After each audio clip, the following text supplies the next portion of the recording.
Good morning, everyone. I'm Courtney Fingar, and I'm very pleased to be chairing this conference, so welcome. I am a consultant in foreign direct investment, and I run my own firm called Fingar Direct Investment, and I'm also a member of the advisory board of the Global Chamber here in the UK, which you'll hear a little bit more about with my colleague Katie Keith, who will be leading the first panel session. Now, what we'll be talking about today, as you'll be aware, is sustainability. More specifically, the Sustainable Development Goals. So the Sustainable Development Goals, as set out by the United Nations, is really providing the framework for the global development agenda. And it has implications and serves as a kind of a guiding light, not just for governments and their efforts to develop their economies and provide for their citizens and the way that they attract inward investment, but on the other side for companies. So sustainability is at risk of being something of a buzzword, but it has to be more than that. And through the prism of the Sustainable Development Goals, it provides that necessary science behind it in terms of defining what sustainability means, where are we trying to get to, what are the end goals. And really, we can only get close to the 2030 agenda as set out by the goals, and we're already quite, by most estimates, we're behind schedule in meeting the 2030 agenda. The only way we can get there and to make up some of this time that's been lost, and the pandemic actually set back the achievement of the goals by quite a bit, is with public and private sector working in tandem. Now, in the middle of all of this is the issue of branding, and you might wonder, what does branding have to do with the issue of sustainability? It has everything to do with it, because on the one hand, companies are trying to use sustainability as a branding exercise, but we need to talk about what that means and how can that be more than just fluff, right? More than just image and veneer.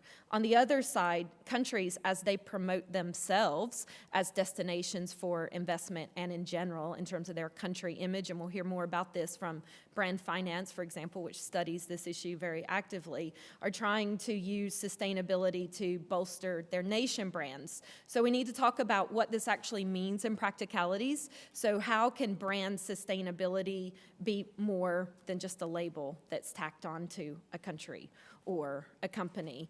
And most importantly, what is the role of diplomacy in all of this? And diplomacy can mean diplomacy by business professionals as they try to do international protocols and international business on behalf of their companies, but of course it also means diplomacy in their traditional sense, an actual government diplomat. So what we have is that everyone is swirling around this space. Everyone agrees we care about sustainability. We have the public and private sector engaged, or at least wanting to do something about it.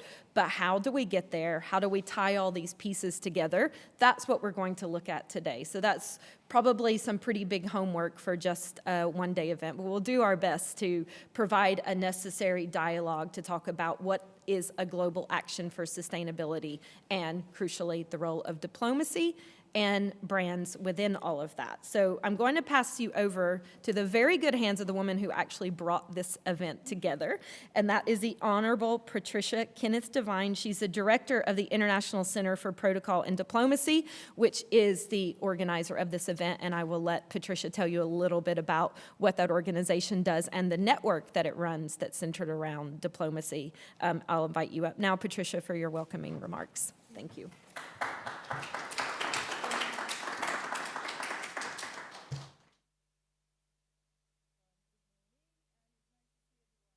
Sorry for the disruptions this morning, I apologize. And I think that we are really ready, set to go. Courtney has done a very good brief in terms of where we are looking at today. And just to give a bit of more,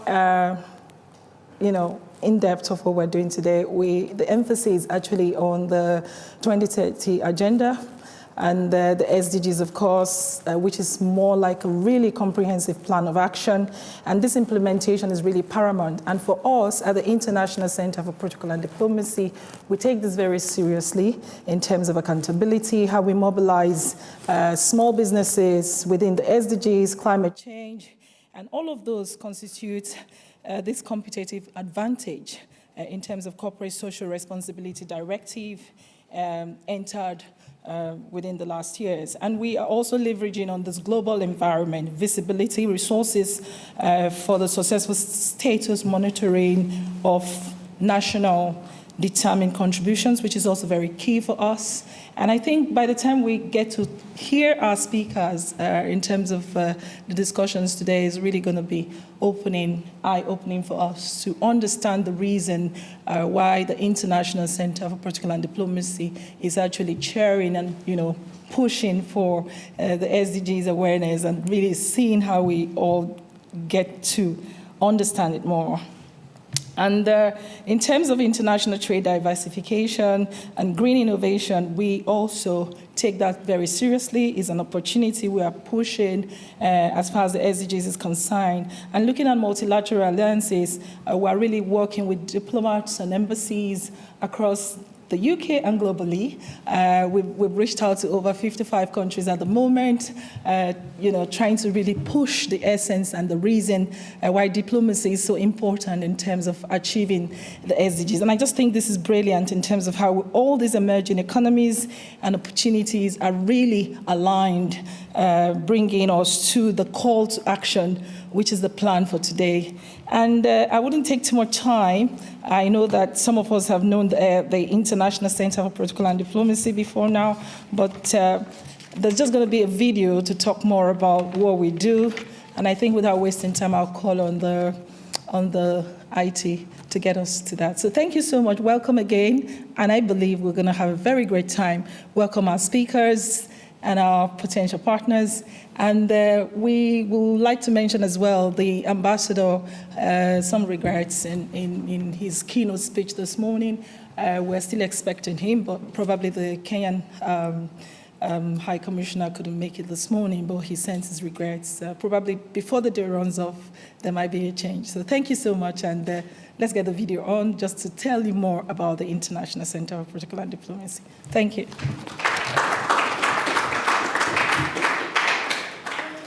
The Global Protocol and Diplomatic Network is an initiative of the International Center for Protocol and Diplomacy. Our vision is giving protocol a bigger voice and increasing visibility.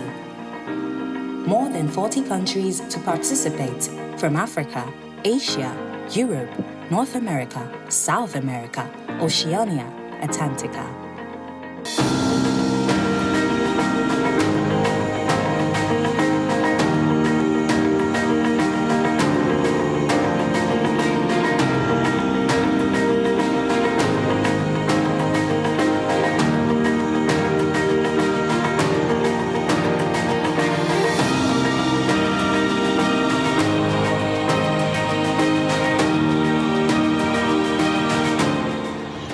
Times of economic development and transition of global interest, we must recognize that protocol and diplomacy plays a significant role in global growth. The Global Protocol and Diplomatic Network embraces diversity and inclusion, promotes visibility, and discusses global solutions. Let's succeed together. Hi, my name is Verona, coming to you from the beautiful Botanical Gardens here at University of Berkeley in sunny California, creating opportunities for global interactions among diverse protocol and diplomatic professionals around the world. Our vision is making protocol great. The Global Protocol and Diplomatic Network gives access to a global network of professionals, diplomats, protocol practitioners, and influential connections, and a platform that accelerates diversity and inclusion.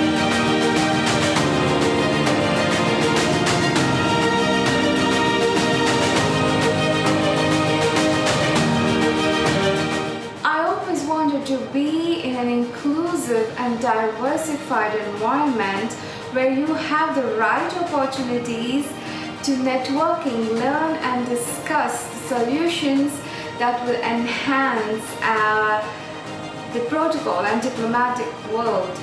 The Global Protocol and Diplomatic Network is bringing a positive change. The Global Protocol and Diplomatic Network is the new big vision.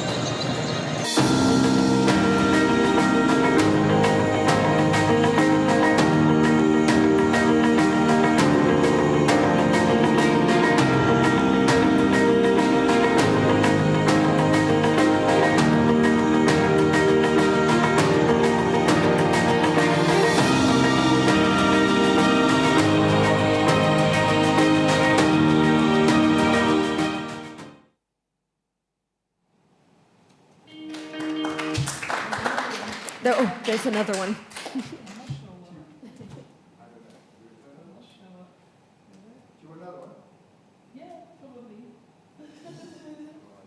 In a world more interconnected than ever before, the International Center for Protocol and Diplomacy stands as a beacon of leadership, connection, and transformation. We are the leading independent platform working globally, committed to making protocol and diplomatic practices more effective. We empower global visibility, foster connectivity, and inspire influence, all for the advancement of our vital profession.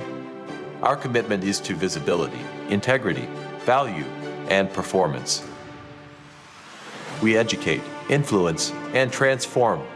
Our mission: to build global leaders who make significant differences within the global diplomatic community and diversified industries.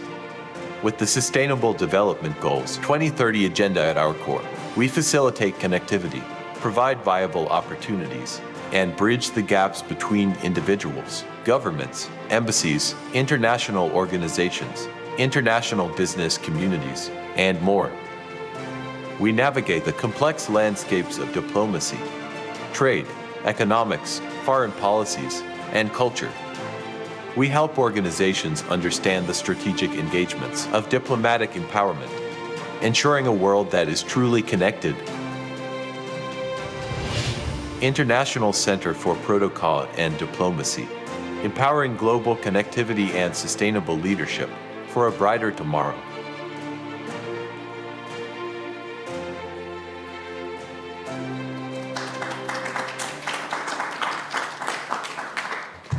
Okay, thank you. Very nice videos, Patricia, and a good introduction to the work that you do. And this sort of tagline around sustainable leadership is really at the heart of what we're looking at today. And again, that's leadership coming from all stakeholders involved in helping achieve the Sustainable Development Goals. So we have quite a lot to tackle, and as you'll see on the agenda, we have a really excellent lineup of speakers. We have a few panel sessions. The first session will be led by Katie Keith. Now, Katie is Executive Director of the Global Chamber UK, which is a partner for this event, and the Chamber represents fast-growing businesses and entrepreneurs in more than 500 cities around the world. And of course, this issue of sustainability, but also diplomacy and leadership is really also at the heart of what the Global Chamber is looking at, so that hence the tie-up here. So I'll turn it over to Katie, who can tell you more about that and introduce her panel.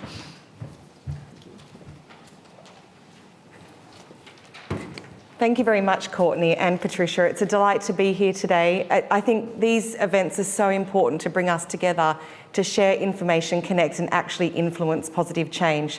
So I'm delighted to be announcing our speakers for the next segment of today's event. I'd like to invite Rupert Gather to the stage, talking about investing in a sustainable future and an investor perspective. So would you like to come on stage? And I'll just give you a short introduction. Rupert is the founder and executive chairman of Invest UK, a specialist advisory firm helping international entrepreneurs and innovators establish successful companies into Britain. Rupert, over to you. Thank you very much indeed. Well, I feel very honoured that I'm filling the shoes of the Kenyan ambassador. So this is a keynote speech. It wasn't a keynote speech until 5 minutes ago, but it is now. And I'm very grateful for the introduction. Invest UK is actually a private company, but we do work very closely with government. And the reason the UK does it this way, which is unusual, is that the British government only really gets engaged in foreign direct investment at projects 100 million plus. And then below 100 million, it relies on the private sector, including ourselves, to handle it. We've managed about 500 projects in all sectors, and we'll talk about sustainability in a minute. And we've created, we reckon, about 8,000 jobs and invested about £250 million from investors from 34 countries, many of whom are represented here today. I'm going to be talking for about 15 minutes on three interconnected areas. One is understanding and having a look at why it is so difficult to actually understand the problem. And of course, without understanding the problem, we can't understand the solution. The second is transparency, as trying to make that a mechanism for understanding and building solutions. And thirdly, of course, the economy, which is the point of why I'm speaking in the first place. And when we talk about the economy, what we're really talking about is investment. So I've got a few slides for you. I'll get this right. Okay. Now, the Maui statues are on Easter Island, and they were built by the Rapa Nui people about 500 years ago. And in one version of history, which is the point about this, is that the massive deforestation, the total deforestation of Easter Island was caused by manufacturing rollers to move these statues around the island. And of course, the significance of deforestation here, as it is everywhere, is, first of all, it then removed the soil and reduced agricultural productivity. It removed the ability to build boats, which decimated the fishing industry. And it removed the habitats for land birds, meaning that those were lost as a food source. So the consequence of this, and this was all before the Europeans arrived, by the way, so this is one thing that the Europeans are not to blame for, is that the population dropped from 15,000 to under 2,000 population, and those there were rife with disease and difficulty and starvation. But there are many potential causes, one of which is the roller theory, but also there is the theory of climate change. Bear in mind, this is pre-carbonization climate change, and also the Patagonian rat as being a cause. So the problem is we just don't know, and they certainly didn't know, and they can't change it. So another example is the humble T-shirt. And in 1995, I was on honeymoon, actually, in a beautiful farm outside Harare in Zimbabwe, owned by a white Zimbabwean family called the Narakots. And they were very compassionate and interested in their local development. And one of the things they did, as well as building schools, is they developed one of the first microfinance operations to invest in local businesses. And a guy came to them, one of their tenants actually came to them and said, well, listen, we grow hundreds of thousands of tons of cotton in Zimbabwe, and we add very little value to it. It's a cash crop. So how about we start making clothing in Zimbabwe to sell to the Zimbabwean market? And the Narakots invested, and it was a huge success. And over the years, it built up, and at its peak, it employed over 300 people manufacturing locally made clothing from locally sourced cotton. So it was a model sustainable business. But then, 1994, the Rwandan genocide happened, and over 500,000 people were killed in the most horrific circumstances. And the world reacted, and specifically Oxfam reacted, and made a global appeal for clothing, and millions of tons of, thousands of tons of clothing, mainly from Europe, of East Asian manufacture, were dumped in Rwanda. And they found their way into markets, including a vast market in Harare. And the flood of cheap clothing destroyed this business, and the business closed, and 300 people lost their jobs. And if you look at this slide, this is actually what it happened in financial terms. If you look at 1995, which is around about the time when the factory was there was 25% participation in value-added manufacturing in Zimbabwe. There's a statistical gap, I'm sorry for that, but if you see now, it's less than 2.5%. Now, should we be blaming Oxfam? I don't know. Should we be blaming colonial past for perhaps being the source of the Rwandan genocide? I don't know. What we do know is that we don't know. Now, there's obviously different competing theories within this, about, is this the fault of big government, is it the fault of the local manufacturing, who's to blame? But as I said, what we don't know. My own view is that if we have a more libertarian approach and provide transparency so we can see what lies behind the sustainable development, engage with Oxfam and say, are we sure this is the right approach? We can focus our economic activity and investment to work with grassroots and SMEs and local communities. Now, if nothing else, this will counter cynicism that certainly exists in the United Kingdom, and you hear this quite often, about why should we do the recycling when all the recycling ends up in landfill in Vietnam, or why should we have net zero in the UK where China is still building coal-fired power stations. And there is a persistent tension, of course, between economic development, which is generally bad, and sustainable development, which is generally good. But there is an interesting correlation, or actually you might say lack of correlation, between the ease of doing business and sustainability. And here is written down the standard template for ease of doing business globally. This is published by the World Bank.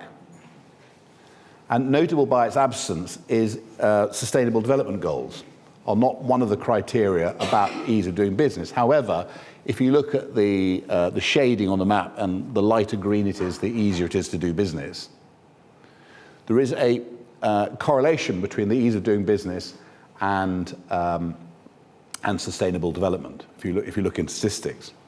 And in fact, in December 22, the World Bank said they were changing these statistics, and imminently, at some stage in 2023, the World Bank are issuing new guidelines, and I wouldn't be at all surprised if ESG, and we should hope that ESG is added to the World Bank criteria for ease of doing business. So, now, my company, Invest UK, is guided by sustainable development goals. We're trying to marry the two things between economic success and sustainable development. And the key to our judgment here is, again, transparency. One example is lithium mining. And this mine is exploiting hard rock lithium deposits in Canada. From the UK's perspective, it's known as a third country deal. In other words, we are deploying British capital and expertise in a third country as a form of export. And these deposits are large in global terms, but difficult to access. And so the key driver of this is proximity to the markets, particularly the American OEM and manufacturing plants of batteries and cars. And for example, they have an offtake agreement with Tesla to take the lithium for battery production. But, and here's the big but, is that everything that they mine, which is the spodumene concentrate, actually has to go on a boat and be exported to China for processing into concentrate. Into carbonate, that's right, into carbonate and hydroxide. So it's mined in Canada, put on a boat, sent to China for processing, and then sent back to the US for car production. So actually it's probably creating more carbon deficit by doing it this way than actually mining the stuff in China where it originally came from. Okay? So you say, well, why did we get involved? Well, the reason we got involved is because unlike a lot of companies, there was no greenwashing. They absolutely tackled this completely head on and said, this is the problem, and this is the problem, why we're raising money in order to solve this problem. So you can see that their carbonate plant that they are building in Canada is not coming on stream until 2027, which is a long time away.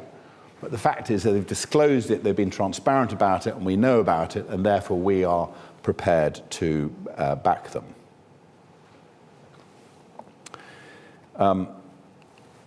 Now, this drive to sustainability collectors, This, you might argue, well, what's the point of this? Well, the point of this, the electric elegance, is that it is an electric speedboat. You think, well, why would we back that? Well, we back it because we think it's signifying something far greater and far wider. And this boat is designed in the United Kingdom. It's actually not manufactured here, sadly, but it's designed here. And one of their key markets, for example, is Lake Como, if you've ever been to Lake Como, which is going fully electric within 3 years. And there's a big market in tenders, local leisure, local fishing, etc. So this represents a form of the future that is coming in, and I like this one because it's actually within the creative industries, the design industries, as opposed to perhaps the manufacturing industry. And my final example of an Invest UK project, and perhaps my personal favourite, is a company called Tensei that is taking redundant plant byproduct, including straw, that is currently burned or buried. Now, DEFRA, which is the relevant department in the United Kingdom, reckon that about 25% of straw, which is 3 million tonnes, a year is burned or buried. And it's not a new idea taking this byproduct into other uses. It's the way they are doing it. And because of their processes and because they're applying science, technology, ingenuity, and determination to something, they create this. Now, this is obviously the worst slide you're ever likely to see today because you can't even read it. But the idea is it projects the uses.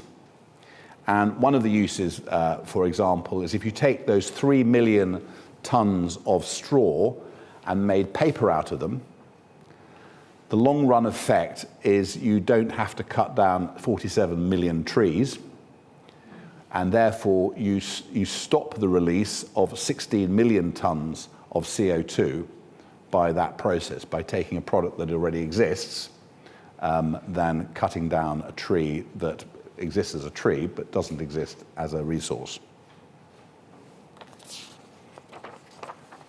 And there's a whole heap of alternative textiles. I've just got my notes here to remind me that they even can create from straw composites and carbon fibre.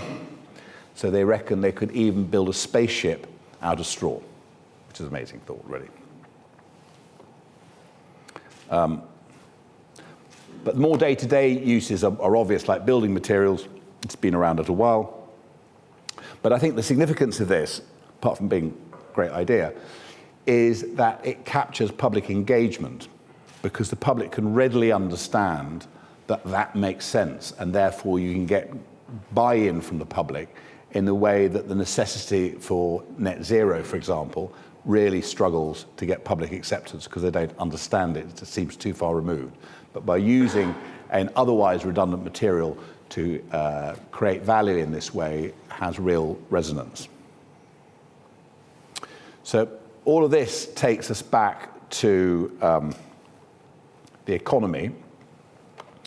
Now, many will be familiar with this nested table, it's called, which is purporting to show the standard hierarchy of sustainability, so they say. Okay? And underpinning it all is the environment, and then society, and then driving the economy, which is what this is supposed to represent. I don't think it's that clear, but that's what it's supposed to represent. But I have a bit of a problem with this, is because going back to the sort of the ease of doing business, in the developing world, it is very easy to put the environment first because you've got social acceptance. Broadly, you've got people who care, they have the money and methods to do it. But if you look at a country like Yemen, for example, which is just coming out of a war, it's got no possibility to attract international capital for clean energies, and it has to use diesel. It has to use diesel. And it's at the stage where it needs to use diesel now to get its economy back on track in order then possibly to move into cleaner technologies in the future.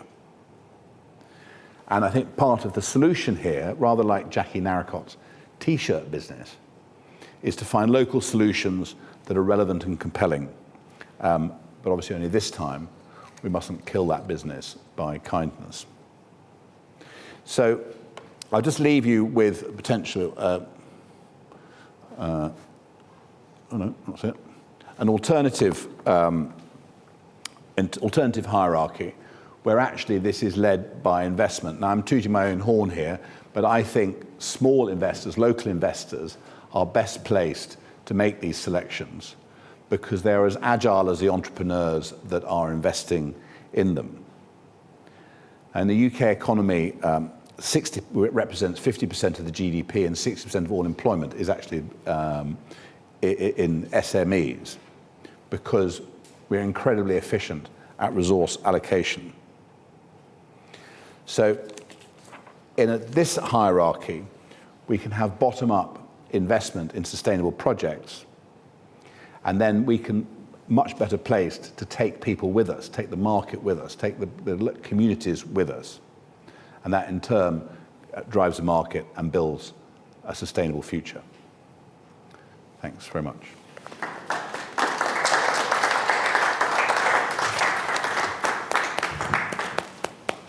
Thank you. Thank you very much, Rupert. Another round of applause, actually. That was some great case studies there, and I think that was brilliant. Thank you. Now, we will have questions at the end. All of our speakers will be invited to the stage for a panel discussion, so please hold on to those questions to the end. I'd now like to bring our next speaker to the stage, and we're going to be focused on what drives trade and economic development, learning from the Global Power Index. So, Kalisman Murati, founder and managing director, Pareto Economics, World Affairs and speaker, please come to the stage. Look forward to hearing from you. Good morning, guys. How's it going? Well? Very well, very well. So, I'm going to start today with a story. I think stories are nice. People relate to stories and you follow an arc, right? And this story is a personal one. It relates to a meeting I had probably 2017 with a very prominent asset management company in London. I'll set the scene for you before I go into it. So this was 2017. A lot of things were happening in the world then. You know, Trump was elected, Macron was elected, beat Le Pen. Xi Jinping gave a very important speech at Davos. Mosul was captured by ISIS. A lot of international things. So I was brought in to really discuss these topics with this firm, speaking with their chief investment officer. So in the meeting, we sat down, central London, very swanky as you can imagine. And we had a conversation about how they engage with emerging markets. They invest heavily in emerging markets and they were curious as to our approach. But I was at the same time curious to their approach, see how they actually go about analyzing these markets and making investment decisions. And since they invest in emerging markets, I asked them, who conducts your geopolitical risk analysis? Given the fact that there's a lot more volatility in emerging markets for stuff like this. And he turned around to me and said, Kalisman, we don't do geopolitical risk analysis. I said, why? He said, we read the FT. I said, okay. My jaw dropped at that moment. I had to clean it up because it was a shocking statement, as you can imagine. And I left that meeting obviously quite shocked. And I'd say probably a little offended, not to myself, but at the investors whose money was placed in their care to invest in the long-term future. And I thought to myself, this experience I've heard before by different people, be they governments at some points, corporations of different calibers. And I thought there must be a reason as to why there's such short-term thinking and such shallow thinking when it comes time to these very important issues. So as it relates to the SDG goals, it's curious because we have a system in place now where we need to think long-term. We have these goals which are over 30 years, right? From the Millennium Development Goals, as we can remember, their past history now, to now these new goals, which hopefully, as an international community, we'll do something about. But we tend to think in very short-term time cycles. And I thought long-term issues, short-term time cycles is a big gap in making plans for the future. So I thought with the organization that we founded, Pareto Economics, we needed to think long-term. So we needed to start with a very long-term question, a statement which really encapsulates what we're trying to do. How do I go next? This isn't working. Anyway, well, there we go. Okay, fantastic, now it works. So the question that we're trying to answer and encapsulate is the following. How will the world be changed and challenged over the next 100 years? And to an extent, everyone in this room and everyone watching online and everyone who gets to hear this talk really is trying to answer a derivative of this question in their own capacity, right? How is this country going to develop over this investment period? Should I invest here? What are the risks of investing there, right? And if we have these short-term time cycles, then we'll never come up with long-term strategy. And that's the thing that's plaguing, I think, the achievement of these millennium, Freudian slip, these sustainable development goals. So in order to answer this question, you need to really begin at a very core place. You need to really have some core assumptions that you make about the world, which will allow you to think long-term, okay? So for our starting point, we really have 3 core assumptions that we make about the world, which we use in our analysis, which then we can provide effective consulting and research to our clients, okay? So our first assumption, and I'm going to move about a bit if that's okay with you. Our first assumption is that the nation state or a country is the primary driver of world affairs, right? It's a very realist way of looking at the world. Very Kissinger-esque, I suppose. And this can be proven. We have, if you think about it, people are citizens of countries, wars happen between countries, countries pass legislation, tariffs are placed at the borders of countries, international organizations, for example, are allowed to exist by countries to serve countries, and corporations can thrive or suffer by one stroke of the legislative pen. So that's our first assumption, that if you're going to look at how the world develops, especially as an investor, as a corporation, or as a country representative, you need to look at the world through a country lens. The next assumption is try to understand, what do countries want? And in our estimations, countries want power, right? And when we speak to country representatives about this, they have a very sort of a somber look about them because they know that's what it is, but it's hard to define a lot of the time. So how do we define power in this context? And in our estimation, power isn't the ability of one country to force the other to do what it wants, right? But rather, power is the ability of a country to secure their own interests.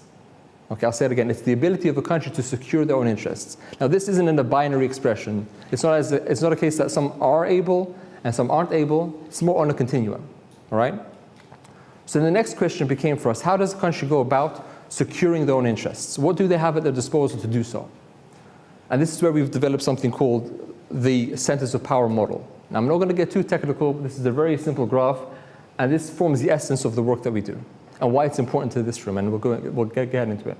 So what we're saying is that each country has at their capacity these what we call 6 centers of power, which they can use to secure their own interests, right? Their active consumer markets, their military balances, their technological leadership, their systemically important commodities, geostrategic positioning, and their financial strength. So when a new country is introduced into the world, like for example South Sudan or Kosovo, for example, they automatically adopt these 6 centers of powers depending on their region, on their geographic borders, and what they have within them, and the capacity in there. So then what we did is that we quantified these 6 measures, and we've ranked 194 countries against them in order to find out how much of an ability do these countries have to secure their own interests through these models. And then what we did in the middle of the Global Power Index, we essentially added all of these sub-indices up, and we created a super index called the Global Power Index, right? In order to measure the power of countries or the ability to secure their own interests. So power, in fact, isn't sort of a metric which you use to gauge how much violent a country can be against another, but rather power is a unit of measurement. Just like millimeters, miles, hectares, or light years, power is a unit of measurement which measures the ability of a country to secure their own interests. So we try to quantify this as much as possible. And this measure ranks from 0 to moderate power to 600, which is exceptional power. So what I'm about to show you on the next slide is how the world ranks, or at least the top 90 countries. If you want the full report, you can speak to myself afterwards and we can email it to you or go onto our website. But what you're about to see is the top 90 countries in our Global Power Index, okay? Before that, we break the world down into 7 regions. This is how the world is segmented by us. Different regions there, you can read them: North, South America, Europe, Asia Pacific, etc. And then what we've done is across the regions, we have the regions there, and then we have the indices across the vertical too. So what we're going to be looking at is the one in blue, the GPI all, where we'll be looking at all the countries in the GPI, but for this case, the top 90. So are you ready to see what the world looks like? Have you got any estimations in your mind as to who would rank first, second, and third? I'm sure you do. But the results might shock you. I'll leave that up for you for a second to read. And whilst you're looking at that, I'll explain what the colors mean. So the ones in yellow show that there's been no movement from last year to this year, okay? The colors in green show an uptick in ranking. The colors in red show a downturn in ranking. And the blue colors show new countries which have been added to the index from last year onto this year. So this is what the world looks like, and this is how we see from our analysis the world shaping up. Okay? And we can go into asking questions as to why this is there, why that's like that. But this essentially is a collection of the sub-indices added together to show a holistic view on how the world looks like. Again, we have until 194, but this is what we have just for ease sake. Some notable examples: for example, South Africa at 58, we have Finland at 26, Italy at 13, Morocco at 78, Gabon at 87, Kuwait at 89, US number 1, China 2, France 3, Singapore 4, UK 5. Top 5 are there. So some highlights from this year's index, at least, we see the following. The Netherlands ranked as the highest newcomer to the index from last year. The lowest ranked newcomer is North Korea. And in fact, they ranked the lowest at 194 in the world for the ability to secure their own interests. Europe ranks as the highest performing region, and Sub-Saharan Africa ranks as the lowest performing region. Again, the in-between ones can be accessed through our report, but these are just some highlights for you guys to understand. So when it comes time to the SDG goals, what this index can help you do is to see at what level and at what capacity are these countries to take on responsibility and to innovate further for these, and also to look at unrealized potential to invest in specific countries which have, although being low, doesn't mean they're there and they'll stay there, but they have the biggest upswing possible. So it's not to say that the countries which are ranked the highest doesn't mean they'll be there for forever. It could mean that they've reached their pinnacle. Countries which are ranked slightly lower have the ability to move up based on proper policies, leadership, good investment strategies, etc. So this gives you a view of this. So I'm not going to show you all of these, but this is something that we've created as well called the volatility change in countries, which means from last year to this year, how much movement within each region have countries moved up or down. So I'm only going to be showing Europe and Sub-Saharan Africa. If you want all the regions, again, we have the report. So if you look at Europe, the least volatile countries, France, Germany, and the United Kingdom, which haven't moved much, up or down one place. Whereas Bulgaria, Serbia, and Romania have moved quite a lot, minus 18 to minus 15 places down. So this shows you from last year to this year what has happened in the world. And this is a starting point to investigate why are these changes occurring, and if you're an investor, to find out what you can do about it, if it impacts you. If you're a country which wants to partner with one of these countries, why is this the case? Is there anything we should know about this country moving forward that we haven't analyzed already? To have a universal view, a 360-degree view of a country's potential and where it's going into the future. Sub-Saharan Africa, this is the way that it looks. So Nigeria, Botswana, and South Africa, the least movements. So Nigeria hasn't moved at all from last year. And again, +1 movement up for Botswana and +2 movement up for South Africa. Zimbabwe has moved down minus 35, Mali minus 23, and the CAR minus 29. Okay, so this is just some highlights to the figures. Happy to take questions and answers afterwards, but this is what the world looks like as it stands. And in summary, what we can understand is when looking towards the SDG goals and what it means for countries as they develop in them, there are certain things that happen with countries when they become more powerful and when they slip down in power. So as you can imagine, this is very organic. Just like plants being planted in the right soil, they grow at different paces, and sometimes there's competition which sucks up their soil and sucks up their nutrients, and they go down. So in real terms, there are a few things that we've noticed that happen in the world for countries when they gain the ability to secure their own interests, and what happens when they lose the ability to secure their own interests. So these are just some of the highlights. And we've conducted extensive reports across many different countries on this. So one of the things is that they become more attractive to international trading blocs. So if you look at, for example, a thing like BRICS, which has taken 20 odd years to become important from 2001, we see countries now like Argentina, Mexico, and others wanting to join and having the attractiveness to join because overall they are in a place where they can offer more to the bloc than they take away. Okay? Also, when it comes time to trade barriers, what we see historically, trade and tariff and non-tariff barriers go up as countries become more prominent because they now have industries within their countries, domestic industries that they want to protect and grow and develop skill sets for. So the ability to trade with them or to sell into these markets become restricted. We see this, for example, with the United States, which is still quite protectionist, China also growing to be still very protectionist, and others across time, because they want to keep what they have of value and they want to create and they want to cultivate strength within their own economies. They tend to think over a much longer term period. If you have countries which are stagnating, high levels of corruption, weak institutions, they are the ones who think very short term. But again, if you are stable, if you're growing, your time increments aren't every election cycle, but hopefully they're every 10, 20 years, depending on what vision you have for the country and how much buy-in you have from the public. On the other side, if you're weak, you're thinking in very short-term time cycles because you're not interested in what the country looks like over a long period of time because there's political volatility happening in your region and your country, and the incentives are different.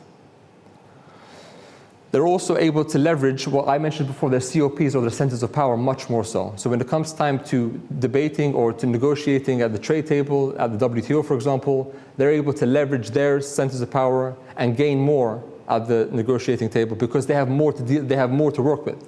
A fantastic case study is a country like Saudi Arabia. Back in the 20s, it was a fledgling country. It was sort of not as powerful as today at all. As oil was discovered and taken advantage of, they developed their industries, and now they're a very prominent power in the world and definitely regionally because they're able to develop these things.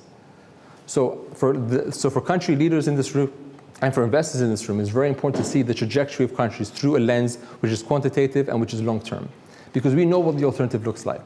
And no one wants to be here in 5 more years saying we rely on the FT, although they are a very good publication, but to rely on long-term investment trends on just short, I would say at some points profane and shallow analysis that you can't really base your investment strategy upon. You can use that as a starting point. You need much more longer-term thinking. So this is what I want to impart on you today, and to have you thinking more long-term when you're looking into your investment strategies and what to look at when making these investment decisions. Thank you very much.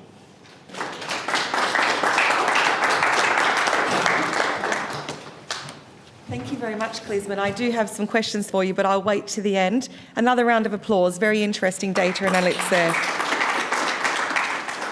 So next, under sustainable finance, we will be talking about partnerships and collaborations that work through challenging times, and haven't we seen a lot of that over the past few years? So I'd like to invite James Watkins to the stage, who is the Head of Policy and Public Impact for the London Chamber of Commerce and Industry. Over to you, James.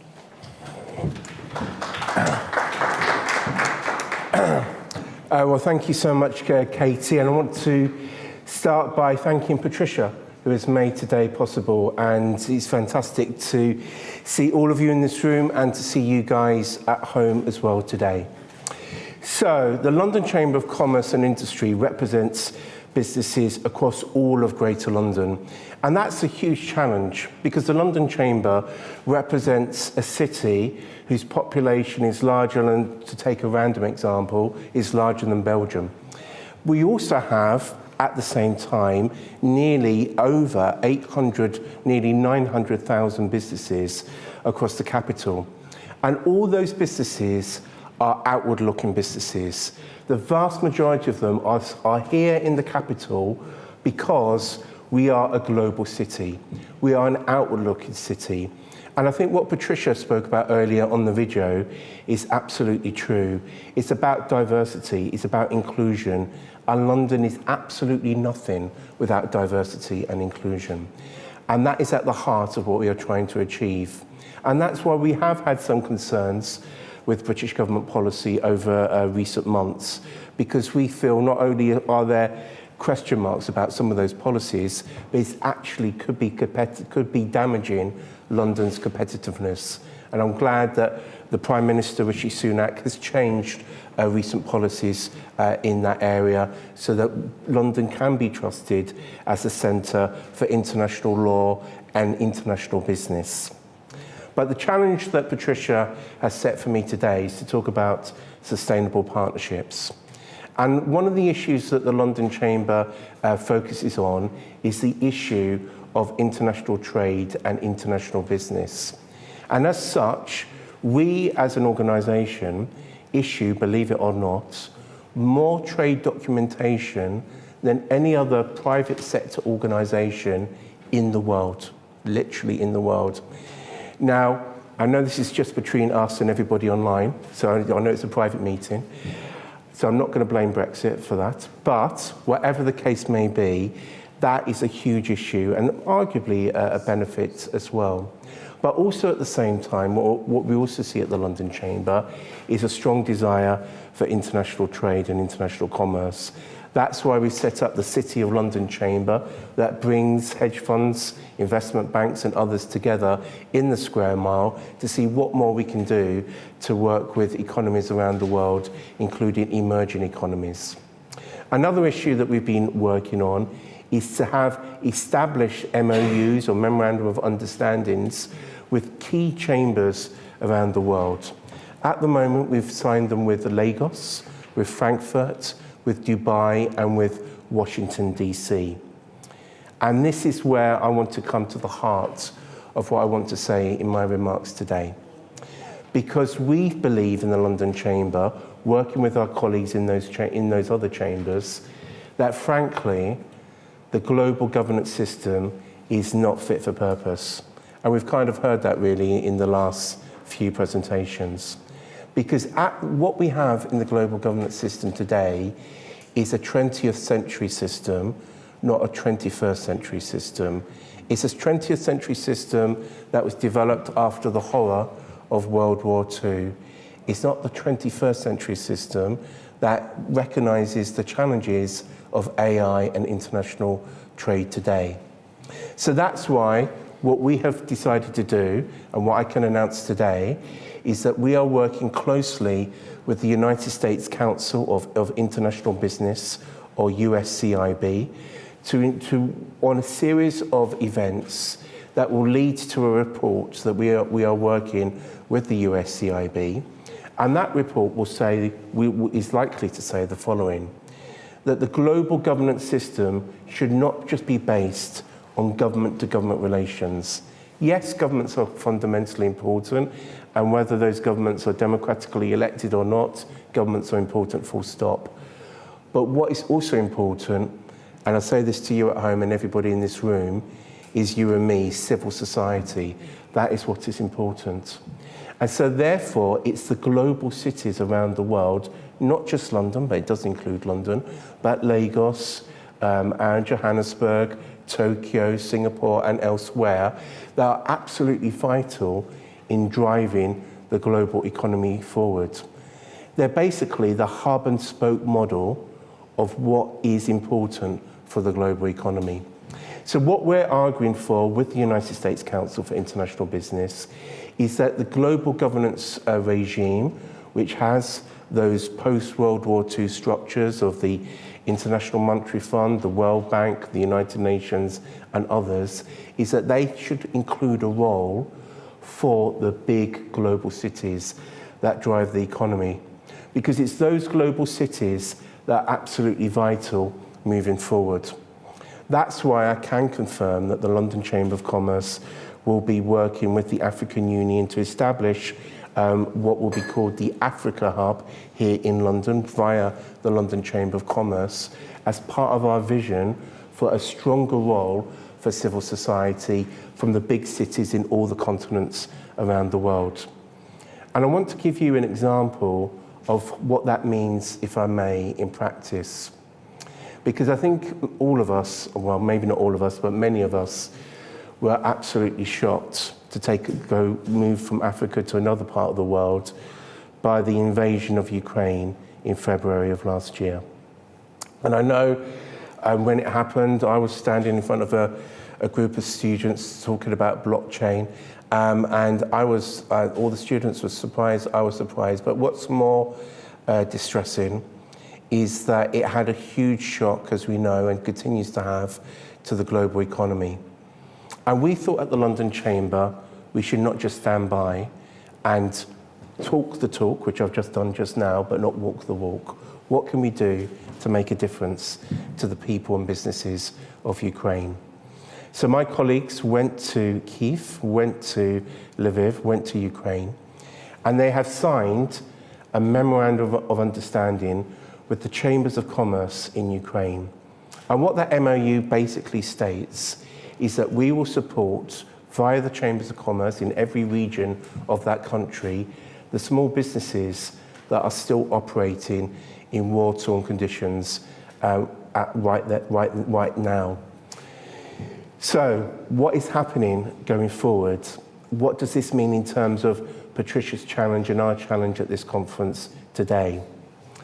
Because we believe that a strong civil society means a strong democracy, means greater prosperity for all of us in all the countries that we're all from and that all of you are watching from today. And that's exactly the situation when it comes to Ukraine. So if you think about the history of Ukraine, some commentators have said that before the war, Ukraine was dominated by a handful of very large companies. But it's the vision, whether that's true or not is a matter of debate, but it is the vision of the Ukrainian Chambers of Commerce that after the horror and trauma of this disgraceful and shocking war that should never have occurred, that those small businesses will be empowered to drive the Ukrainian economy forward. And why is that important? Because a strong SME base is the flip side of the coin of a strong democracy. Because a strong civil society means stronger prosperity, a stronger working class, a stronger middle class, a stronger democratic institutions, and a stronger economy. That's why what we're doing, working to support, not to say what the people of Ukraine should do, because it's for the Ukrainian people to decide, but to support the vision of the Ukrainian chambers and Ukrainian people to ensure that in that post-war future, when Ukraine will without doubt be free and independent and democratic, that there is a strong civil society element to this. But I want to emphasize that this model is clearly not unique to Ukraine. And yes, we heard from Rupert earlier about the horrific legacy of colonialism.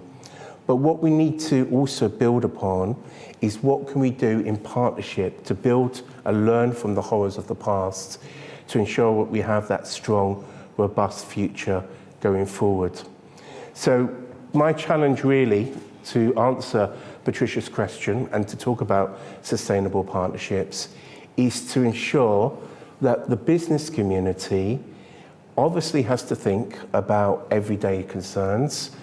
Those of you in the room and those of you at home will know that we have to look at our P&L accounts on a very regular basis, and that will never change, as we all know. But what we also can do is we can be empowered to be part of a civil society that can engender a better tomorrow. And for those of you who are watching from home, there is next to me an image of two leaders from Northern Ireland.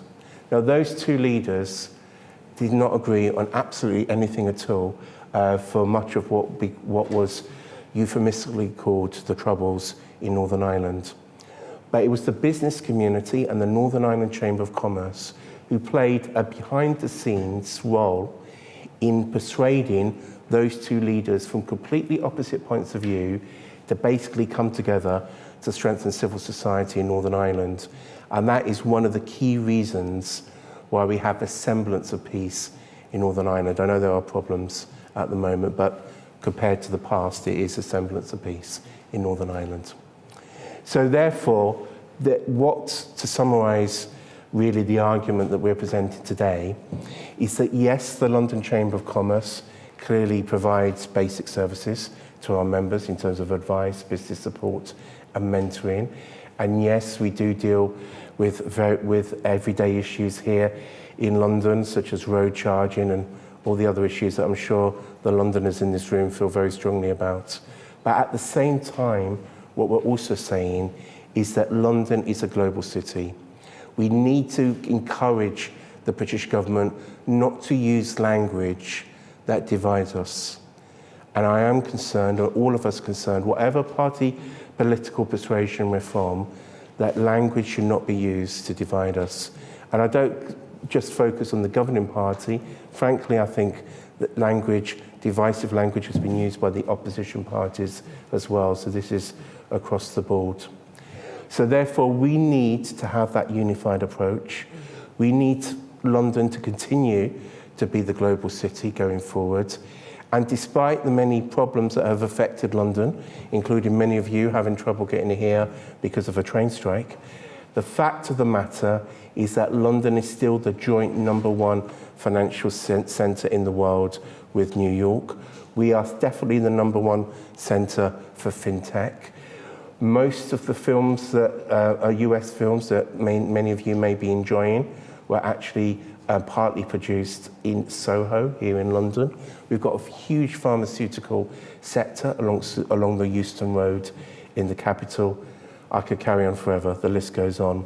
So we've got good fundamentals, but those fundamentals can only be strengthened by having a strong business base. But that strong business base can only be married by a strong civil society. So, before I end, I just want to say something about what needs to change in London itself. Last May, we produced a report about institutional discrimination in the capital. We found that an Asian-owned or black-owned startup in London was not treated in the same way as an equivalent white-owned startup.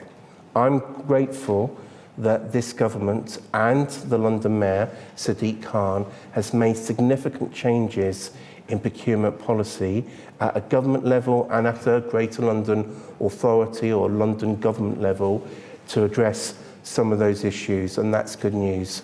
And I want to thank the Conservative Party Chairman, Greg Hands, and the London Mayor, Sadiq Khan, for their help.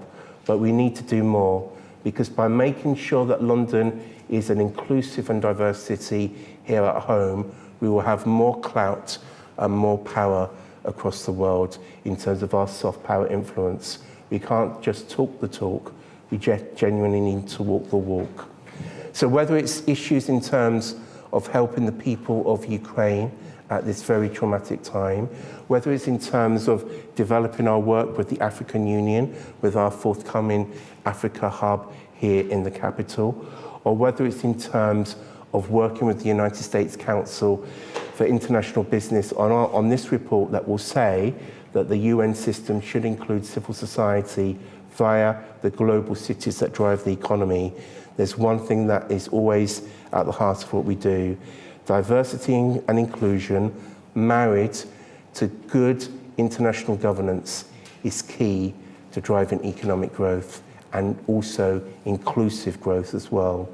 That's why, Patricia, I'm grateful for you inviting the London Chamber to be here today. I'm grateful to speak to all of you and to all of you at home.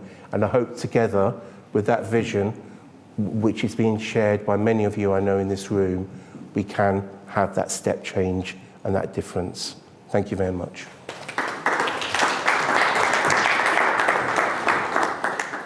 Thank you very much, James. It seems the London Chamber is on a true mission to build global partnerships that really make a difference, and you are walking the walk, which is fantastic. Our final speaker before we go into panel discussions will be focused on promoting inclusive and sustainable economic growth. I'd like to invite to the stage Michaela Chertrova, who is the co-chairman of Association of Economic Representatives and the head of Economic and Commercial Section, Embassy of the Czech Republic. Welcome to the stage, Michaela. Over to you.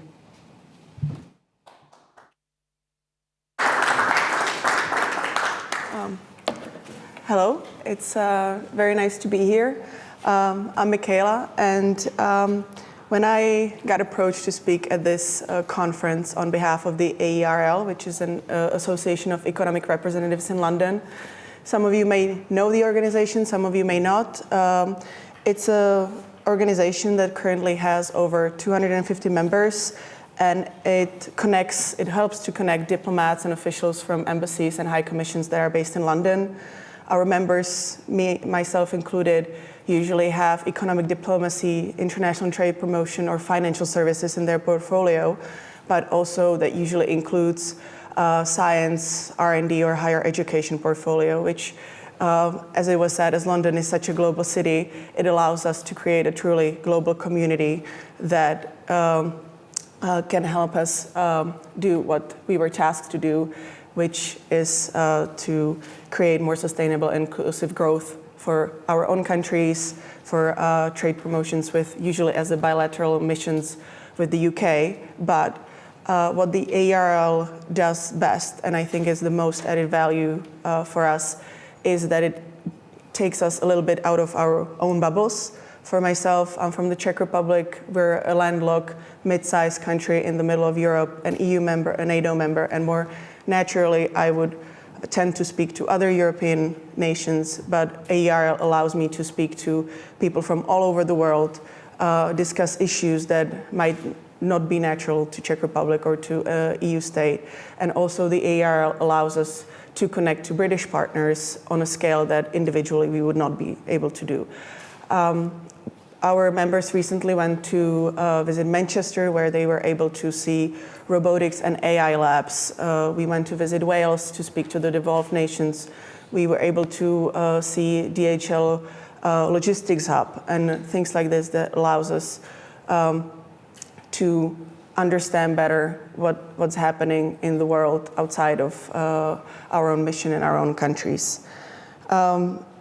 Even our board, if you look at our website, it's almost 50-50 men and women. We have people from Europe, from Middle East, from Asia and the Caribbean, and from North America. We still have a few board seats available, so if you're interested, please do reach out and join us.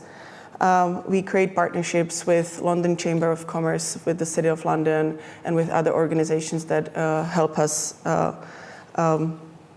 do our job better.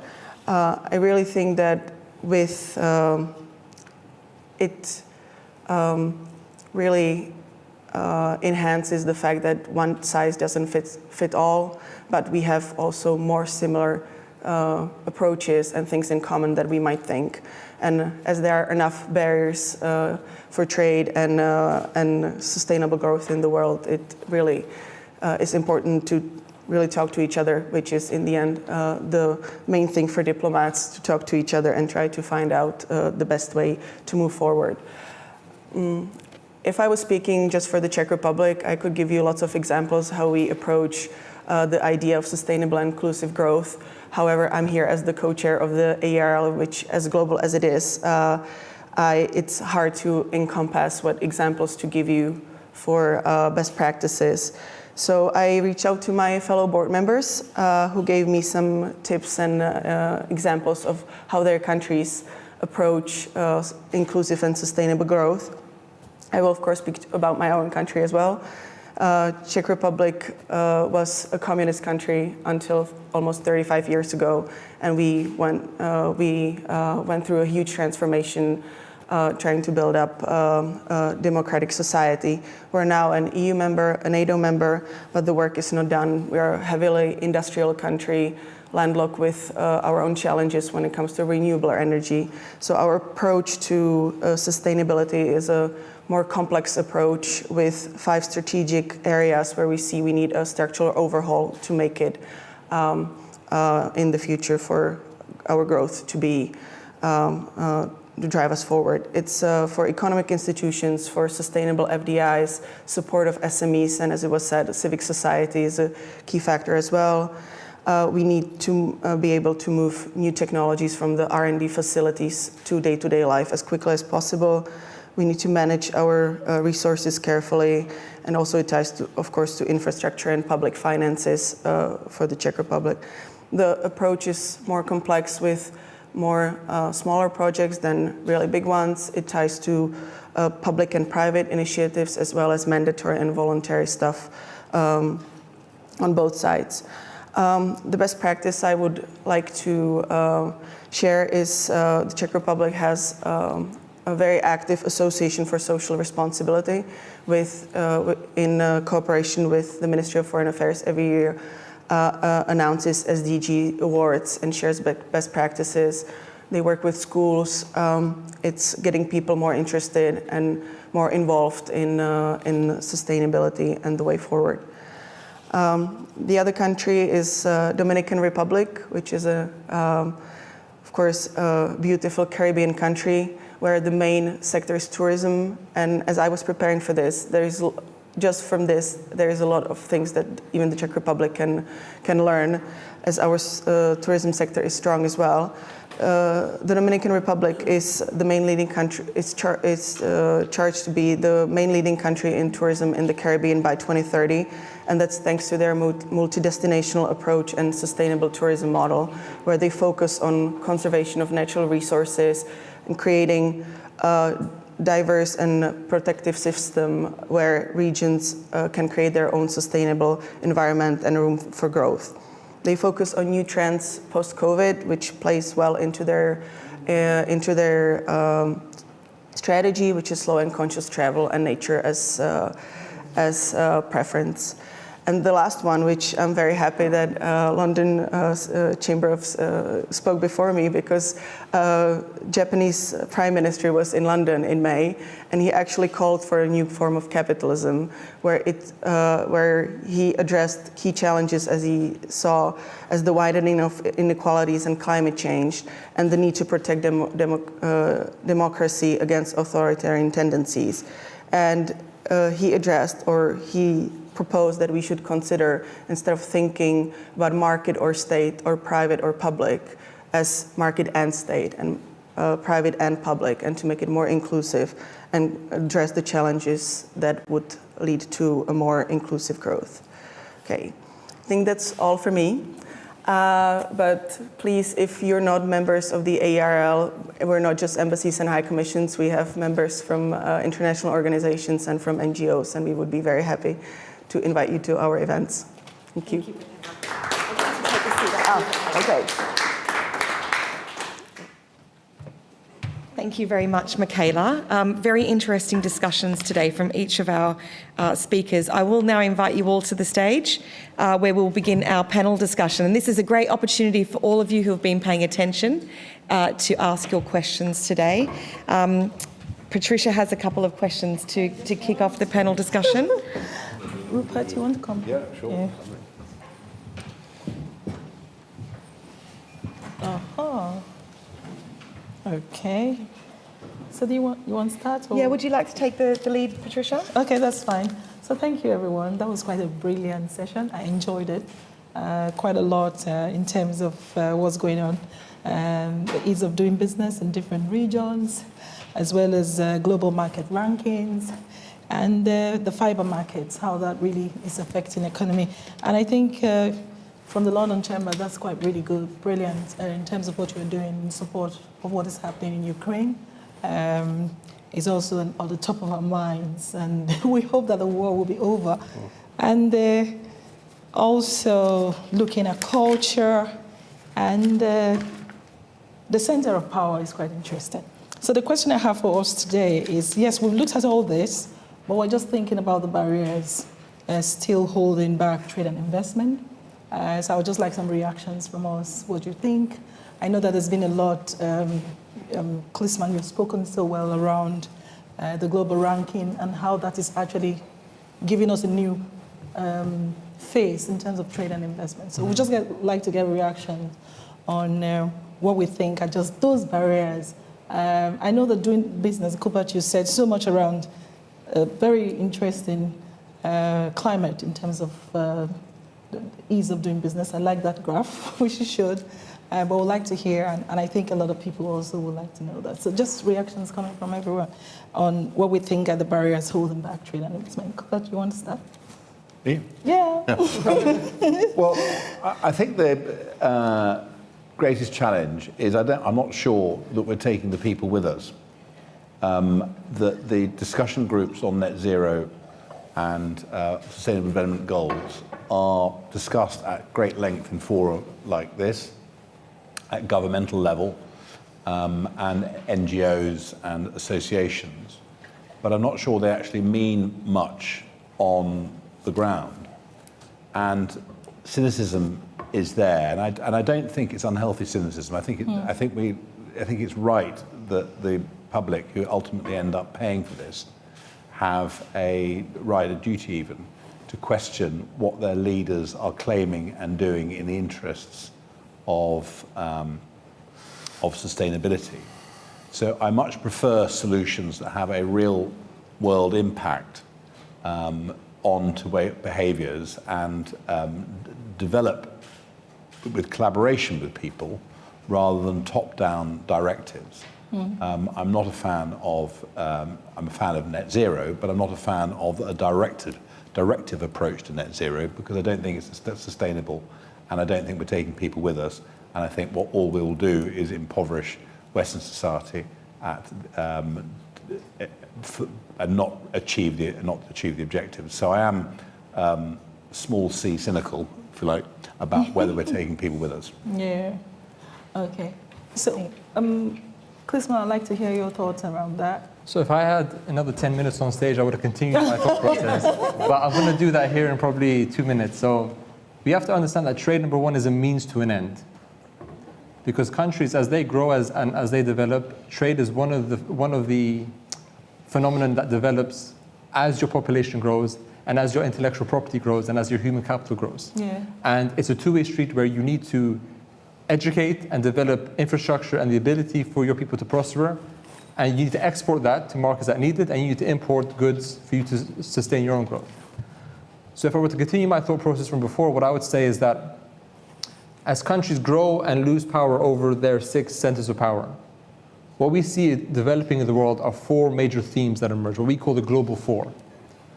And these include globalization becomes more important. Despite what the naysayers say today, it's still very, very important. Geopolitics becomes ever more present in the world because as countries grow their power, they have a larger voice in the world, and now they can do things that they couldn't do before, right? The next thing that develops is technological transformation in different industries. As, again, IP grows and as scale of technology grows through software and hardware, that becomes a stake in the country's development. And everyone wants to own IP and own the means to develop IP, okay? And the fourth thing that develops is societal change. Demographic shifts change and evolve. Perspectives on how we should live our lives change and evolve, which then impacts businesses who need to then serve these markets with these ideas.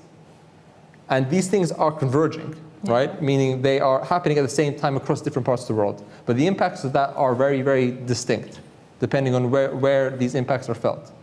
So for a government that is looking to grow and to engage with the private sector, what they need to do and what we say to them all the time is that you need to develop an identity for yourself as how do you see yourself going into the future? What are the strengths that you want to develop? Because you can't develop them all. You have only limited time in office and you have limited financial resources, political capital, etc., to then invest into the projects you want to invest in. So you need to be very clear as a government what it is that you want to see achieved over your lifespan in office. And once you have that as concretely as possible, then you engage with whoever it is you need to engage with to make these things happen. And it's a slow process and it's an arduous process, but through different organizations and through collaborations, through international organizations, Chamber of Commerce, of course, you're able to do this. It is slow, it is arduous, but it's worthwhile to set in motion at the very beginning what it is you want to do as a country, what you want to be known for, and what are going to be the barriers in your way, and to prepare for them as early as possible by having a sense of where are my competitors going and where are my collaborators going into the future. So you can form relations with countries which you wouldn't have thought would be valuable, but once you look at the world again through sort of the centers of power model, you can see very clearly over the next 30, 40 years, where are these countries going and should we be developing relationships with them now so that they can foster great things into the future. All right, that's quite brilliant. And I think just to add to that, one of the biggest barriers as well is because this change is really expensive. So it's about finding the right investment into change. Yeah. And I think this is where events like this are really important to bring us together to talk about what some of the challenges are. So there is further appetite to invest in sustainable change, especially focused on trade and, economic development in cities around the world. And that comes down to the partnership piece as well. So I think that, for me, is one of the biggest barriers is the cost of change. Yeah. And that's my 2 bobs worth. But James and Michaela, I'd love to hear your response. Yeah, I agree. It's costly, of course, but it's going to be more costly not to do it. But if we think of net zero and stuff, it's also costly because, and yes, we need to build partnerships, but then it also comes down to we have to look at ourselves and actually see, like, we need lithium, but nobody wants a lithium mine behind their back door. Nobody wants propellers in their back garden. And we want the convenience of sustainable, but we're not prepared to actually, let's say, suffer a little bit for that. And of course, for some countries, it's a bit easier when it comes to renewable energy. When I compare Czech Republic and the UK has offshore wind, which is never going to be possible for Czech Republic. Until recently, we were talking about nuclear not being a renewable resource, which, if we take out nuclear, like, Czech Republic has no chance of being sustainable ever, basically. So it's the challenges like this that make it harder, and to some extent all over the world it's the same, more or less, in different dynamics. But I think we have to really look at not the cost that much. I think everybody knows about the cost, but how it's actually going to work. The convenience / where you actually want to build taking the leap through. Yeah, exactly. It's like a paradox, really. And I was listening to Rupert's case studies, which really demonstrated how challenging change can be and the adverse effects it has on other systems. So do we ever know, or will we ever get it right? I think is a big question to ask as well. And sorry to interrupt. And I think this is really crucial because you're asking net zero. You're asking all the populations around the world, particularly developed populations, to pay an enormous cost, and I really do mean an enormous cost, for something that, I'm about to say isn't proven, okay? The science is with it, that's not the same as proven. And it's not even proven that it works or is indeed necessary. In other words, there are other solutions to solve those problems than simply taxing people to death on trying to achieve goals that may not even be achievable. So I think this cynicism is healthy because it encourages debate. It goes back to this understanding and transparency point, where we really have to understand what we're dealing with and not just have high-minded directives and load people with cost to try and achieve something that may not even be achievable. Good point. Yeah. So maybe we'll just take I'm sure with the other questions. Yes, we do. And James, do you have anything to add before we move to the audience? Yeah, thanks, Patricia. Thanks, Katie. No, the only thing I would add to what we've just heard from our colleagues really is what are the structures in place within a country that can help it to compete internationally and help meet those SDGs and help meet the overall issue of tackling the climate change challenge. And I think, for example, if you look at Germany, they have the Fraunhofer Institutes, which basically bring together universities, businesses, the federal and the state governments in Germany to actually focus on issues such as climate change and climate change adaptability. And to a lesser extent, the United Kingdom is beginning to do the same. We're working very closely with London Eye, which represents all the universities across London to try to mirror that approach as well. And we are making some progress. But I do think we need to learn from those kind of institutional structures from those countries out there that are embedding this, because I think often when we look at these debates, we look at these debates from the big international discussions at Geneva or New York or elsewhere. That's important, but what's also important is putting in place the foundations, and those foundations is partnerships where business is at the heart of those partnerships, working with universities and wider civil society. Yeah, thank you, James. Great discussion there. I think we're not going to solve the world's problems in a few hours, right? But it is great to have those conversations. And I'd like to now hand over to the audience. If you'd like to raise your hand, if you have a question for our panel today. Okay. Maybe for the question about the CUP model, because this is from one perspective, and now trying to link it a little bit to the topic of today. Would it be interesting to make an overview of, say, top 90 countries and their work in favor of the SDGs? Would that give a different, completely different overview of your model? Well, to understand that, I haven't had the chance to go into it, but they are below each sub-index. There are themes within that reflect issues which impact the SDGs. So you have to think about the index as like a gym. Okay, you have the equipment there, but you need to use it. You need to have an aim, right? And the data behind that can be contorted to reflect the questions that you want to be answered. So when you're looking at, for example, the Netherlands and its development plans, no matter what it is, right? Because again, what will be the future of the Netherlands over the next 100 years is a derivative, right, of the macro question that we asked. And any other smaller question like that. The SDGs is part of it for sure. So if you're looking at answering these questions, it's very clear to start from a place of what exactly is it that I want to understand. Because you run the risk of asking a bigger question, which can be broken down into smaller ones. Which is why I don't agree with the concept of ESG, because they're three very distinct things. And when you put them under one umbrella, having any measure of ESG company rankings become very contorted. You can have 10 different measures of ESG, and they'll have 10 different rankings of countries. So that's unhelpful. The more specific you are with what you want to know, the more effective this index is to help you answer that. But yes, there are metrics that we use which best reflect how capable countries are to achieving their aims. And if their aims are the SDGs, that's just a target. What we measure is the ability to get there. So for example, if you want to train for the London Marathon, right, that's like the SDG target. What we do is see what you have at your disposal to get you there. Have you got a personal trainer, right? Do you have the right equipment, right? How often do you train, right? These are the things which then tell us you have a 10%, 50% likelihood of coming first, second, third, fourth in that race. So that's how it works. Wow.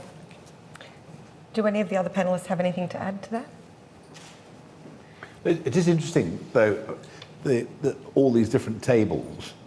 And I've used the ease of doing business, which is a personal favourite, which is actually correlates a little bit with your table, but not precisely. And the United Kingdom is in the top 10 in both, which is really good. But I don't know whether there's a kind of a global index of global indexes, is there? I don't think so, no. I don't think so. Maybe we can create one today. Well, something like that, you'll never get any answer, because if you measure everything, you're really measuring nothing. Yeah. You know, so the more precise you are, the better the measure is. Yeah. That's what we've understood. Yeah. Oh, right.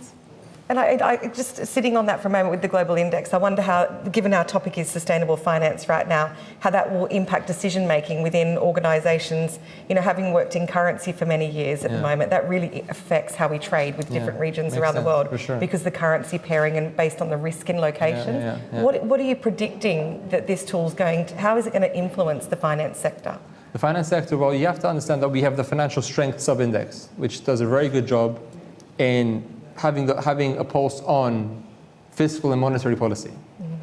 So again, it depends on who you are and what question you're asking. So if you're asking from the perspective of a business, right, that trades grain, right, or wheat, right, your perspective on what those markets are going to do would depend on what question you're asking, okay?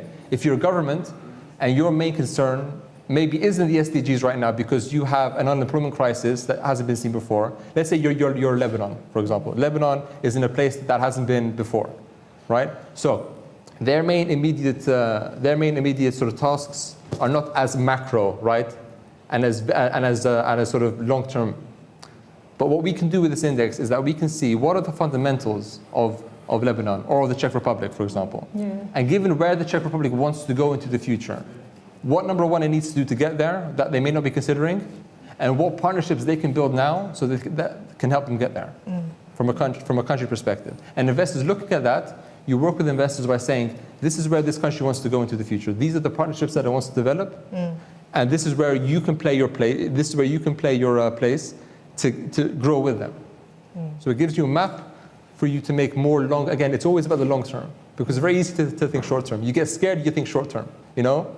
But it's the long term that really matters. That's what keeps the economies thriving and driving into the future. I think one of the most interesting things about your index was tying into what I was saying about real world impacts, because I can see government from a policy perspective looking at your index and the point you made about therefore we are going to be able to do better trade deals because we have this power. That's an example of a real world impact that you can explain to people and say we need to increase our defence spending because that will in turn lead to greater trade deals internationally that will reduce the price of bread in the supermarket. So I think these things are connected, but I guess my beef, and I'm sorry to sound cynical, but my beef is I don't think we're good at explaining them and making real world connectivity between the kind of things we're talking about and that people actually at home are understanding. James. No, thank you, Katie. I think to build on that discussion, there's no accident from what we saw from the presentation before that the Netherlands was said to be number one and North Korea was at the bottom of the table. I think we all know in terms of North Korea, it is a society that is enclosed. It is a society that is not outward looking, while countries such as the Netherlands have always been outward looking for many, many years and has taken a very progressive approach under successive governments actually in the Netherlands going forward. But I think what's important about the indexes that we're discussing today is that they're a tool. They're not an end in itself, as we've just heard. Yes. And so as part of that, in terms of the challenge that you've just, the question that you've just asked us, Katie, in terms of sustainable finance, we need to look at different ways of sustainable finance. So here in London, for example, we're looking at Sukuks, which are Islamic finance bonds, which focuses on long-term patient capital, long-term finance, in other words.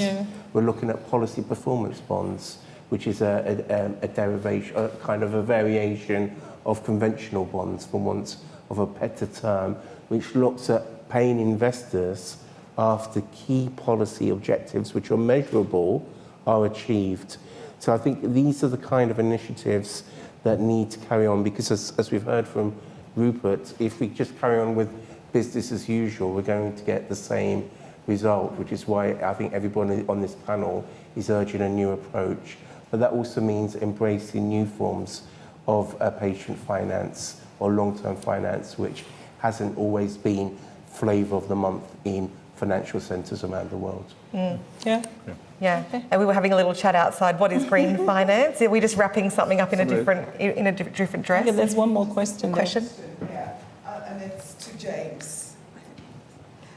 You mentioned about the London Chamber of Commerce in conjunction with the Africa Union forming the Africa Hub in London. My question is, how is this going to promote or help sustainability in African countries and African business?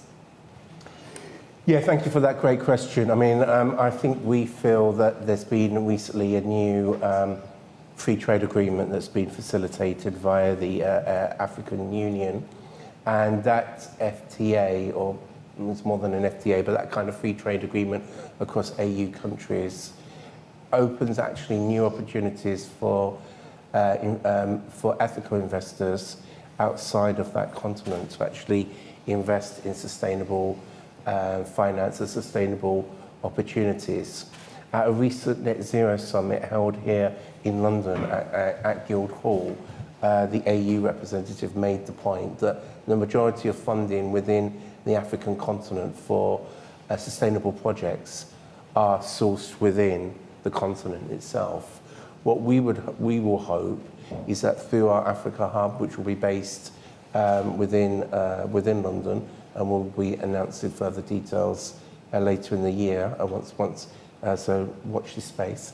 But once it is confirmed, we would hope that this new FTA within the AU will give new opportunities and new confidence, frankly, for investors to feel that there is surety in terms of a kind of a legal framework, so surety in terms of the outcomes for investment, surety that when they do invest, it will actually invest on particular projects so you can literally follow the money, Yeah. and surety in terms of those defined outcomes. So it's a step in the right direction. We're very excited and ambitious for the project, and you know, we've had fantastic conversations with our AU partners, and we're hoping for the best.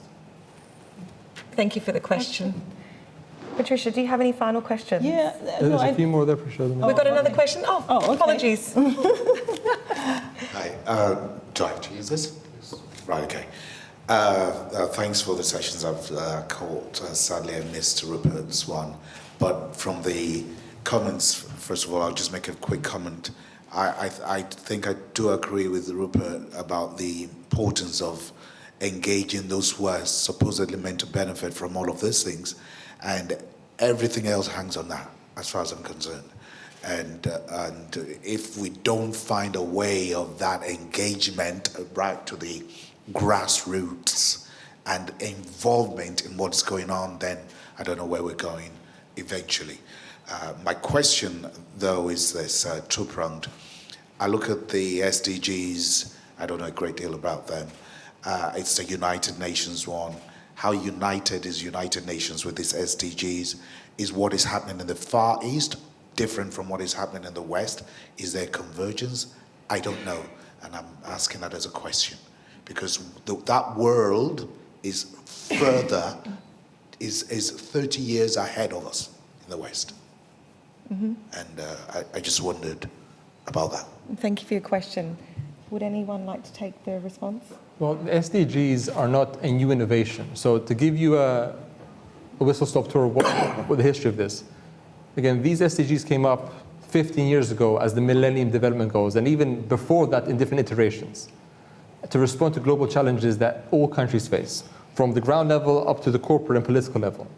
So again, as a UN initiative, it was something which was developed off the back of the UN, because that is the body that represents countries naturally across the world, to develop some sort of standards and some sort of goals which we can all broadly agree to move towards. Yeah, it's not a legally binding document. There's nothing there's nothing saying that you have to do this, but there are sets of principles and goals that all countries and all corporations that are helping countries develop this are trying to work together. Right. So we have education, we have issues in relation to corruption. We have issues in relation to clean water, right, and others, fair business and others, which emerged over many years of consultations with governments and with the civil societies. And they came up with these goals, and they had a target of 15 years to reach some sort of targets. And then they got reinvented as the SDGs for a further 15 years. So I think the plan for this is to continue to grow them and to evolve them and to engage governments at different levels to move towards this for the macro benefit of us all. Now, how each country does them is a different story, as we know. Again, there is a realistic perspective, but at least we have done as a human race, we've developed an institution, and I think we need to realize how much we've moved forward. Although we do have a lot of negatives in the world, the fact that we managed to develop a consortium of countries which come together at the negotiating table, to make sure that we don't blow ourselves into pieces. And so far, we've done a relatively good job at it so far. Oh. And beyond that, hopefully we can, into the future, develop some sort of standards and goals that benefit everyone. So countries will develop at their rate, depending on how willing they are to reach these targets. Naturally, there's debates between countries as to what their target should be, as we see with climate change. But at least we have a common goal, and we're trying our best to move towards that. That's just a sort of more broader vision of what the SDGs are. Further thoughts? Okay. Yeah, I think one of the most important comments you made there was about people working at agreeing the goals, but then implementing them at different rates, because it's the different rates that undermines the goals. Because this goes back to my cynicism point about what is the point of the UK busting itself to go to net zero, where China is still building coal-powered power stations. Now, we could say it's virtue signaling, we're leading by example. We could say that our 2% makes a big difference in the big scheme of things. Or, like a lot of people, we could be cynical and say, what's the point?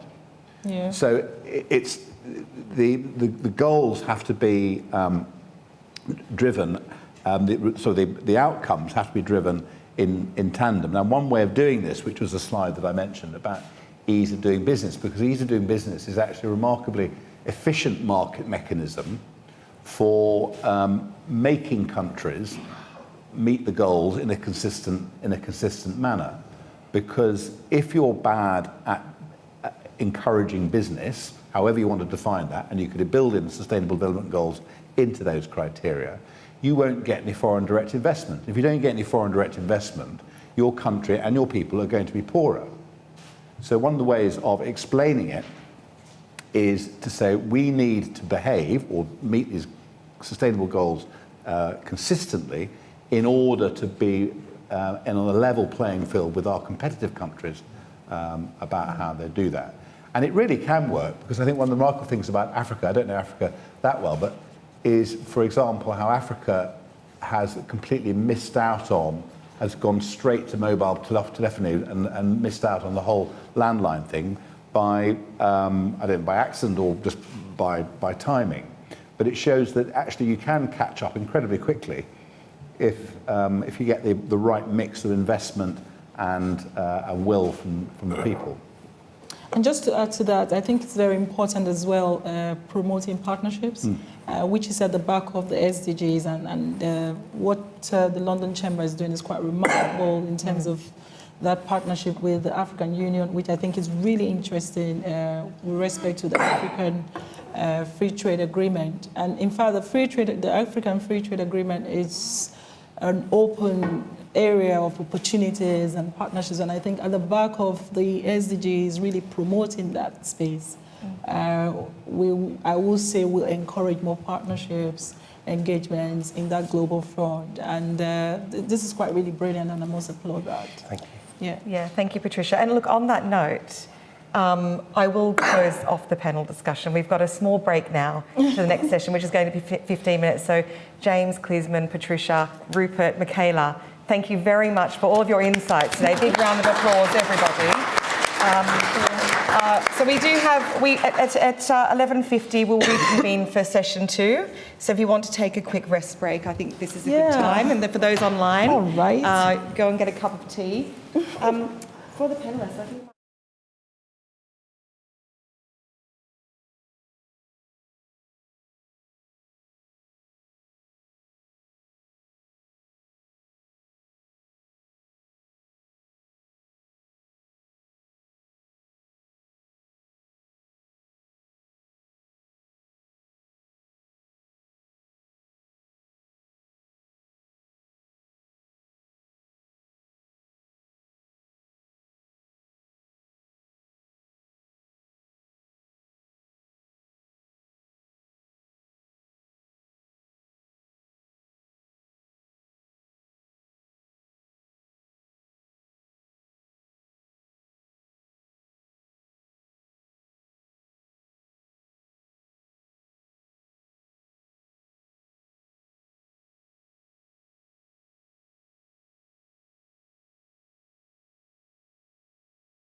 Does that mean I can? Okay. Hi, welcome back, everybody, and welcome to those of you who are just now joining us. If you have just joined, I'm Courtney Fingar, and I'm helping along with Patricia Kenneth Devine to chair this session.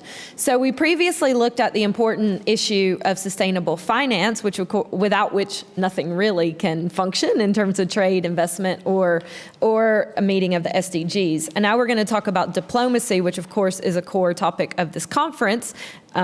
The hint is in the name, and we're going to talk about what does that look like, what does sustainable development diplomacy mean, first of all, and how can diplomacy be deployed to help lead us to the 2030 agenda.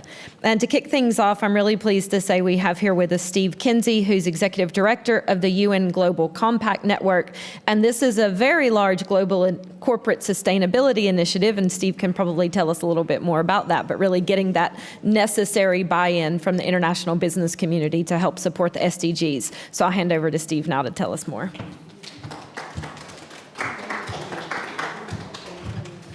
Thanks, Courtney, and thanks very much for having me, Patricia.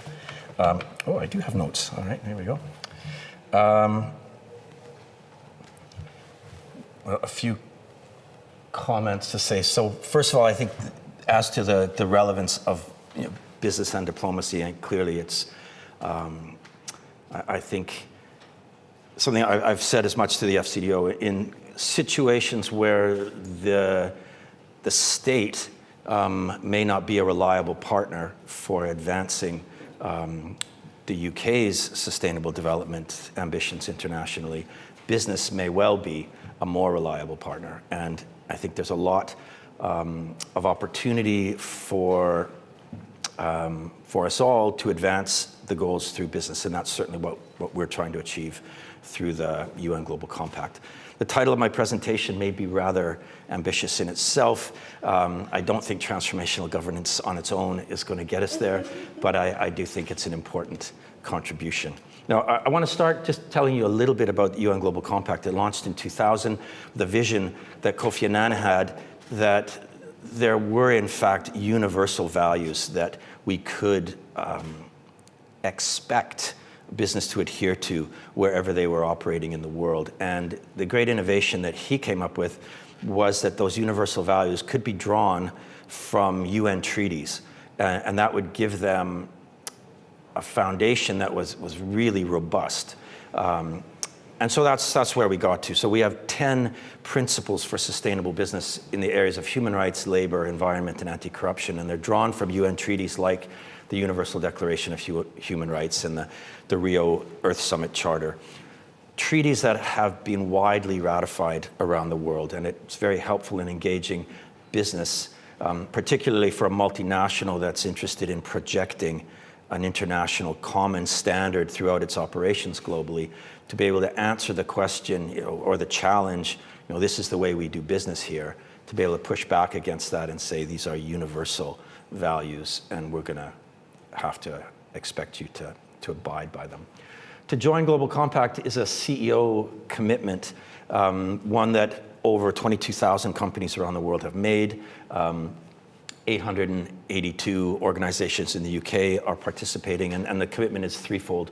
Firstly, to operationalize the 10 principles throughout the organization. Secondly, to report annually on progress. And third, to support the wider UN development agenda, which is what's brought us here today, the SDGs. If you're interested in more on how we're doing in the UK on the SDGs and not interested in waiting for the next UK voluntary national review to be published, we produced a report last year called Measuring Up 2.0, where we went through the goals one by one with a group of experts and sort of took the pulse. So there's a RAG rating on each of the goals and some insights into how we're doing. You can access that on our website if you're so inclined.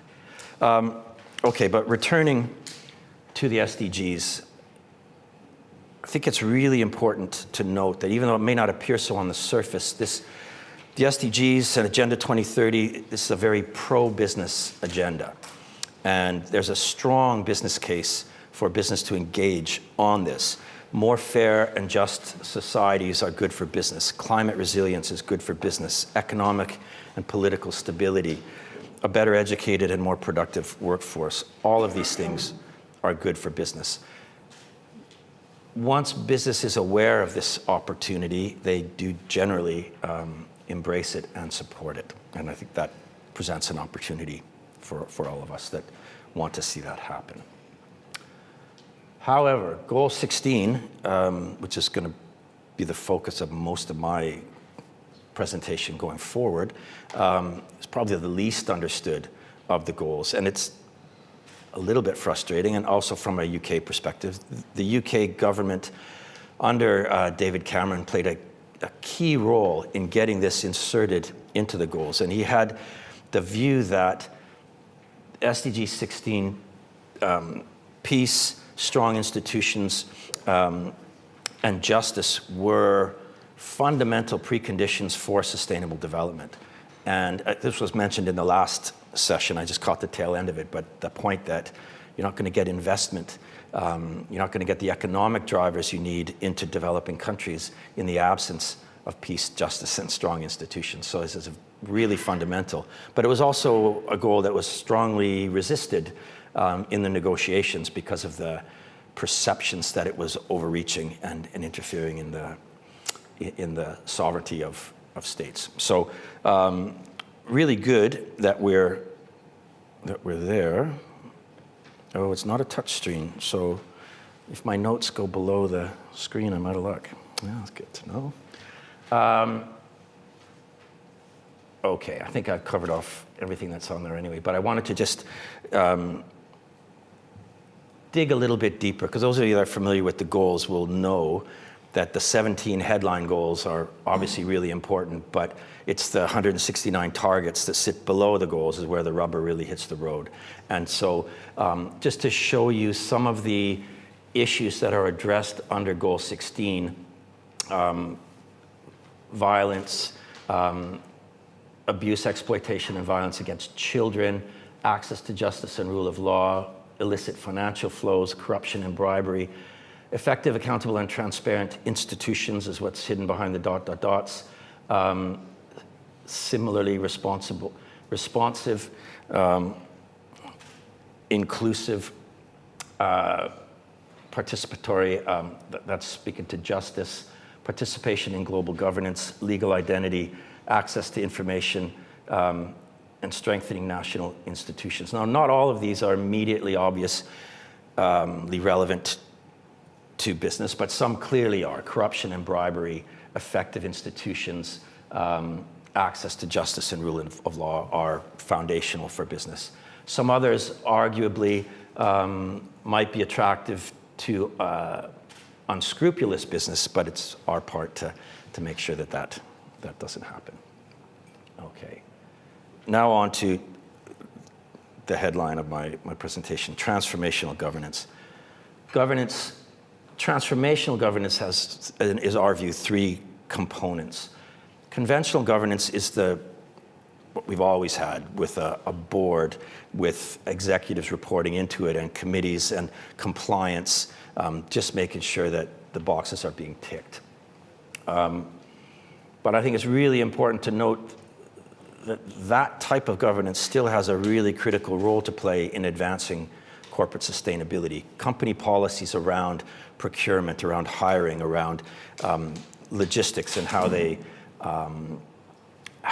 are operating their own facilities, et cetera, are driven ultimately by the executives and the policies that they're establishing. So there's a key role for governance in sustainability. Sustainable governance is getting more specific now about who owns it in the company, and is there a sustainability committee at chair level? Is this agenda getting the board level engagement that is necessary to make the kind of changes that are necessary to transform companies into sustainable businesses that are fit for the future? And then the third component is global governance, and this is to some extent where the SDG 16 stuff kicks in, and that there's an important role that business can and should play in helping to lay groundwork for sustainable business and conditions where the SDGs can be achieved. And that would be through responsible engagement with governments, responsible lobbying in particular, and advocacy, and not saying one thing publicly and another thing privately or through business associations and other proxies. So business action. Many stakeholders are putting more and more pressure on companies to act. They want to see, so it's consumers for sure, investors, employees. This is really the foundation of the business case that I spoke of to begin with. On all of these actions, there is a business case, and it's certainly true, again, for here. Stakeholders want to see businesses acting responsibly in this space. So they're looking for collective action and partnerships. Typically, there will be some markets where one business, I'm thinking De Beers in Botswana, where they can be very, very influential. But in most places, forming partnerships with like-minded businesses is the best way to go forward. And there's clearly a shared pre-competitive interest in advancing Goal 16 in challenging markets. Responsible policy engagement, I already spoke to. And then ethics and compliance programs. Clearly, companies need their own houses in order to be a credible voice for change in this area. So we really need to be scrupulous when it comes to bribery and corruption and so on. And we need business to step up in that regard. Taken together, this can be a constructive and robust way that business can make a contribution to Goal 16 and in turn help to advance the wider SDG agenda. Not sure how I'm doing for time, but I feel like I must be getting near the end. And so with that, I'm going to just say thank you. If you're on LinkedIn and you want to connect, that QR code will take you there. Very happy to do that. If you'd like more information about Global Compact, there's some links there as well. And I'm afraid that I'm not able to stick around for the panel discussion. I have another commitment, but it's been a pleasure to join you today, and I wish you all the best with the rest of the conference. Thank you.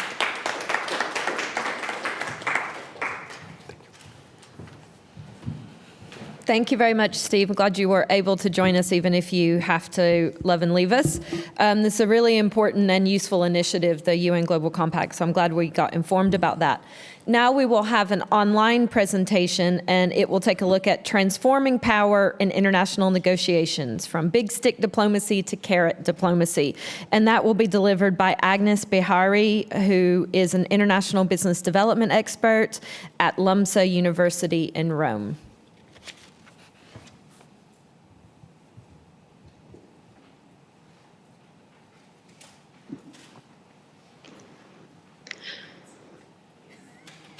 Hi, good afternoon. I hope you can hear me and see me. Thank you very much for the opportunity to present here at this prestigious event, and I'm going to talk about a topic that is very close to my heart. So now I would like to start sharing my screen, and please confirm if you can see my slides.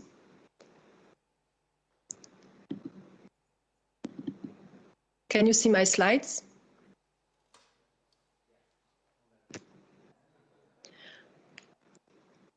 Okay, so I'm going to continue with my presentation, which is from the big stick diplomacy to carrot diplomacy. And I will talk about briefly the sustainability roadmap, the unipolar world, multipolar world, sustainable development diplomacy, and our role as citizen ambassadors. The need to move away from the so-called big stick diplomacy is a particularly timely topic. The era of the one-way cooperation model has become obsolete, and the underdeveloped and developing countries are engaging.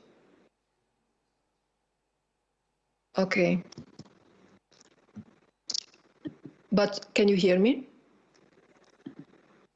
Okay, just one second. Can you see now? my slides?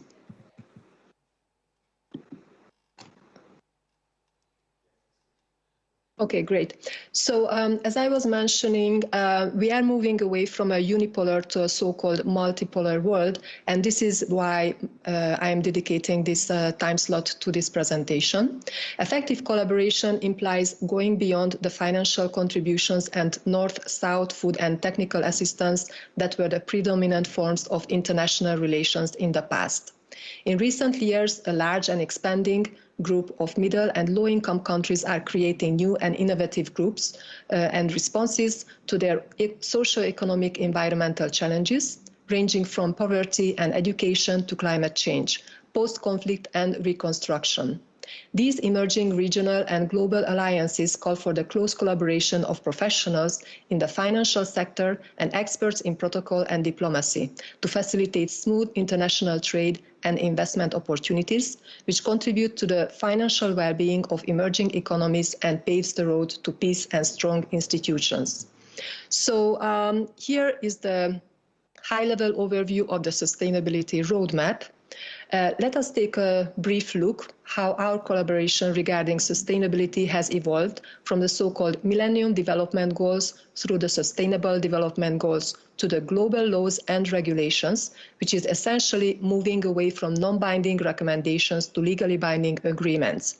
The MDGs severely lacked monitoring, evaluation, and other frameworks to impact accountability, to have a real-time transparency on how each country is performing their milestones based on international sustainability agreements. The SDGs, on the other hand, push us to manage impact data, ensuring the quality and timely acquisition, clearly identifying 169 targets and 230 indicators to follow. There are some agreements in place, just to mention a few key concepts. For example, the European Union's Corporate Sustainability Reporting Directive, as well as the EU Sustainable Finance Disclosure Regulation. In the measurements, we can talk about the NDCs, or nationally determined contributions, which is a climate action plan to cut emissions and adapt to climate impacts. Whereas the environmental, social and corporate governance, or ESG framework, is used to assess organizations' business practices and performance on various sustainable and ethical issues. The achievements can be mentioned that there is a harmonization and transparency across the different sectors, and this is how we can continue talking about sustainable development diplomacy. However, there are also challenges. For example, there are different priorities in different countries and regions, and therefore the reflected challenges need to be addressed by protocol professionals because they need to be addressed on a global scale, as well as government relations in corporations and private citizen ambassadors. We need to deep dive into the understanding of the realities and needs of others as the driving forces behind the international relations. So, as I mentioned previously, we will talk more in detail about the so-called unipolar and the multipolar world, whereas currently we are focusing on climate action and we are focusing on affordable and clean energy, clean being the key word here. However, the focus on climate action, reducing our carbon footprint, and to meet the 2030 agenda of net zero is also accompanied by other sustainable development goals. For example, we can talk about diversity, equity and inclusions initiatives and reparations, for example. We are also talking about moving away from the linear economy to the so-called circular economy to extend the lifespan of the products that we create. We also talk about sustainable cities and communities. For example, recently there have been headlines about the 15-minute cities. And finally, peace, justice and strong institutions, as it was mentioned earlier as well, is a key component to ensuring that we are achieving what we put out as our goals, and we are also held accountable for it. Talking about the multipolar world, there is a very, very different situation. The focus here is achieving goal number 1, which is no poverty. We need to understand that the developing world has not reached the same level of development as the so-called developed countries. Therefore, they have different realities and different needs and different abilities to meet the Sustainable Development Goals. So when we talk about the key component of SDG 7, affordable and clean energy, here the focus is on the availability of affordable energy. So unless these nations manage to escape the poverty trap, no climate action is possible, as their basic needs for affordable and reliable energy sources are not met. Then we can talk about zero hunger. This is the second most important topic. However, it's no longer only present in the developing world. Food insecurity has been an issue in the recent years all over the world. Partnership for the Goals is very important because they leverage the skills and the infrastructure that has already been developed in other nations. And industry innovation and infrastructure investments are allowing nations to access decent work and economic growth. And finally, we talk about quality education, which is a long-term goal, because unless the previous SDGs are achieved, especially the number 2, zero hunger, we cannot ensure that children can have a quality education.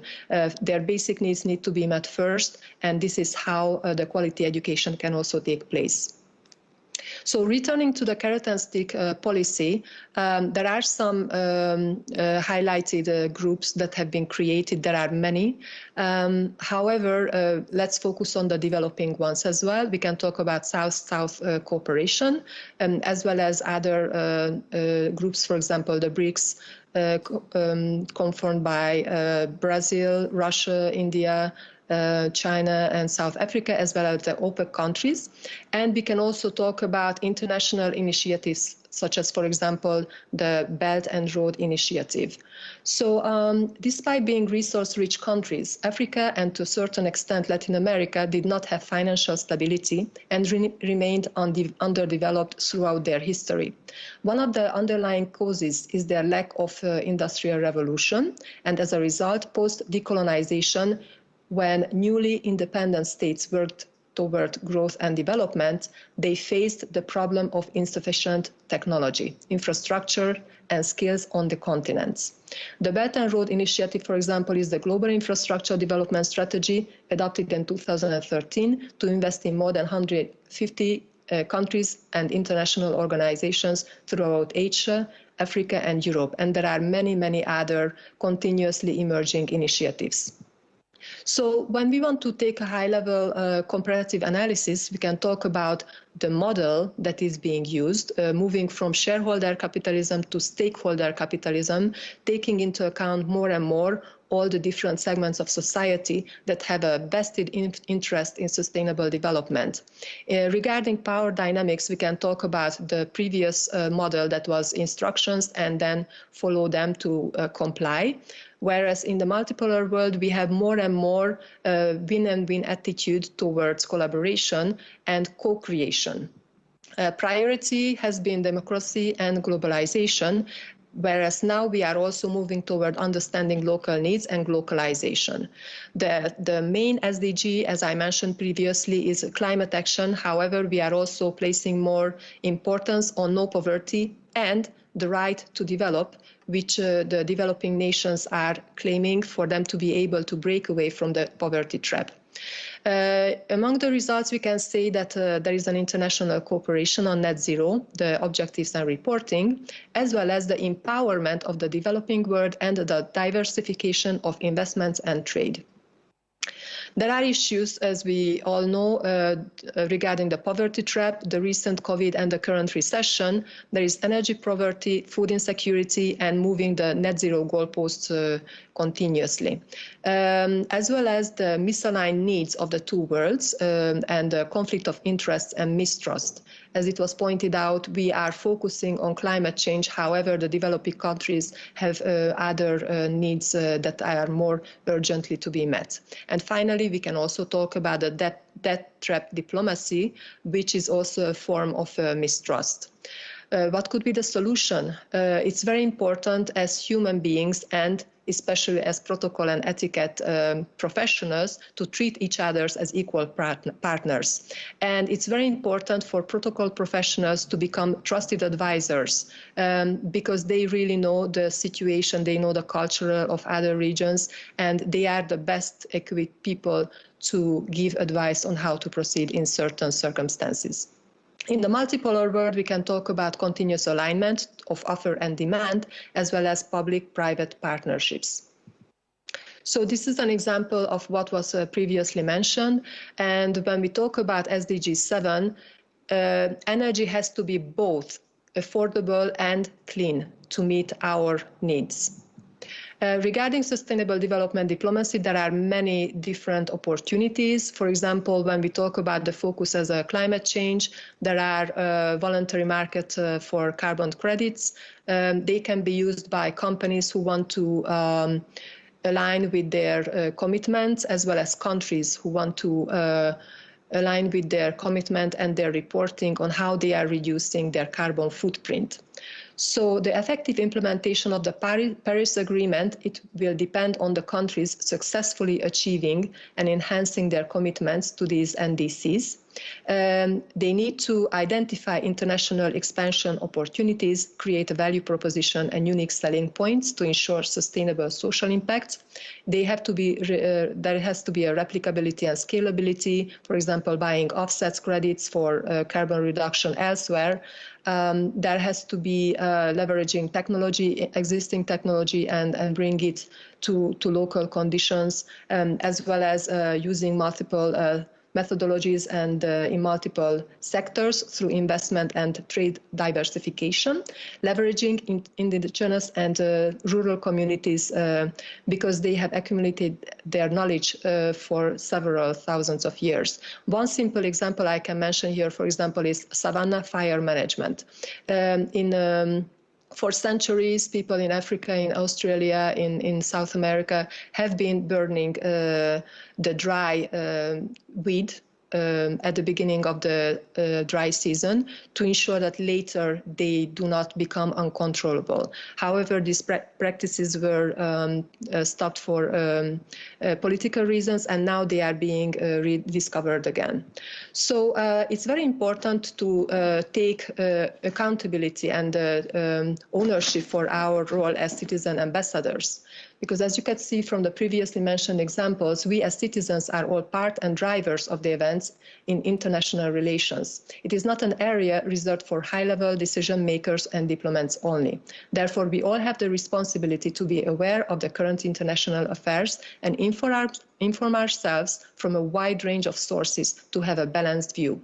We need to exercise due diligence in the sense that we as much as possible, should aim to acquire first-hand information. This can be done by traveling to other locations and get to know the realities of other cultures and countries, and to speak to citizens visiting us from other countries to get their perspective directly and to be able to ask for clarification if required. This is not possible when we simply watch the news or read articles, consuming information through the lenses of others, which may be biased.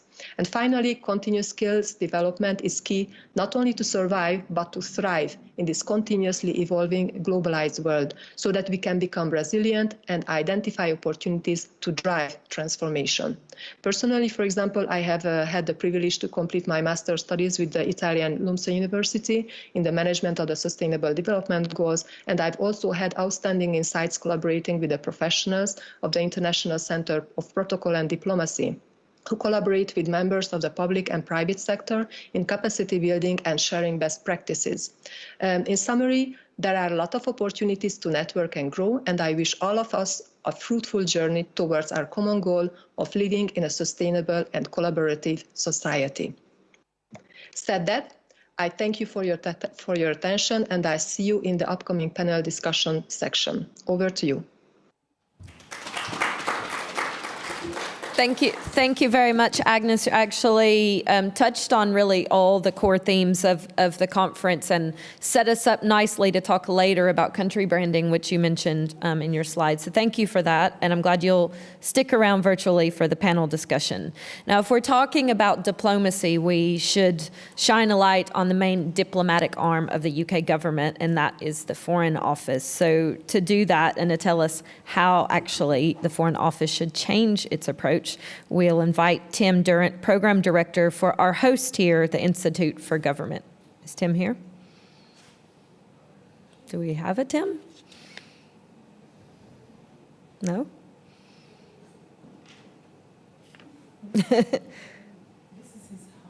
He's not home. It's his house and he's not home. Well, I'll tell you what. Is Dr. Eben here? Yeah.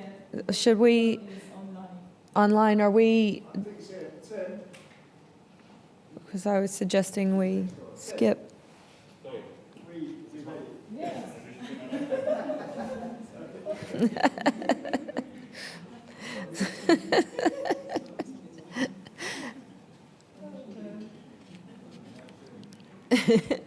Because I'm wondering if Agnes is still online, because we could ask her some questions while we. Are you ready, Tim? Okay, come on up. I've already introduced you, so let's get on. Thank you, everyone. Sorry I wasn't here for the morning. I hope you're having a good day. I'm glad that you're running to time. Well done. That's always difficult with a big conference like this. So I was asked to talk about a report that we did here at the Institute last year called How Should the Foreign Office Change Now? So I don't know if you are aware of how the UK government structures its foreign policy outfits, but the Foreign, Commonwealth and Development Office, as it is called, is the main department in the UK government running foreign policy.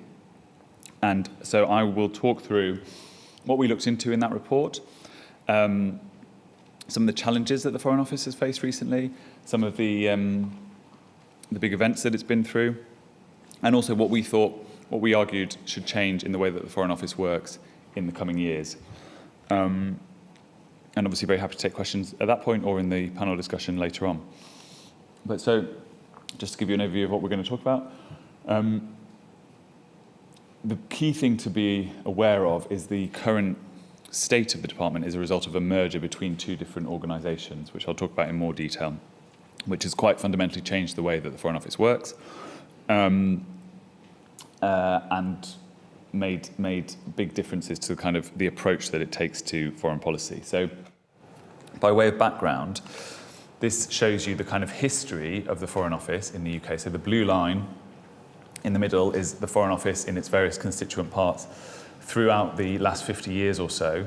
It started back in the 60s. The Commonwealth Office and the Foreign Office were merged to create the Foreign and Commonwealth Office. And then you can see above, the pink boxes show different periods in which the Ministry of Overseas Development, or as it became the Department for International Development, was separated out from the core Foreign Office department. And the broad pattern was Conservative governments merged the two departments and Labour governments split them out. So Labour governments preferred to have a department for international development or overseas development that was separate, that had its own cabinet-level minister, whereas Conservative governments preferred to bring them together. The exception to that is the most recent one, the Department for International Development, which was created in 1997. Tony Blair, as Prime Minister, created it, and it existed for over 20 years through both Labour and Conservative governments. When David Cameron became Prime Minister in 2010, he decided to keep international development as a separate department, and he made a big pledge that the UK would become an international development superpower. He was the first Prime Minister to commit to UK spending 0.7% of national income on aid, which he put into legislation, along with the Liberal Democrats. And he made a big, as I say, a big focus on keeping that separate. Once he left government, however, that came to an end fairly quickly, and in 2020, Boris Johnson merged the two into what we have now, so the Foreign, Commonwealth and Development Office. So this is a big department that basically oversees all of the UK's foreign policy, apart from trade policy. Boris Johnson, when he announced it, he said that he wanted to move away from the situation previously where, as he portrayed it, the left hand didn't know what the right hand was doing. So his description was that Foreign Office and DFID, as they were referred to, weren't cooperating well, they didn't know what each other was working on, and there was kind of mismatch between UK foreign policy objectives overseas, particularly in the countries where the UK has a big development agenda. So in, for example, some sub-Saharan African countries, the development spend will be much higher than the diplomacy spend. The head of the International Development Office will be senior to the ambassador or high commissioner.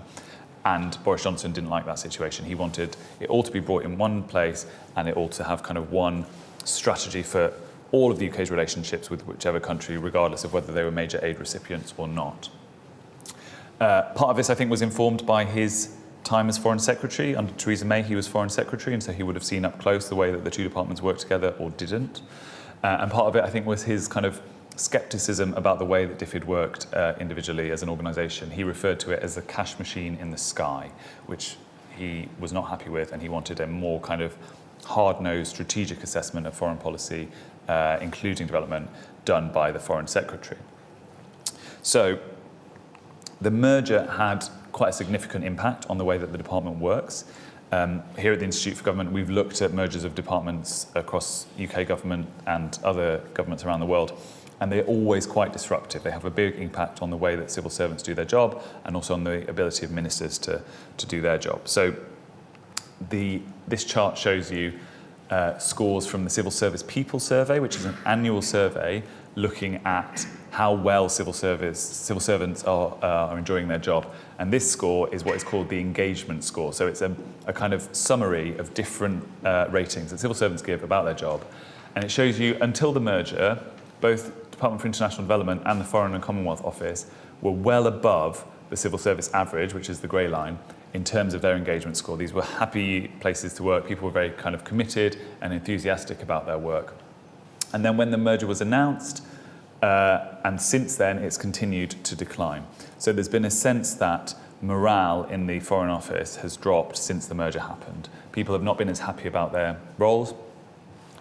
Obviously, these are just the headline figures. We can't necessarily know the detail behind these, but I think one of the key drivers of this from having conversations with people is that the people who previously were DFID employees, so the international development staff, felt particularly concerned about the direction of the department. They weren't sure that their job was going to remain the same. They weren't sure that the department would have the same commitment to international development that a standalone department had. So there was a big concern that the new department wouldn't be as, I guess, focused on their priorities as the previous one.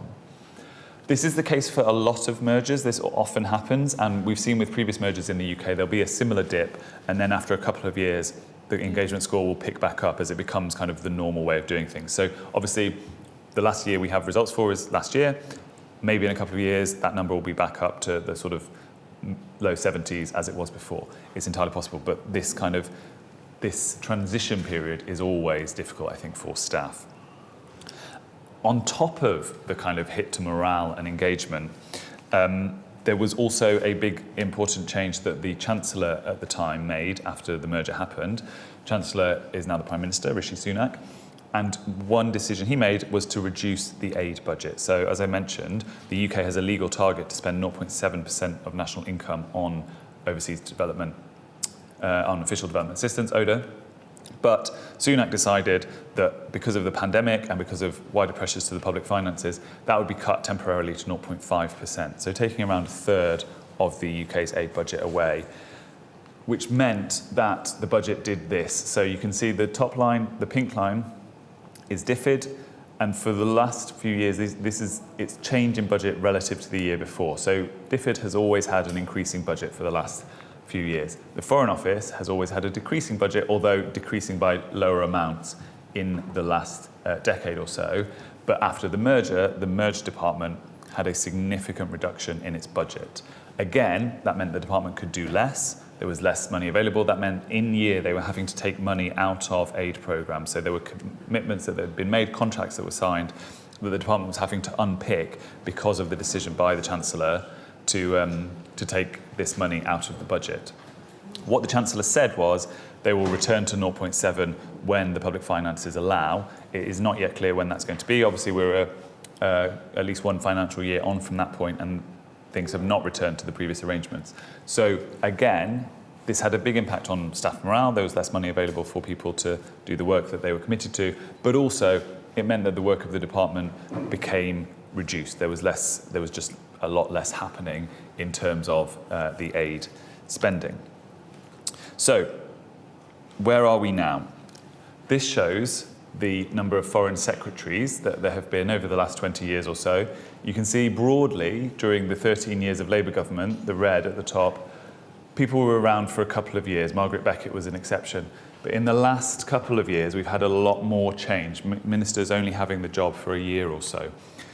We generally say at the Institute for Government that we think ministers should stay in post for as long as possible. The higher the turnover, the less they're able to do. They take time to get up to speed with things. It takes time to learn the new brief. It takes time to build relationships with people. And obviously the Foreign Secretary job is all about relationships. It's very difficult if you're negotiating in the UN or in Brussels or wherever it might be, if you don't have those existing relationships. So taking time to stay in the office is really important. So James Cleverly, who's the Foreign Secretary at the moment, he made a pitch yesterday to the Prime Minister to be allowed to stay in his job because there are rumours that the Prime Minister is considering moving some more ministers around. Fingers crossed he does stay and he is able to continue doing this work. He seems to have been fairly successful as a Foreign Secretary. He's clearly got good relationships with the Ukrainians, obviously, which is a big priority at the moment, with the Europeans. He's been leading the UK's negotiations with Brussels on remaining aspects of the Brexit process. Him staying in post, I think, will be important for the kind of success of the Foreign Office overall. That's the leadership. I just want to talk quickly as well about some of the key events that have happened through the last year and a half, 2 years since the merger. So obviously in 2021 we had the evacuation of Kabul after the Taliban retook the capital. The UK government was heavily criticised during that period, particularly the Foreign Office. There was a sense very much that the Foreign Office was not working well with the Ministry of Defence in dealing with that evacuation. And two civil servants became whistleblowers. They sort of shared some of the detail of what was happening inside the Foreign Office during that period and actually lost their jobs as a result because there was, they felt that the Foreign Office was performing very poorly in managing that evacuation. Obviously, since last year, there's been the war in Ukraine, which has been a big foreign policy priority for the UK government. Under Boris Johnson, and that has continued under Rishi Sunak. The UK is very committed to supporting the Ukrainians and has been seen as somewhat of a leader across Europe in terms of driving up support for the Ukrainians. So that's arguably perhaps more of a success for the Foreign Office over the last couple of years, but obviously is an ongoing crisis that takes up a lot of time and effort. And in the kind of context of the sort of global uncertainty that everyone is facing, the post-pandemic world, the Foreign Office has put out various reviews, which I would recommend reading if you're interested, but the integrated review of foreign policy, that was initially published in 2021. They refreshed it earlier this year and said, these are the 4 priorities that we have in the UK foreign policy space. Those are obviously just the high-level headlines, but you can see they're incredibly ambitious. So shaping the international environment, generating strategic advantage, those are big, heavy objectives that the Foreign Office is trying to hit in the context of a lot of ministerial turnover, reduced budgets, and lowering morale. So they've got a lot on their plate. Having said that, their annual report, which was published earlier this week, does show that they have plans to increase bilateral aid funding. So it seems like some of the corner has perhaps been turned on that aid budget question, and there is a possibility that more will be going back into it. We haven't yet seen the detail, though. They've just made some high-level commitments about what's to come in the future. So, what should change in the Foreign, Commonwealth and Development Office? These are the key points from our paper that we wrote around a year ago. We said that it's all very well having these high-level strategies, like the integrated review. What you need is actions and staff to actually do this. So, for example, the review said that Russia was a big priority for the UK, understandably. Russia's seen as one of the biggest threats to UK kind of security and prosperity. but the number of staff working on Russia and Eastern European issues had fallen over the last few years. So we said, okay, you're clear on what your strategy is, you need to actually make this happen. Number 2, sort out the merger. As I say, mergers always take a long time. We know, for example, again from that annual report, that it took 2 years for an IT system to be put in place that meant that all of the staff could talk to each other on the same messaging service and that kind of thing. So for the 2 years after the merger, they were all still operating on different systems. And it was only in October last year that that actually started working. Strengthen working relationships with other departments. So I mentioned about in the Afghanistan evacuation, there was kind of disagreement between the Ministry of Defence and the Foreign Office as to who exactly was responsible for which aspects of the evacuation, and the MOD was seen as performing much more effectively than the Foreign Office. One of the things we've heard generally is that overseas, when the Foreign Office in embassies and high commissions and consulates around the world, the Foreign Office staff are very good at working with other UK government staff. So if there are Home Office staff embedded there, or Ministry of Defence staff, or whoever it might be, the problem is actually back here in London, where the kind of departmental fiefdoms come into play and people get a bit more jealous about protecting their territory, and therefore the kind of relationships across the road in Whitehall are not as strong as they should be. And I think part of that comes down to ministerial leadership and the relationship of the Foreign Secretary with his or her colleagues, but part of it comes down to the Foreign Office staff themselves kind of building those relationships and ensuring that they are able to work together well, because despite them being one of the big departments in foreign policy, everything requires cooperation. Obviously the MOD is incredibly important, Department for Business and Trade, and of course the Prime Minister's Department, number 10, and the Prime Minister's views matter. So if the Foreign Office can strengthen those relationships with those other bits of government, they can get more done. Our 4th point, we thought the Foreign Office should look again at overseas staffing. So the Foreign Office in recent years has made a move to recruit more locally employed, locally engaged staff and fewer Brits in embassies and high commissions. Part of that is cost saving. It's cheaper to employ someone locally than it is to send a diplomat and their family and put their kids through private school and pay for their accommodation and so on and so forth.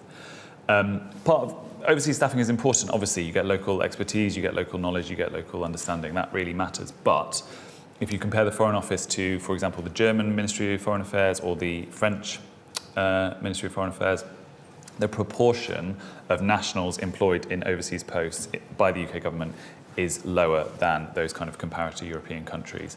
And we think actually, if you want your main foreign policy arm to be representing the UK government clearly and to have clear messages, you need home staff, UK nationals representing the UK overseas. Another aspect of that is foreign nationals won't get as high security clearance as UK nationals, and so won't necessarily be able to get involved in all of the same stuff. And when there's a crisis, foreign staff might be less transferable between posts. So for example, if you want to send some of your for example, during the Ebola crisis in West Africa a few years ago, Foreign Office and DFID surged a lot of staff into those countries suffering from Ebola. They were able to do that because those Brits were able to get visas as diplomatic people in those countries. If you are employing, I don't know, Jordanians in the embassy in Jordan, it's not necessarily going to be as easy for them to get a diplomatic visa working for the British government in Sierra Leone as it would be for a Brit. So it reduces your flexibility to kind of surge staff to kind of priority areas. And final point, it's a kind of an obvious point, but as I said, because that morale has been decreasing, because that engagement has been decreasing, we think there's a real need for Foreign Office leadership to really engage with staff, both ministers and senior civil servants, really engage with staff and support whistleblowers. So where people are raising problems inside the organisation, those can be dealt with internally rather than people having to go to parliamentary committees or indeed the media and say, this is a failure, this is a problem.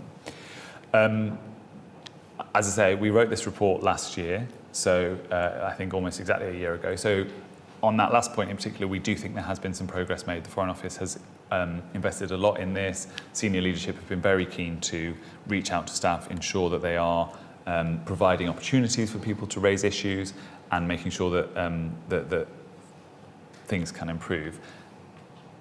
As I said earlier, I would expect the engagement scores to start ticking up again over the next few years, but I think it's important to realise just quite what a difficult journey the Foreign Office has been on in the last few years and what that has meant for the way it has gone about kind of progressing foreign policy. So I will stop there and happy to take any questions now or come back for the panel discussion later. Brilliant. I'm going to come back later. Thank you. Thank you very much, Tim. That actually gives some good context of some of the things we see in the news related to UK foreign policy and goings-on of the Foreign Office. Now we're going to have another online presentation, and that will be from Dr. Eben Akinseta, who is the head of the Department of Stakeholder Analysis and Decision Support Systems at the UN Sustainable Development Solutions Network in Greece. Also a senior researcher for the International Center for Research on the Environment and the Economy, as well as a principal investigator at the Athena Research and Innovation Center. So Dr. Akinseta is very busy.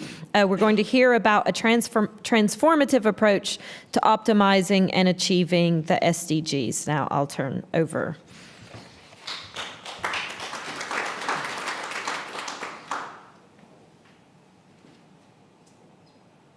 Thank you very much for that introduction. Can you all see my slides? Okay, perfect. All right, so I'll start by providing a little bit of context. Athena, the research institute, I am domiciled here in Greece at the Sustainable Development Unit, is also part of the IFOREA network. So this is the Alliance for Excellence in Research and Innovation and IFOREA. So IFOREA means sustainability in Greek. So within IFOREA, we work across 5 different research institutions in different academic institutions, universities, and research centers. We also run 3 accelerators, 3 climate change accelerators, and 1 maritime accelerator. And we're involved in a number of networks and associations, both nationally, regionally, and globally, primarily the United Nations Sustainable Development Solutions Network at different scales. So what this does is that it really places us in a unique position to work with a very broad range of stakeholders across a broad range of thematic priorities and sectors.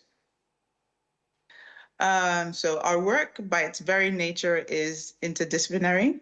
So both on the scientific side, but also very cross-sectoral in terms of the thematic foci. So we have 5 main pillars. The first being the Sustainable Development Goals and ESGs. So looking at the implementation of the goals, measurement of the goals, and the sustainable finance mechanisms to support them. We also look at climate change, so developing pathways towards neutrality and resilience. We look at the blue economy and pathways, sustainable pathways for seas and oceans in that context. We look at the water, energy, food, and ecosystems nexus and how we can support sustainable land use within that framework. And finally, innovation acceleration, so looking at education, upskilling, and capacity development. So over the course of our work and with the amount of experience that we've built up, we've found that it's really key and very crucial to bring all these strands of work and the actors involved together. And that gave birth to the Global Climate Hub, which I'll be presenting today. So the United Nations Sustainable Development Solutions Network Global Climate Hub was officially launched at COP27 last year in Egypt. And the main aim of this hub is to provide a focal point for the global community around climate change actors and really bridge the gap between the scientific models that we're producing within the hub and the non-scientific community of expected users, so be they policymakers, the business community, or practitioners, and to be able to take those tools to use them in an effective way for decision making. So the work of the hub is supported by 9 individual units, which focus on 9 different scientific priorities, but of course work collaboratively in a very interdisciplinary fashion. So through several iterations using inputs and outputs from the different units to support the work across each unit.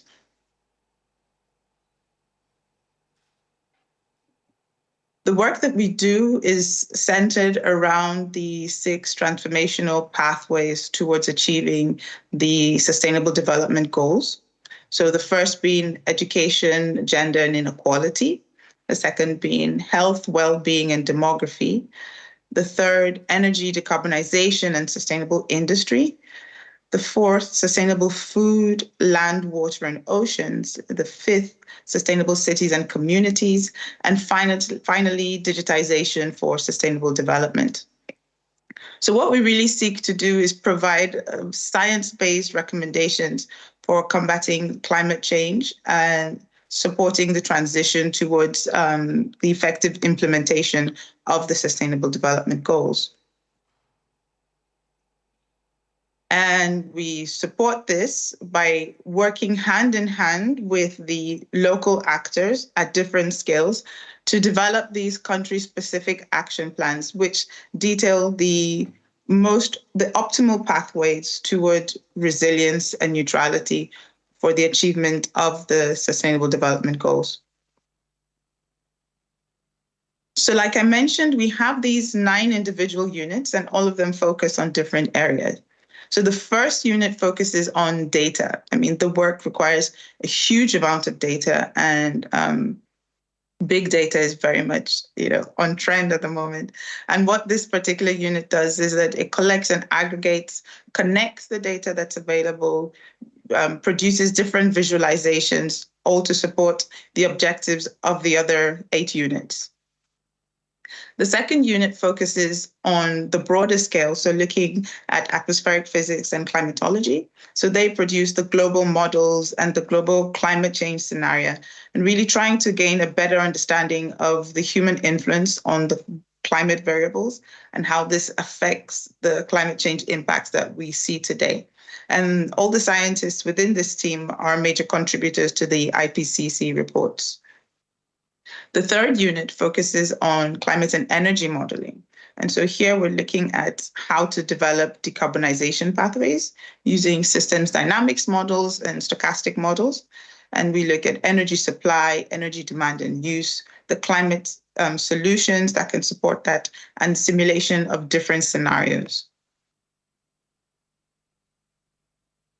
The fourth unit focuses on water, energy, food, and ecosystems network, Nexus, and essentially trying to look at the land use dynamics and how we can effectively manage the use of critical resources, land and water, to support the sustainable development of various communities. We also consider climate and health. And what this particular unit does is that it tries to translate the economic burden of climate change in the context of health and well-being. And that's considering not just physical health, but also mental health and wellness. We also focus on innovation acceleration. And by innovation, we're not just considering the technological innovations, we're also crucially looking into social innovations, as well as financial and policy innovations, and using different strategies, so both incremental innovation strategies, but also more radical and breakthrough strategies in a bid to support this transition towards a green economy. And speaking of the transitions, a very important aspect of that is to ensure that we're looking at a just transition, both locally and globally. So who are the winners and who are the losers? And how do we ensure that no one is left behind? This is a theme that has already sort of come through from the previous presentations and discussions, looking at the disparity and the dichotomy between the global north and the global south. So what this unit does is try to look at different sectors of the economy both nationally and internationally, to see that those adaptation pathways that we're proposing include everyone and leave no one behind. The 8th unit looks at the transformative participatory approaches. Earlier, Agnes made mention to increasing emphasis on co-creation and more participatory methods being applied. And that's what we try and focus on within this unit. So we really try and take the science to the relevant stakeholders and support the interaction and cross-fertilization of knowledge between these two groups. So having the stakeholders contribute towards the scientific process, but also having the stakeholders validate what's coming out of the scientific process as well. And finally, all of this is underpinned by education, training, capacity development, and upskilling. So we're supporting the skills that are required for this digital green transition and implementation of the SDGs, looking at the different groups of society that might need to reskill. So again, linking back to this just transition to make sure that no one is left behind, and trying to link them as well to the different national, regional, and sectoral priorities and strategies. Now, like I mentioned earlier, the IFRA network is really built on the shoulders of several other networks and many, many years of experience within the area. So we work in close collaboration with all the United Nations SDSN hubs globally, which includes over 2,000 institutions. And so we co-design these pathways, like we said, at international, national, and subnational level towards the implementation of the SDGs and ensuring resilience and climate neutrality. What we try and focus on is an optimal mix of different innovations. So like, it's not just the technological innovations, which tend to be the predominant focus, but importantly, socioeconomic, social innovations, financial innovations to support these socioeconomic pathways, but crucially, the policy pathways that are necessary to create an enabling environment, which is something that Steve had mentioned in his presentation, looking at governance and how that can support the implementation of the SDGs. And so here, of course, we have the 17 goals, which I wouldn't go into depth on because we've heard about them several times through the day. And Steve did a very good job of explaining them and, also talking about the fact that there are 169 targets behind the 17 goals themselves. But what's really crucial for us is about measuring the sustainability, because if we can't measure it, then we can't manage it, and then we can't improve it. And we definitely then can't develop these pathways that we've been talking about. So one of the key strands of our work is contributing to the Global SDG Index. There's an online platform that you can go into and look at to see how different countries are performing against each of the 17 goals. And this is something that we contribute to at a national and international level. But at subnational level, we're also looking at how to then downscale this, not just to communities, local governments and municipalities, but also to the private sector and different corporations. So trying to link the SDGs to ESG reporting.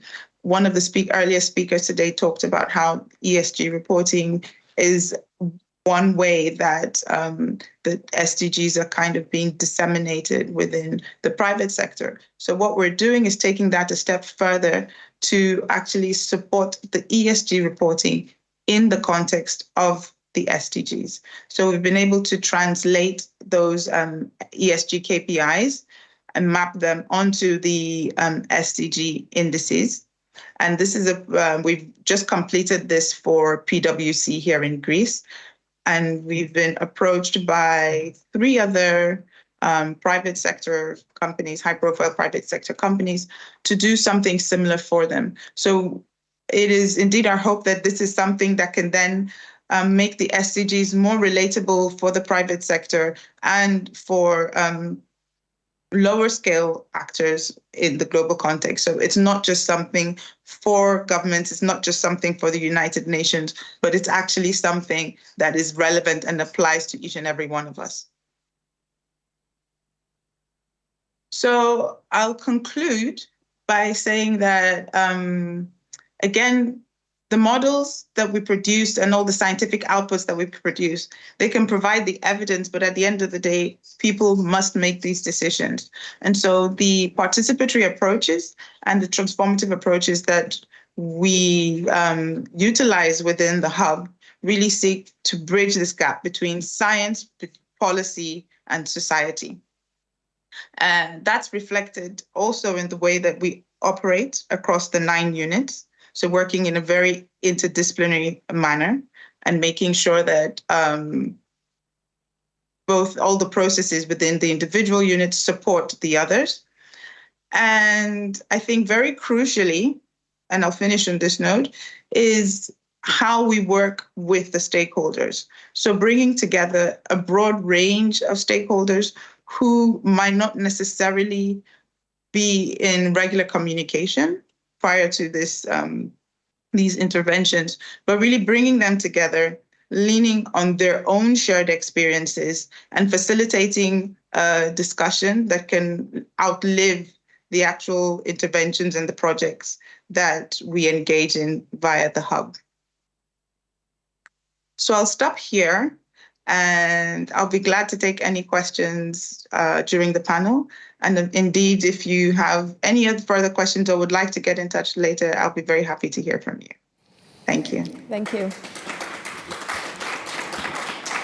Thank you very much for that excellent presentation. And actually linking up and tying ESG KPIs to the SDGs is a very practical and essential way to try to get the company buy-in. Another essential aspect of the corporate buy-in here is the role of SMEs, because there are actually more SMEs than large companies worldwide. So without the SMEs getting involved, we won't get anywhere. So I'd like to invite Rondi Allen, Executive Director of Sustainable X, to come talk to us about sustainable leadership with SMEs. Sustainable X, which I'm sure Rondi might tell us more about, is a consultancy that advises businesses on sustainability, so she's well placed to tell us about this topic. Thank you.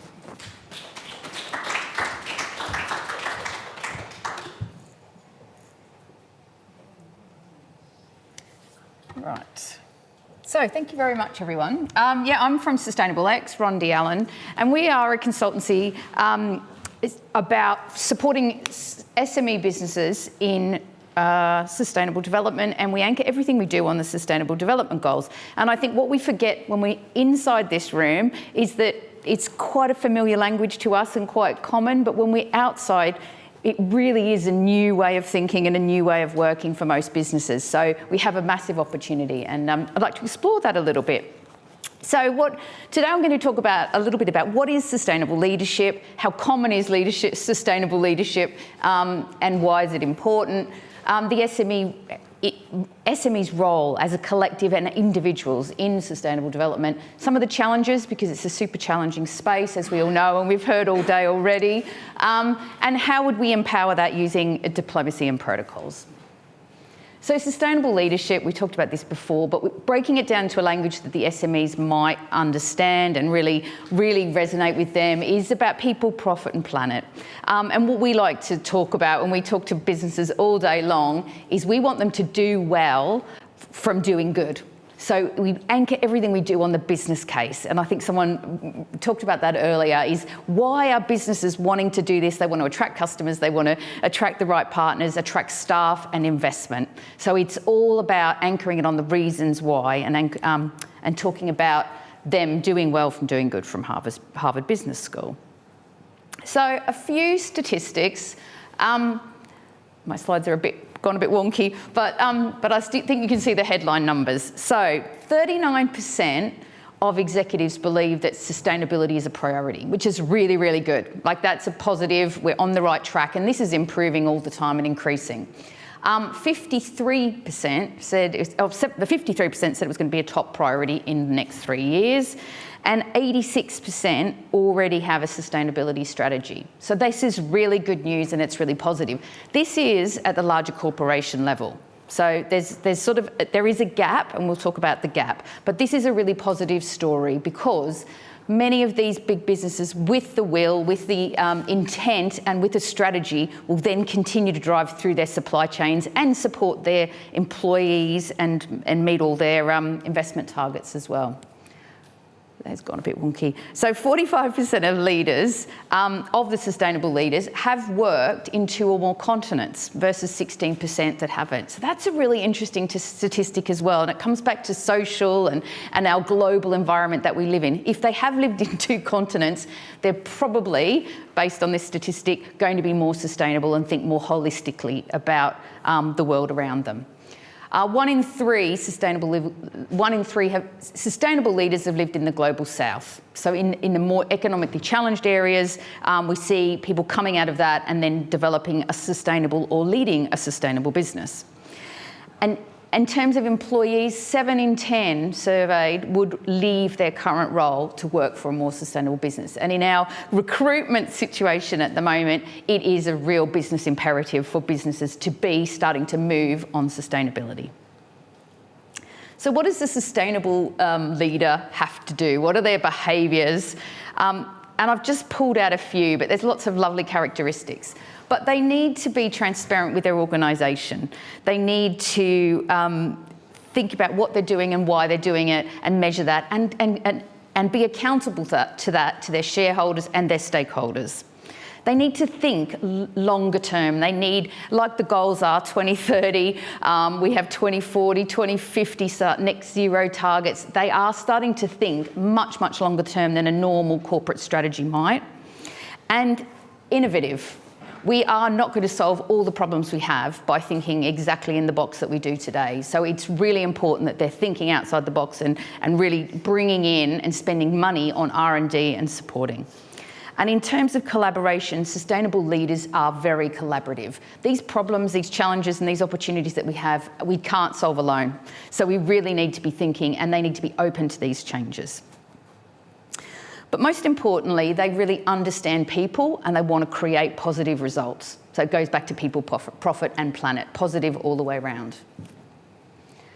So this was a really interesting stat, and it really brought it home to me, and it's why is sustainable leadership important? And 68 out of 77 industries have already seen climate change impacting what they do. Like, it is already here, and it is really affecting business. So there needs to be sustainable leaders and advancement in all these characteristics. So that is quite powerful. And what does it really look like in practice? You probably recognise some of these faces, but Gro Harlem Brundtland is kind of perceived to be, probably everyone knows better than me, but the mother of the Sustainable Development Goals. And she was a physician who was the Prime Minister from Norway, and it was really embedded in what she did. The founder of Patagonia, very ethical business. He just gave his £4 billion, £2 billion shareholding to charities for the environment recently. And Paul Polman is really instrumental and really has supported a lot of sustainable endeavours with Unilever. And Unilever is not someone you'd normally think is being very sustainable, but there's so many case studies of things that they've led. And these are really, really interesting and important sort of leadership models that we do have, and we do have people that have done well from doing good. But that's all kind of at a really high level. That's a view from the larger size of business. So what about the point of view from an SME? So an SME is traditionally thought of as a business with under 500 employees. So they're not all tiny, but they're not major players like a global Unilever or Patagonia might be. Some statistics. Again, there are 400 million SMEs in the world estimated. 90% of all businesses are SMEs. They employ 50% of our global population. 40% of SMEs are in emerging nations. 7 out of 10, I've got the stat, 7 out of 10 businesses, I think, are SMEs, or people employed work for SMEs, and yeah, over 80% employment. So they're a massive force and a huge population to shift and really harness that energy in that community. And the key SDGs that they really, really play a big part on are these 4. So poverty reduction. It's the backbone of all the economies. The SMEs are on the ground and they're creating jobs and bringing people out of poverty. This evolves into economic growth. There's a real force for countries to do well and grow. In terms of their responsible consumption and goal number 12, they consume a lot of resources, these 400 million businesses, and they're not always the most efficient, so they have a big impact on what they do and what we use. And innovation is a really key one in SMEs. SMEs can move and shift really, really quickly, and a really good example is we work with a lot of businesses that want to get to B Corp. And one of the key things is how you've got to change your bank to a sustainable or ethical bank. Big companies can't do that really quickly. As an idea of how quickly smaller companies can easily move their bank account and go for things like that. So innovation and the way to move and shift and change, and I think we saw a lot of that in COVID. The smaller businesses were very, very adaptable. But they're not without challenges in terms of where they are. The big impact for them is finance. It's really difficult to innovate and transition to a climate, more sustainable business without more funds. It's a cash flow issue. Companies, this leads on to the technology and technology solutions and infrastructure. It's difficult for them to invest on the modern technologies and to be cutting edge and all the processes that a big company might have to support them. They can't always access marketplaces or supply chains. They might have a fantastic product, but it's not local to them, or it's difficult to access without the network or the resources or the tools to sell their product or deliver their service at a really large scale to do more good. And the climate impacts, things like droughts, floods, extreme heat and cold can really impact these small businesses, and it can make and break what they're doing. They might not have the cash reserves to support any of the climate challenges that they're facing. So as a collective, they're an absolute force. There's a huge responsibility with this large footprint, but there's a huge opportunity as well. In terms of channeling human behaviours, they have such influence over so many people. They can really change at the grassroots. And you may or may not know, but in Scope 3 carbon, employee commuting is one of the key, often one of the key aspects of carbon footprint. So just by influencing your employees on how they might commute can influence carbon footprint. Education. A lot of these businesses have huge reach in terms of upskilling and training and apprenticeship programs and internships, and it really supports what we're doing, and that is a key goal on the SDG. Carbon footprint. Over 70% of Europe's carbon footprint is caused through SMEs. It's huge. So if we can harness this and capture all that and start to measure, we're moving along all of the agendas. But interestingly, in the UK, and there's no comparable statistics, we've talked a lot about measurement, but in the UK, only 11% of SMEs have measured their carbon footprint. So just even understanding and measuring, we've got a long way to go. So there's a lot to do with the big group. But how do we sort of move that and link that all up together? So we really need to empower the SMEs for sustainable leadership. We need all these business owners and leaders in the SME sector to think about being sustainable and working. And how do they do that? It's a challenge, but the first step is awareness and education. So we need to expand the capacity of these businesses. We need to provide training and education and awareness. And I think these sort of events are great. And if we can all go back and talk about it more, it starts hitting the smaller businesses and they know it's important. We need to support them with guidance on how to be more efficient, how to be more effective, how to measure carbon footprint. And I think we're coming along that way, but acceleration would not hurt. We need to support with policies and regulations, and this is really coming. We need governments to really take hold of this, and we're seeing an acceleration of requirements, and NHS is a great example in the UK of governments enforcing regulation, which is now feeding down to the supply chain. And every single supplier of the NHS in April next year will need to have a carbon reduction plan, no matter how big or small you are. So that's quite an important driver for an SME if their big contracts, your big contracts are with the NHS. So we've got a real opportunity on policy and regulation. Tax incentives to be greener. And we need a level playing field. It's not easy for small players to implement the policies and regulations. So there needs to be some equality for all the businesses in the supply chain to be more sustainable.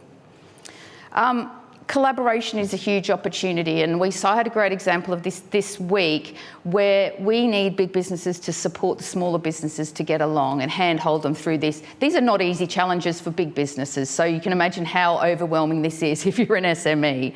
The challenges are huge, and collaboration has got to turn the dial, and however that might come, vertically or horizontally across industries or in the supply chain. And access to finance. Transition risk is a massive issue for SMEs to move on. And we're seeing it increasingly for businesses who are starting to lose contracts and lose money because they can't access London or Bristol or Birmingham because the ULEZ zone's starting to block down, and that's impacting their business. But they don't have the funds to transition to the greener or more carbon efficient vehicles. So there's a big opportunity in terms of access to finance for the SME sector. So how does diplomacy all fit into this? And I think there's two big angles for diplomacy. There's the facilitation and the awareness. International partnerships is a fantastic opportunity for this sector. We need to share knowledge and access markets in ways that we haven't perhaps thought about. We need people at different levels to be talking to different people. It really, the magic will happen if we're not talking to the same people, but talking to the different people on these subjects. Create support for policies and regulations. I think this has got to be the direction of travel if we need to move at pace. It's definitely key. To harness the opportunities, I think there's so many opportunities that have been talked about today in terms of what we're measuring, and it's now taking the action on those measures, and what we're flagging is really important. We need to engage across all levels. The local communities, local government, private sector, we all have the same targets, so it's about working together. Understanding the landscape of the SMEs and the challenges. Sometimes there's not a voice, and I know the chamber, some of the chamber bodies are really important in this sort of advocacy to support SMEs. So I think that needs to continue, and diplomacy and protocols will really support that as well. And education is underlying everything, promoting awareness of the SMEs to achieve the SDGs. There's a lot of acronyms there, but it's really important. And as I said, outside some of these really important discussions, it's not perfectly known to everybody. So I know we're going into a panel, but if anyone wants to connect with me on LinkedIn, that should work, I hope. And I want to thank you for your time, and thanks for the invitation today.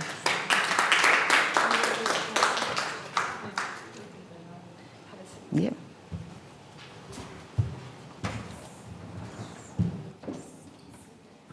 Okay, so I'm hoping we can lure Tim back somewhere to join us.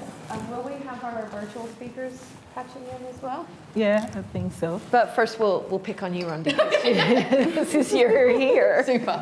One thing I'm curious about is whether you've seen a change in recent years, because I've seen some data recently looking at company reports, so big publicly listed companies, and there's a clear trend that since 2016, the mention of SDGs has shot up. So they're talking about it in their company filings, which is important. Yeah. Is there a similar trend with SMEs? Because we can't track it in quite the same way. The SMEs have been challenged by Brexit, COVID, recruitment, cost of living, and so unfortunately, I think sustainability's fallen. It's on the list, no doubt about it, but it's struggling to hit the top of the criteria. And what we see is that if those big companies that are starting to report it is fantastic, but as long as they start asking their supply chain, then no one will react. And we work a lot with businesses who are triggered by an NHS or triggered by an investor or triggered by a larger company wanting to improve their evidence and their annual report, and it's part of their improvement cycle and continuous improvement for disclosure and transparency. So I think there is definitely a trend because it's better for their business, back to doing well from doing good. So yes, there's a trend, but it's not unless they're triggered. Right. So there is a kind of ripple effect, though, because the big companies who are the customers 100%. and so on expect that, then they have to get on board with it, right? Yeah, absolutely. And we've got so many examples of somebody who's been called by their largest customer, and then they're on it. Then it's important to them because it's important for their business, and they don't want to lose the customer because there's so many other competing priorities. It's almost who shouts loudest. So. That's the reality that I see, but... Right, and I found it, again, I highlighted it in Iban's presentation about linking it to ESG KPIs. Yes, You talked about your acronyms, the ESGs, the other acronym that gets quite conflated with the SDGs. And most companies now are speaking the language of ESG, but they're not always applying any hard methodology about how to define what it means, how to do KPIs. Is there a value, and do you think your SMEs would get on board with the kind of work that Eban's doing with big companies like PwC, for example? Yeah. I think there is some value, but it would need to be linked to the business requirement. Right. I think that SMEs are definitely have an appetite. They want to behave and be bigger. They're typically ambitious. None of them want to none of them want to stay still. So I think if they can measure something that's going to bring them business value and or attract clients or get them investment or get a better valuation or whatever the key driver for that, I think there's absolutely key opportunities, but it needs to be. It's really complex for them. Yeah, they have to see the benefit. And if I can ask one more question, Patricia, that's before all I give it. And it's coming back to even on this exact point. How can you make the distinction? Because I do think people get confused with ESG and SDGs. So how can we make that link very clear? And how do you connect the SDGs exactly to ESG? Thank you very much for the question. So, like you said, there are a lot of acronyms flying around and often being conflated. But what we try and do is really break them down through the KPIs. So the SDGs, we know that there are 17 goals, but there are also 169 targets behind those goals and even more indicators behind each of those targets. So what we try and do is link the specific indicators of those SDGs to the equivalent indicators within the ESG reports. So that way the companies can then see a clear connection between, I have this KPI for my ESG reporting, and it clearly checks the box for this SDG, that SDG, and the other. And we have one of these very colorful, even if complicated looking spaghetti diagrams that goes across each of the, that connects each of the different indicators to the different SDGs on the other side. And I think overall, irrespective of whether we're talking about big companies or smaller SMEs, what we find is that it's really about trying to connect to what's important for the company. Right. So it's about saying, yes, this is important, but why is it important for you? How does this connect to your business? And how does this actually improve your business? And really trying to get that message across is the key. Thank you. That kind of reiterates what Rondi's saying. Is it sort of gets back to the bottom line and making it clear that there is a financial benefit to getting on board with this. So I'm kind of hogging the question, so let Patricia get in here. I'm enjoying this already. So thank you, everyone, for that brilliant presentation. The next question really is more about empowerment. So, and I think your presentations have really given a clear picture on how SMEs are benefiting from the sustainable pathways, the call to action, and looking at it from all perspectives. That's really in context. I know Tim has said what the FCO is doing at the moment, which is quite interesting, trying to get all the actions into place and really making that impact and things like that. Then from Dr. Yvonne, she actually spoke a lot about the network, which is quite interesting. So the question I have is practically, how can we relate to seeing this happening, especially from an SME point of view? I know that you've been doing lots of programs and things like that, and it's so brilliant to see what Dr. Eben has talked about, which I think is really interesting, looking at the network for government. So relating it to the private and the public side of things and looking at sustainability from that picture, can we say confidently that, you know, there's a high number, looking at the ranking and where we are at the moment, organizations and SMEs really getting that empowerment in terms of their businesses? Is this translated to the right outcomes, or, you know, it's just, yes, we're doing it, but what is the percentage? And that brings us to the global ranking, which was discussed in the first panel. And that just tells us that this is really important in terms of how we see the SDGs.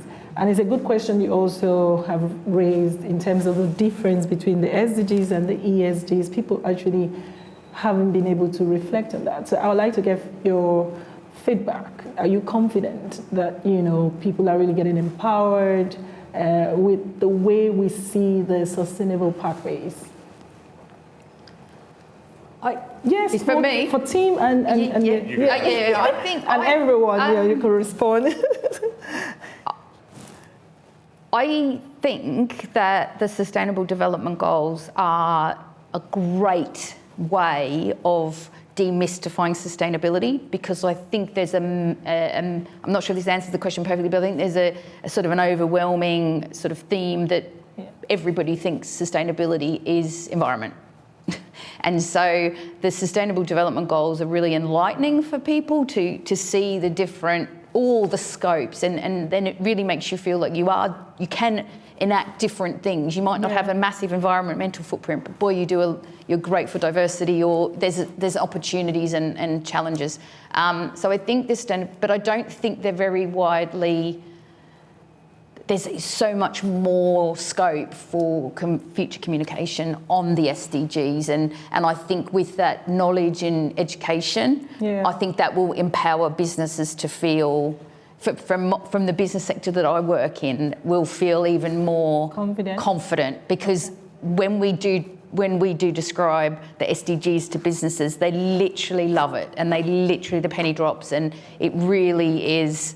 Because they know they are doing good things. Businesses are supporting community events, and they are trying to reduce carbon, and they are planting trees, and they are, you know, educating their employees. They are doing a lot of things, but they just never, they feel like they're being beaten with a stick because of the environmental theme. But in fact, so I think measurement's good. I think reward, and I think the more we can do to share what the SDGs are about is really empowering, just by its nature. So, Tim, what do you think? Because you mentioned something about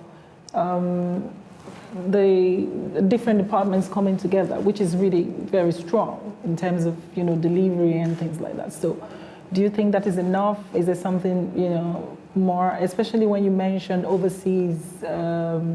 Was a good thing, getting local capacity in those communities rather than employing people from here, which is quite good. So, I mean, what do you think that could really lead to? Yeah, I mean, I think one of the objectives for merging foreign policy and development policy was to bring together, ensure that the UK is kind of speaking with one voice on these things, and I think that has allowed things like the SDGs to be kind of higher profile. It means that everyone who is representing the UK government overseas is talking about the same thing and saying, look, these are really important. Yeah. I think the issue in the UK, most of our work here at the Institute is focused on UK government. So if I can be kind of slightly parochial for a moment and just talk about Westminster and London and the UK, overseas we might be quite good at talking about this kind of stuff. The Foreign Office is quite good at talking about the SDGs, it's quite good at sort of like selling the importance of those. But actually, is it understood here in the UK? Does the UK government talk about it on a domestic footing? I don't necessarily think so. I think if you ask a lot of people, if you ask the average Brit what are the SDGs, they wouldn't necessarily have heard of them. They would think it might be a kind of, it's a development thing, it's for developing countries, whereas actually, it applies to all countries, and there are benefits to private sector organisations in this country to focusing on the SDGs, in their own domestic markets as well as overseas. So I think, yes, on the foreign policy and the kind of the sort of meeting point between foreign and development policy, yes, the UK is a strong actor still, despite the budget cuts that I was talking about earlier, and has a good story to tell on SDGs and is very supportive. But domestically, I don't think it's quite sort of made the case or kind of raised awareness in the same way. How much of a driver, sorry, we'll come, Katie, question. I'll just ask very quickly, it's sort of a follow-on to that. I mean, how much of a priority are the SDGs given? Is it sort of a framework that the office uses to guide priorities for overseas aid, or is it just one of many kind of factors taken into account? I think it will be one of many. I think, it will be one, but there will be others. So I mentioned the integrated review, which sort of set out UK foreign policy objectives in general. That will be the kind of guiding strategy for what the FCDO and ministers are thinking about. And then, part of that will be the SDGs, part of it will be kind of, other international commitments or international bodies that the UK has signed up to, and part of it is about translating domestic priorities internationally. Right. Yeah, I think we have some questions. Katie, go ahead, and then, sorry. And then, Katie first. Yeah. I can speak loud now. Look, just on that, I'm curious about what you think is the biggest barrier stopping in the UK, for example, being able to talk more globally about it. What is the biggest barrier stopping us from educating the people in the UK about SDGs? Is it the media? What is it, do you think? It's a great question. I think part of it, I guess, is the political salience. So is it something that matters to UK politicians? Is it something that's, obviously we're coming up to an election in the next year or so here in the UK. Everyone is starting to think of government and politics through that lens. And there are lots of big social issues in the UK that the election is going to be fought on. Obviously, coming out of the pandemic, there's a lot of discussion this week about level of benefits for families in poverty. There's a lot of, and the climate crisis is obviously related as well. So there are a lot of things that are kind of would fit into the SDG framing, but actually using that framing isn't something that has kind of entered the domestic debate here. And I think that is partly because, if I can sort of stereotype slightly, our domestic politics is quite insular. We kind of, we don't talk about, here in the UK, we don't talk about issues that people are facing in the global context. We talk about them sort of as if they're kind of one-offs, and therefore things like these international frameworks, the SDGs being one of them, but there are plenty of others that are relevant and do help and would be useful, they just don't translate into political debate here in the UK. And so I think in that context, because politicians aren't thinking in those terms, it doesn't filter through into the kind of public arguments. The media is an interesting one that we're going to have a presentation about later, which I think is, which I think will be very valid. Yeah. Can you hear me? Yeah. Yeah. My name is Sagram. My interest is in supply chains, and I ask this question from the perspective of the global south more than the global north, because let's be frank, all the resources we need for the Green New Deal everything is from the global south, all the way from India to Africa to China to South America. And when I speak to my friends in Africa and I says, well, we want to divest from fossil fuels, all of them laugh at me. I was like, why are you laughing? I said, you guys are divesting from fossil fuels, we ain't. Because if we divest from fossil fuels, how are you going to get the lithium for your electric car? If we stop the oil, then we've got to decide, do we use it for the factory so you can have your electric car, or do we use it so we can power our homes up? So for me, the problem is that these narratives on sustainability is too much 99% global north led. I don't hardly ever hear any narratives or conversations which is African or Indian led. In fact, today is probably the only time I've seen so many Africans and Indians in the room, right? But that is the problem. The problem is that all the resources are in the global south. The people who are taken advantage most are in the global south.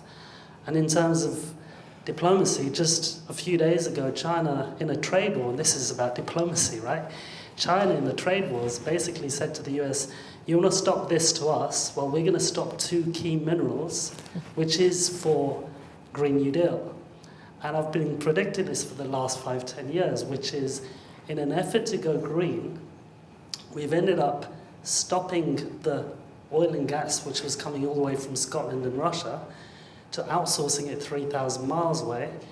In the process, we've worsened our resilience because we're now relying on something which is all the way between Africa and India. How are we going to firstly deal with this? Because before lockdown, our resilience was bad enough anyway in the UK. Now we've made it worse. And the more we go for the Green New Deal, we're going to make it even worse because we don't make anything. We've got inflation, we've got interest rates. And the only way to counter both is to make stuff. And I'm not talking about, cheese from Devon. I'm talking about we've got to make products. We've got to make these products in the UK. But if we're not, and we're just saying India, Africa, we'll take the resources and we'll just do it here. And they goes like, okay, fine, but we've got the Russians we can sell to. We've got the Africans we can sell to. We've got 4 billion people we can sell to. You guys in the UK don't really matter much. How is that going to be dealt with? But ultimately, how is the conversation which is going to be, where's the conversation African, Indian, Chinese led? And actually show us what's really happening in the supply chains. Empowerment, why is the majority of the people in the supply chains, in the mines, are women and children? Mining the cobalt in Congo. Okay, there's a lot to unpack there. So thank you for that. You raised but this is a big thing. I know you raised a lot of really important issues, and what I would like to ask is, I want Agnes. I'd like Agnes to react to some of this because you touched on some of these aspects in your presentation. So I'm going to throw this hot potato at you over there. First of all, can you hear me? Just to ensure. Yes, okay, great. So yes, as I started my presentation, I said that this is a topic very close to my heart. And this is the reason why. Because when you talk about, numbers in terms of the percentage of the population that forms part of the global south, yet they do not take part in the decision making, this is exactly the point that was mentioned earlier. So I included one single slide about disputes between France and Germany, and it's very generalized in other aspects as well. For example, we are all suffering from energy poverty, and we are also having different definitions of clean energy. So some people have also moved away from tagging nuclear energy as not clean. And some people are already starting to think, yes, we have to go for nuclear energy because, as you mentioned previously, green energy is not available, is not plentiful, it's not reliable. And the only way we get poverty-struck regions out of poverty is by allowing them to develop and by allowing them to have plentiful, reliable and cheap, affordable energy. So one key is starting to use different types of energy, maybe nuclear as well.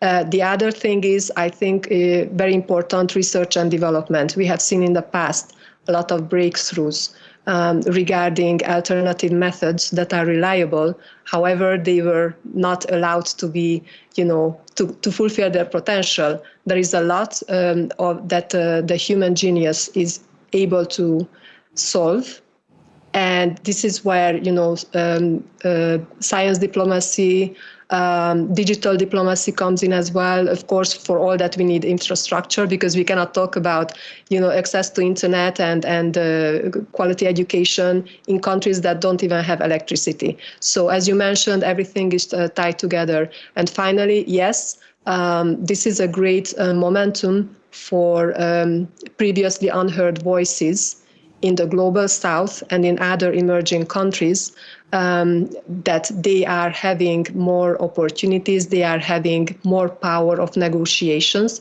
in terms of having the natural resources and also having a multi-polar world emerging.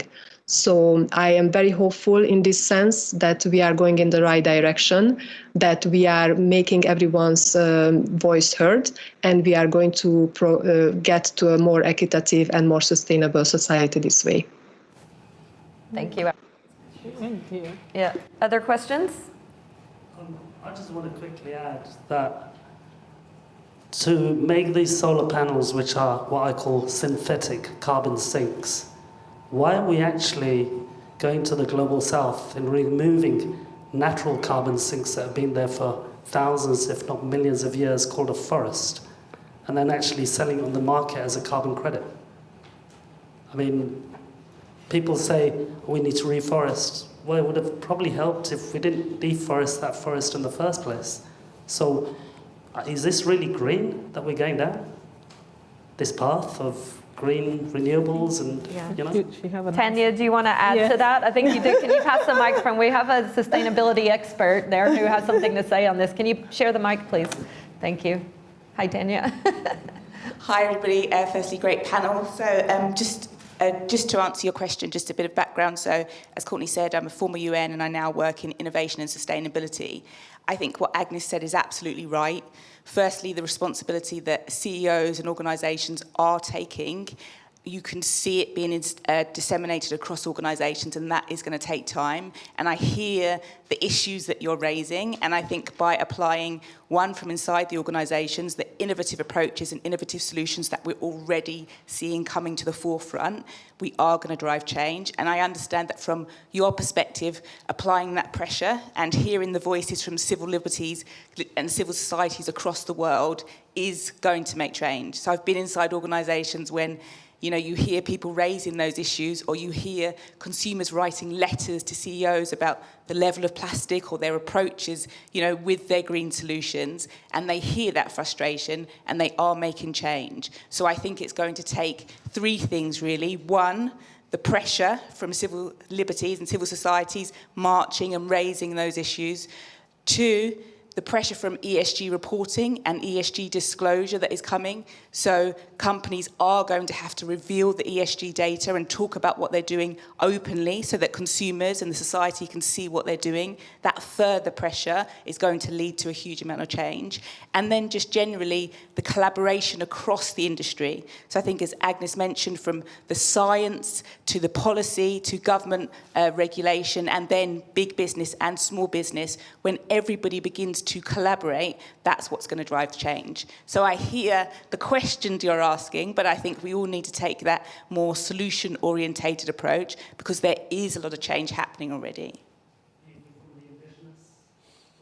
Absolutely, because just to explain, and I'm sure we've said this already, the supply chains, there's the disclosure coming with ESG reporting across the supply chains means that you can't simply just have women and children, you cannot have those breaches of human rights.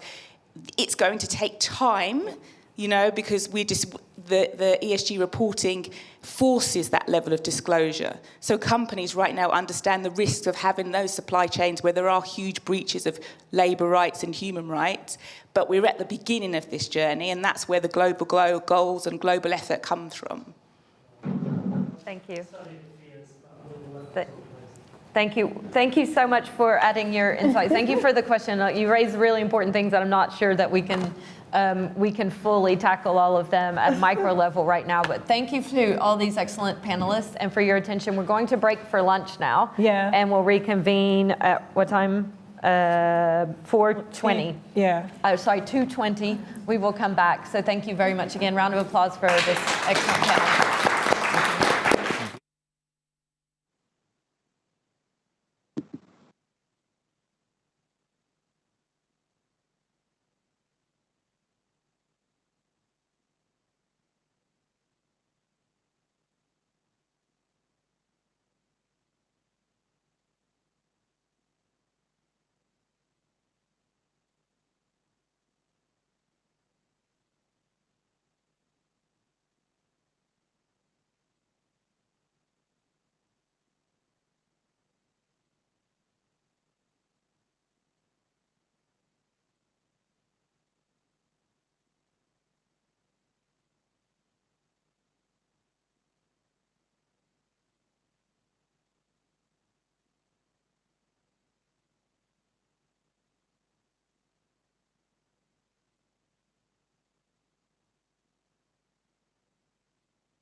Okay, so good afternoon, everyone, and welcome back to the final stage of this conference. I believe that we've been learning a lot and getting the right information. This minute, we're going to be doing something different, and we will be giving some recognition and awards to some of our partners and those who have been working with us. We just want to say thank you. And also, we'd like to talk a bit more about the Global Protocol and Diplomatic Network. We've launched it before. We're relaunching it again just to say to us that it's quite important to us. And just to mention that it's very clear that a lot of people are already looking forward to the Global Protocol and Diplomatic Network. We have over 45 countries who are connected with us. And we are very proud that this initiative is really primarily strengthening the diplomatic community in terms of inclusive and diversified sectors.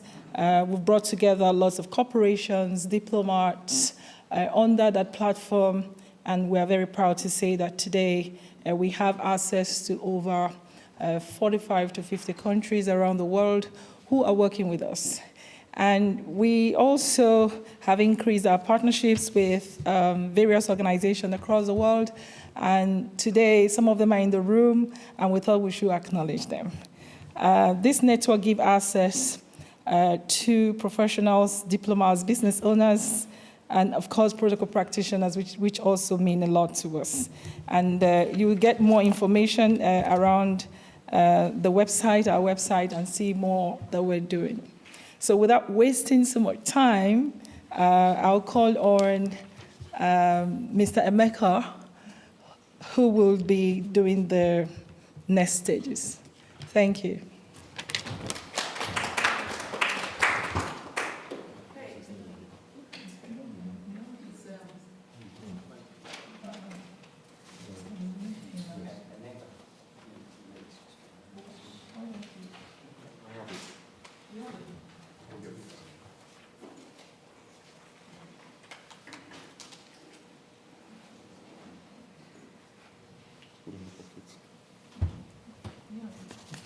I should, yes.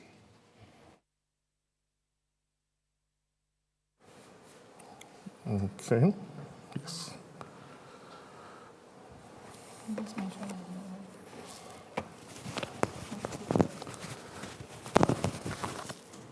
Yes. Okay. Well, thank you, everybody.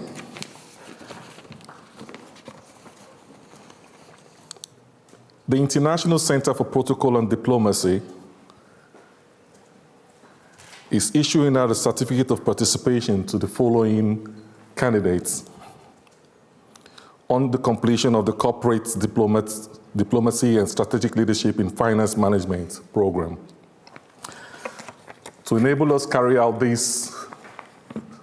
issuance of these certificates, we will be welcoming a distinguished gentleman to our fold to help us issue all these certificates. We're calling on Lieutenant Commander Francesco Orgenti. Mr. Orgenti, please, could you come on stage with me?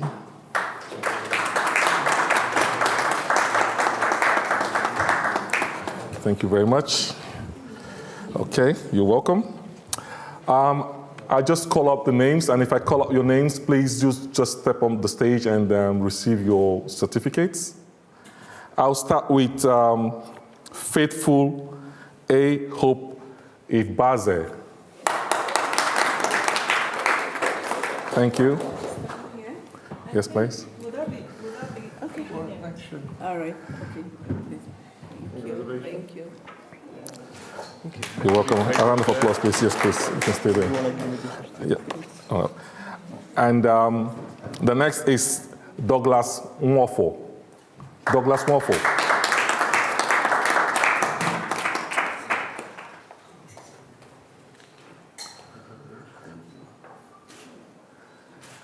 Aniki Mariam.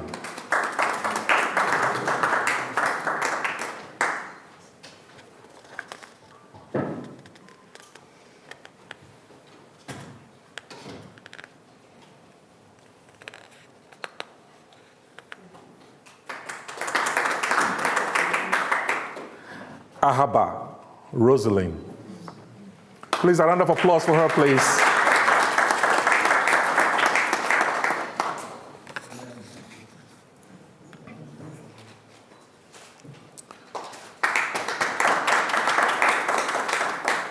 On our list to receive the awards, the certificate also is Abubakar Sadiq Yunusu.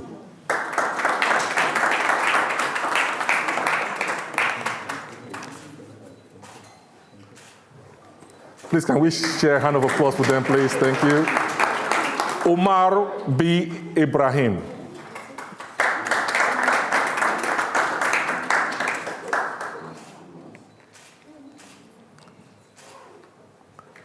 Faithful Hope Ibaze. No, I think this skipped that. Okay. All right. Okay. I'll give this to you. La Obadiah. Congratulations.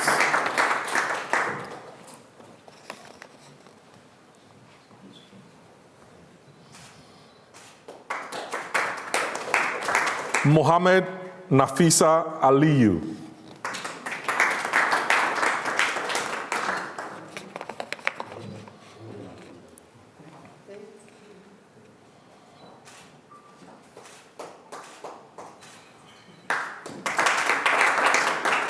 Lawal Kazim Olawale.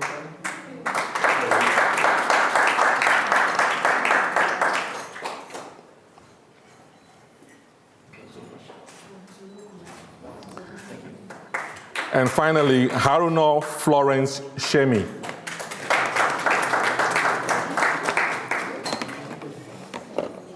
Oops, sorry about that. Okay.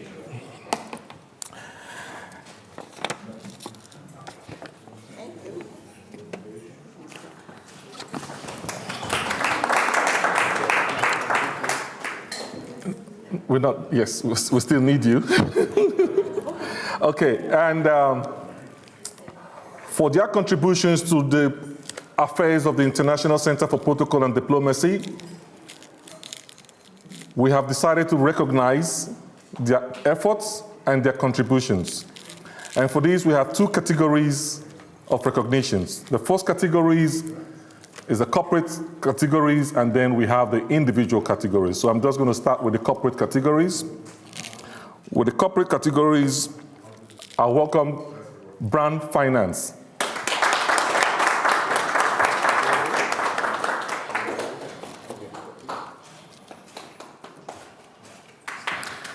Finger Direct Investments.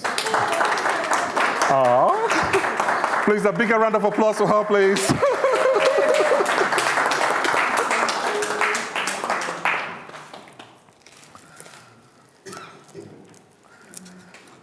And you can see from the presentation he made earlier on today, very inspiring.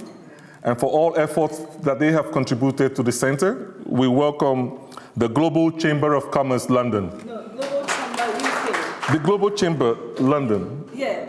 Okay, London, yeah. The Global Chamber, London. Thank you. Yes. Sorry, I use glasses. Okay. Another corporate organization to receive recognitions will be the Federal Airport Authority of Nigeria, FAN. A big round of applause for them. Thank you. She has a goodwill message. So I would like all my colleagues from the Federal Airport Authority of Nigeria to join us. Come on!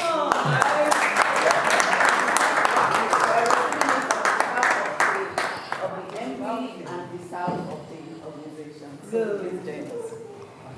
No, you join us. Let me join you. Yes, please. So I just have to shift this a bit for you guys, not to break them up.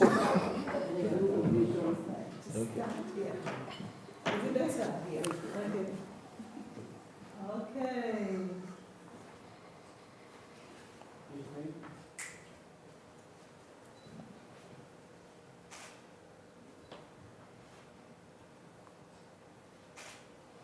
Fantastic. Thank you. Thank you. No, two more. Yes, we're not done yet.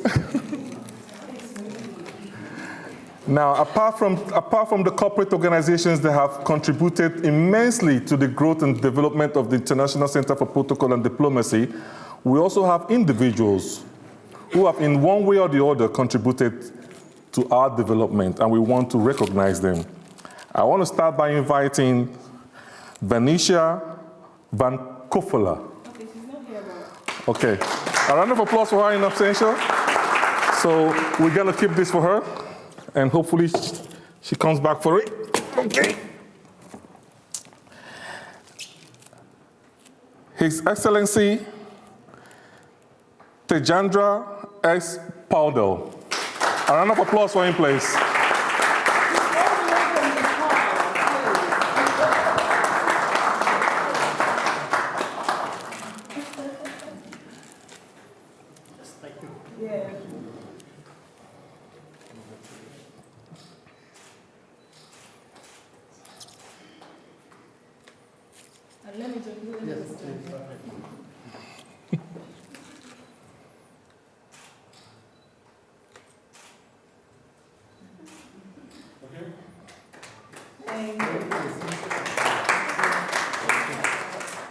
And finally, saving the best for last.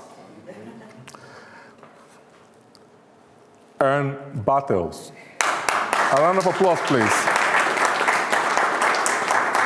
Is she here? A big, big round of applause for her, please.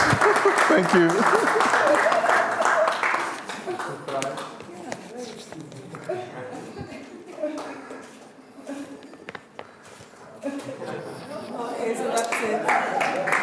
So I'll leave the stage back and I'll hand over to... No, it's you and so... Okay, so... The fourth session. Okay, for the fourth section, okay. So you invite the first speaker. Emma. Okay, Emma.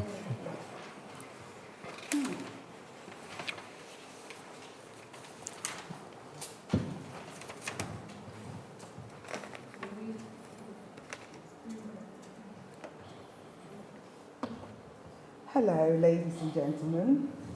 That was a big surprise there. Okay. Thank you all for being here for the afternoon section. We're going to be talking about sustainable branding, right? Absolutely. Sustainability branding, yeah? And I'd like to introduce our first speaker for sustainability branding, who's going to be talking about nation branding, a global perspective. And the speaker for that is Mr. Kevin Woods, Senior Researcher, Brand Finance. Ladies and gentlemen, with a round of applause, can we welcome him?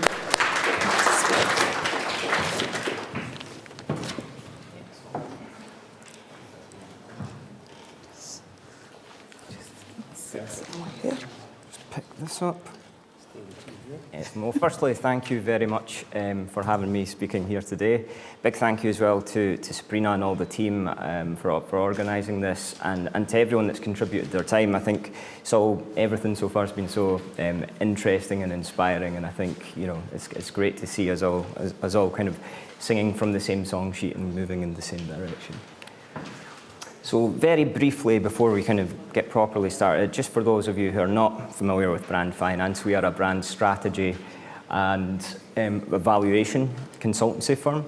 So we are headquartered here in London, but we've got a global footprint. We're a team that consists of market researchers, data analysts, accountants, strategists. So we're all about brand, and we're all about delivering insights so our clients can really move forward, make informed decisions with insights driving those directions into desired outcomes. So while we do cover brand in its broadest context, we do commercial, we do consumer. Today we're going to be focusing on our place branding, particularly nation branding. We also work with a variety of city brands as well, and moving them forward and navigating these tricky waters. And of course, today it's all going to be about focusing specifically on sustainability and how that fits in within the research that we do. Now, we are going to be focusing on our global soft power index, which is our nation branding. But we do actually do very, very varied research into all sorts of brands. And here's a few examples of some of the other publications we do that has sustainability very much at its core. So as I say, we are focusing in on the global soft power. I just want to give you an idea of the context of the coverage and the range that we cover here. So it's 121 nations that are covered in the research. So over 100 markets that are actually researched. So we're talking to a global audience, very much so. Over 100,000 respondents surveyed, and there's 40 metrics. So we're actually looking at these nations and trying to understand what's actually pulling that soft power score up or down. And we have been carrying this out for 4 years. So to put us on the same page, and I'm sure I don't need to tell anyone in this room, but I just wanted to recap how we define soft power at Brand Finance. So we define it as a nation's ability to influence the preferences and behaviours of various actors in the international arena, states, corporations, communities and publics and beyond, through attraction or persuasion rather than coercion. So it's all about influence through brand reputation. And of course, in this particular arena, we are focusing very much on sustainability. So that's meeting the needs of the present without compromising the ability of future generations to meet their own needs. So it's all about looking forward. So very much that long-term picture that many of the speakers have been talking about today, and not the short-term payoff. So first thing to kind of note here is just that sustainability doesn't recognize borders. It cuts across borders. So we're looking at brands and nation brands, not in a vacuum, because the impact is very wide-reaching. Emissions released by more developed countries, for example, accelerate climate change. This can be endangering agricultural communities and countries in the global south. Illegal wildlife trade can release and raise the potential for infectious diseases, which can lead to pandemics. I think we've all had enough of them. And of course, oppressive governments or the impact of scarce resources driven by climate change can result in migratory flows that obviously impact that sustainable effort as well. So the first thing we just want to look at, I couldn't help it, I'm a researcher, I had to have some graphs in here, so I'll try and move through them very swiftly and keep it on the content, is to acknowledge that there is a clear relationship between the SDGI score and the soft power score. So our soft power score is correlated, and you can see that. It's not a perfect score, but once we start to unpack some of the different elements that are really important to nations, we actually see this importance of sustainability, and how that can help drive that soft power score as well. Speaking of, so this is looking at reputation and what elements of a brand, a nation brand's personality and associations drive that score. So unsurprisingly, you can see a strong and stable economy is right there at the top, and that all kind of makes sense and jives. But what I think is really interesting here is the role of the very kind of pure ESG focused attributes, so sustainable cities and transport, acts to protect the environment, and supporting efforts to counter climate change. How important they are. So they actually make up nearly 40% of the national reputation in terms of drivers. So it's already like starting to talk to and shine a light on how important these elements of a country association, of a country personality are really coming to the fore in terms of driving what do people think on a global scale of this country. And of course, there's effects to that. Again, I just wanted to unpack some of the elements in relation to sustainability specifically. So this is looking at international relations and the correlation, the relationship of having a strong sustainable future score and a strong international relations score. And you can see all of the brands are clustered in quite a linear fashion. So we're actually seeing that the relationship here is roughly about 85% explained by the scores. So, i.e., if you increase your sustainable future score, you're increasing your international relations score, which of course is going to have a big impact on soft power and your influence within the global community. Looking at another element, this is business and trade. So again, we see a very strong correlation between the countries who are getting a strong sustainable future score and a strong business and trade score. And we'll talk about some examples as we go through the presentation. But I just wanted to show that statistically, the relationship is undeniable. And of course, the broader benefits of a strong soft power score are undeniable. So it's things like, staycations. Do you want to stay in your country, or do you want to travel abroad and spend your money there?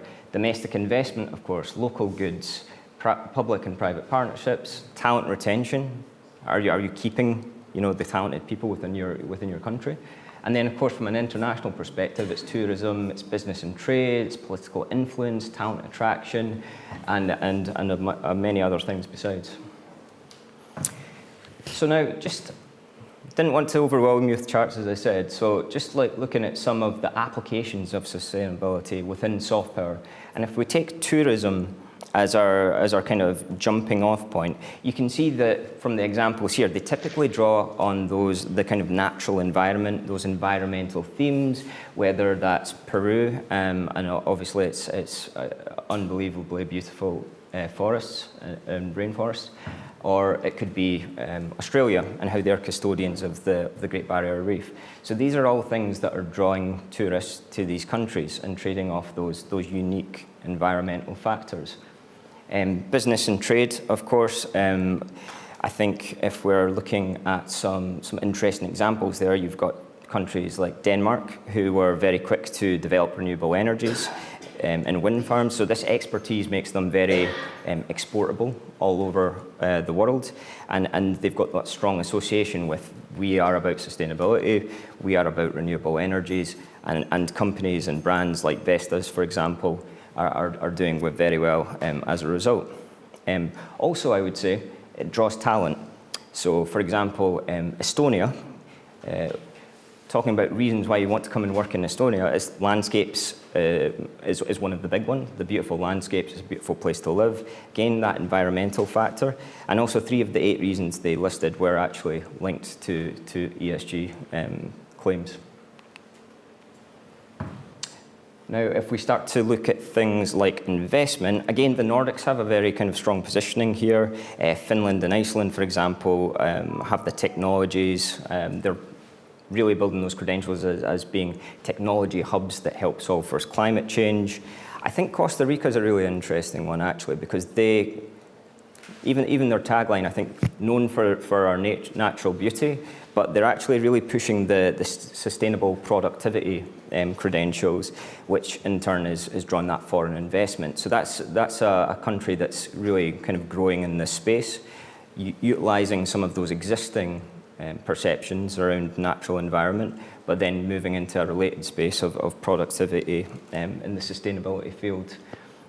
Talent, we kind of touched upon very, very briefly, but you can see again, we mentioned Estonia, about the great work-life balance, clean environment, stable and safe.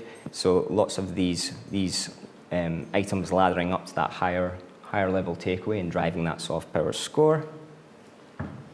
And of course, diplomacy. So political influence. Again, if we're tying this back to a brand, it kind of works almost in 2 ways. So in one way, you're trying to use your soft power to exert influence, to get people to sign up to initiatives related to climate control and the ESG initiatives.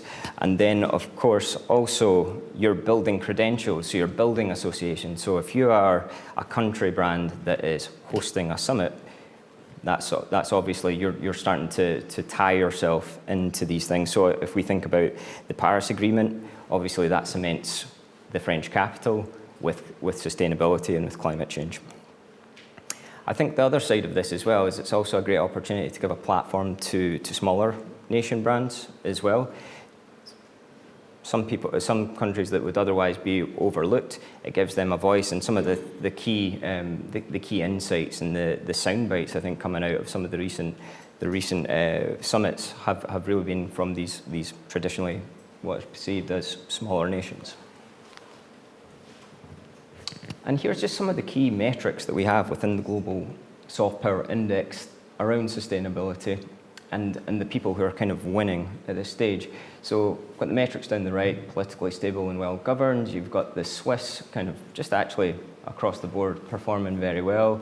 The UK features and things like respects law and human rights, supports global efforts to counter climate change, where Germany and the US are also. So outside of the West, the Nordics, I should mention, very strong once again. You've got Japan, Singapore and UAE also performed very well as well. And then there's the other kind of interesting conversation, which is performance versus perception. So a lot of, again, we've got the line going through the graph, but you can actually see there's actually quite a bit of movement above and down the line. So if you think of that line as expected levels based upon their Sustainable Development Report score, we've actually mapped our sustainable perceptions, our future score, which is all based upon perceptions, versus what they're actually doing. And you can see a lot of people aren't necessarily getting credit for the good work they're doing. And essentially what we're saying is this is why branding is important. This is why marketing is important. One, you need to do the hard yards, and you need to prove those credentials and do the work. But you also need to communicate it and market it in a meaningful way that breaks through, so that you are building that profile and you are building that leadership position in sustainability. And this is actually from one of our different surveys, but I think it shines a light on the point quite nicely, which is that from a customer perspective, 62% of consumers trust claims about sustainability made by brands. And if you're not doing it very well, 79% are saying that they've either stopped using or reduced using your products or services as a direct result of you not living up to those, or not being perceived to live up to those credentials.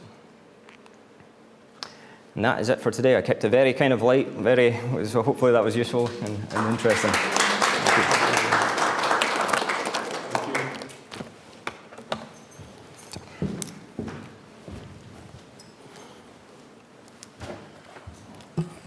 Thank you, Kevin, once again for that wonderful presentation. Next speaker will be speaking on achieving SDGs with an act of creativity and community engagement. We'll be inviting Erica Fremantle, founder, EATOW. She's unwell. Oh, okay. I just got information that she's not feeling too fine, so she's just left. So we'll be missing that wonderful presentation she's made for us. So I'll move to the next speaker. The next speaker will be talking about aligning brand purpose and influence and promoting the SDGs. We're inviting Dr. Cedric Nkiko, Worcester Business School, and this is going to be an online presentation.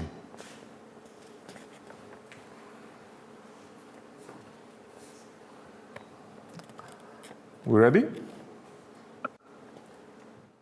I am certainly. Can you hear me? Please, Dr. Cedric, you have the floor. Hi. Hi. Good afternoon. Can you hear me very well? Are you okay? Yes.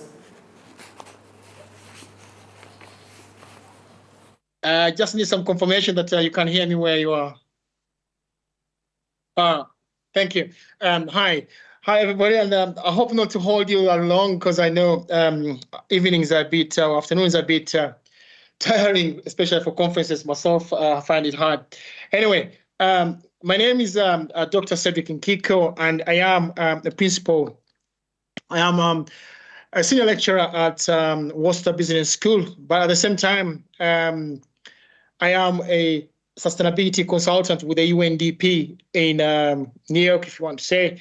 where we do lots of work around businesses and how they can be in this game of sustainability. So I call it again because from a business perspective, as I'm going to be presenting it to you, I'm going to be looking at the strategic side of it, where I believe that businesses have the right to make that strategic arm in order to drive their brands in a sustainable manner.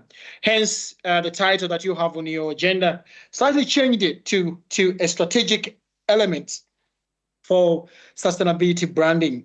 And that's what I'm going to be talking about. I'll be talking about strategic elements just to spice it up for sustainability branding with you. Okay, so my target today is to my slides can go on. Yeah, I intend to give you that background which you've already heard, the sustainability branding. I'll go into its importance, and also I'll bring in these key elements of sustainability branding. And then we're going to use some examples out there of some businesses that have managed to make this a reality in terms of how do they use the strategies to embed or to see that the sustainability brands, or they are sustainability brands in this case. So just to go straight into it, I'm sure you've already heard this, that there could be two sides of the sustainability agenda. So there are those who are optimists, and they are really saying that businesses are increasing saying that their brands are really sustainable, and they believe into those advantages that they're being offered by just being part of the sustainability agenda. And then there will be those pessimists, and I'm sure you've seen these, and maybe, I don't know whether there's anybody in the room who don't believe that this sustainability branding that is just greenwash. It is something that businesses are doing or organizations are doing for the sake of pretty much being able to stay in the game, or being strategic in terms of attracting customers. So there will be those sides of the two ways of how they're going to be looking at this. But truly, as you've already, I'm sure you've talked about this today, that sustainability branding has emerged as an ongoing practice, whereby there are real advantages of how organizations are benefiting from embedding the sustainability agenda within their vision, their statements, their strategies for the future. And for example, here I will be starting by defining, which already previous speaker has already given you that definition. But I'll put a twist to it, where I'll bring in that this element of a strategy in form of being a process that focuses on integrating identified environmental, economic, and social issues into the operations of businesses. Now, here the key elements here are around these pillars of sustainability, which are the environmental, economic, and social operations. But you can see that when you look at the definition of sustainability, we look at the elements of creating, maintaining, and projecting. Where we look at the creating and maintaining, we're talking about the currency of the brand, what's happening now. And then the projection comes into the constellation of the future generation, and hence linking all that to that definition of sustainability, whereby or sustainable development, where you're looking at fulfilling the needs of the current generation without, this is the key element about sustainability or sustainable development, without compromising the needs of the future generation. And this is what businesses are trying, these core are trying to do. They want to do something today without compromising what's going to be happening in the future. And this is why the agenda has risen. Now, there are some advantages of sustainability branding. And as you know, most of you are sure that businesses and also customers are now preferring sustainable products. I'm sure many of you in the room will go to supermarkets and you'll be asking for those products that are more sustainable. But not only that, sustainability is now being considered an important element of a business, or an important objective of a business, in as opposed to the traditional profit maximization element, which has been there for years. The businesses are there to make money. But in addition to that, there are some advantages for the businesses, for example, reducing costs, complying with the legislation for those in the UK. You know what I'm talking about. Enhancing reputation is another element which is also important. And the one that I'll emphasize on for today's presentation is this differentiation, whereby you're trying to have a strategic move. You're trying to make yourself different from all your competitors, and hence that differentiation. And many others, for example, meeting stakeholders' expectations. So we'll carry this further, and instead of talking about it, there is some research being done out there. For example, the Business Wise here gives you the emphasis that in over 17 countries that sustainability has become, or has increasingly become, important for customers' purchasing power, and that's where the marketing element is coming from, where people are not even easily moved. They're just going to go. They need to find out how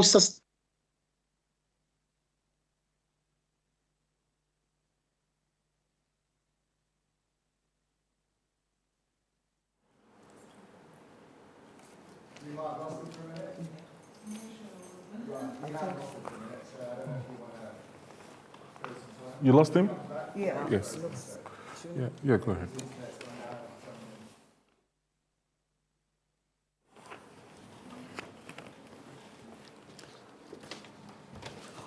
While we wait for Dr. Cedric to come back, I was just thinking if the participants have one or two questions for Mr. Nicol right now, so that we wait for, or will that be too? Yeah. Yes, please.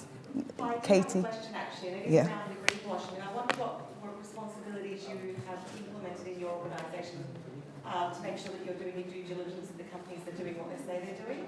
And also, is there a standardisation across the industry that you are meant to do that? I'm just curious about that. Yeah, so I guess that's why we also... So our study is mainly looking at consumer perceptions of nation brands. So what we do is, as in that last slide, we map that to what the industry reports are actually saying in terms of what they're doing. I think it's a really interesting question, though, because even in terms of sustainability branding, you've got different levels, right? You've got people who are doing it as a tick box exercise. You've got people that are doing it because they're more forward-looking, and it's more about risk management and saying, well, this is the direction of travel, and this is the way we need to be evolving as a business. And then I think you've got the purists, which are people, which are the brands and the nations that are really thinking about social responsibility beyond, profit and revenues and all these different things. So it's an interesting aspect. As I say, we marry it up to reports that actually outline what we've been doing. Yes, please. Sorry, that answered your question quite right. Okay. Yeah. Yes, please. Just go ahead. Yeah, in terms of just 1 minute. Just for those, we also have some participants online, so they need to. Okay. Here we go. My question is around what's happening in my part of India, which is where the Adivasis, which are the tribal people of India, just like you'd have in Africa. We're losing massive swathes of forests, indigenous for thousands, if not millions of years. But when I've looked at the geology of the area, surrounding temples for all us different religions in India, the land is being lost not per se for coal, but it's being lost in massive amounts for all the minerals for the Green New Deal. Next person. So my question is, You have to introduce the next person. not the greenwashing that is by the oil companies, but the greenwashing that is there by the renewables companies that are showing no transparency and dressing themselves up as fossil fuel free. We are losing ecosystems across the global south, not just India, across the global south, ecosystems, water, soil, everything, for this fallacy that renewables are green and sustainable. There's not even enough lithium for this transition to electric cars. So my question is Firstly, where's the transparency on the renewables industry? And secondly, where are we headed with this green transition? Is there going to be enough soil left for people to grow food in impoverished areas like Africa and India? Thank you. That's good. I believe he's a brands person, so he quite might qualified. probably answer that as to how nations like India and Africa, some nations in Africa can brand this. So because he's a brands person, I wanted questions specifically with branding, but that's okay. He would answer that. Yeah. Yeah. Okay. That would be my response. It's not something that we cover in the research. Oh. Yes, please. Sure. Yeah. Okay. So, move to the next person, speaker. Yeah. Oh, I've stolen your mic, I'm afraid. But yes, sorry, to the earlier question, yes, we look at the levers nations as brands can pull in order to improve their soft power and influence. I guess we don't go into that level of detail. Okay. Okay. I'd like to, whilst I think we've lost Dr. Cedric there, and I'd like to introduce the next speaker. Our next speaker speaking on the role of the media in delivering the SDGs is Mr. Harry Burns, Vice President, Cost View Strategy UK.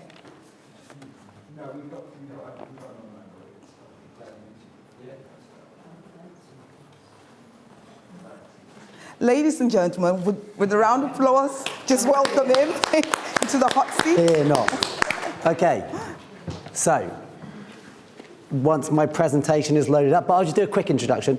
So thank you very much. It's very good to be here. I am a PR guy, so I have to confess, unlike everybody else in the room, I don't know that much about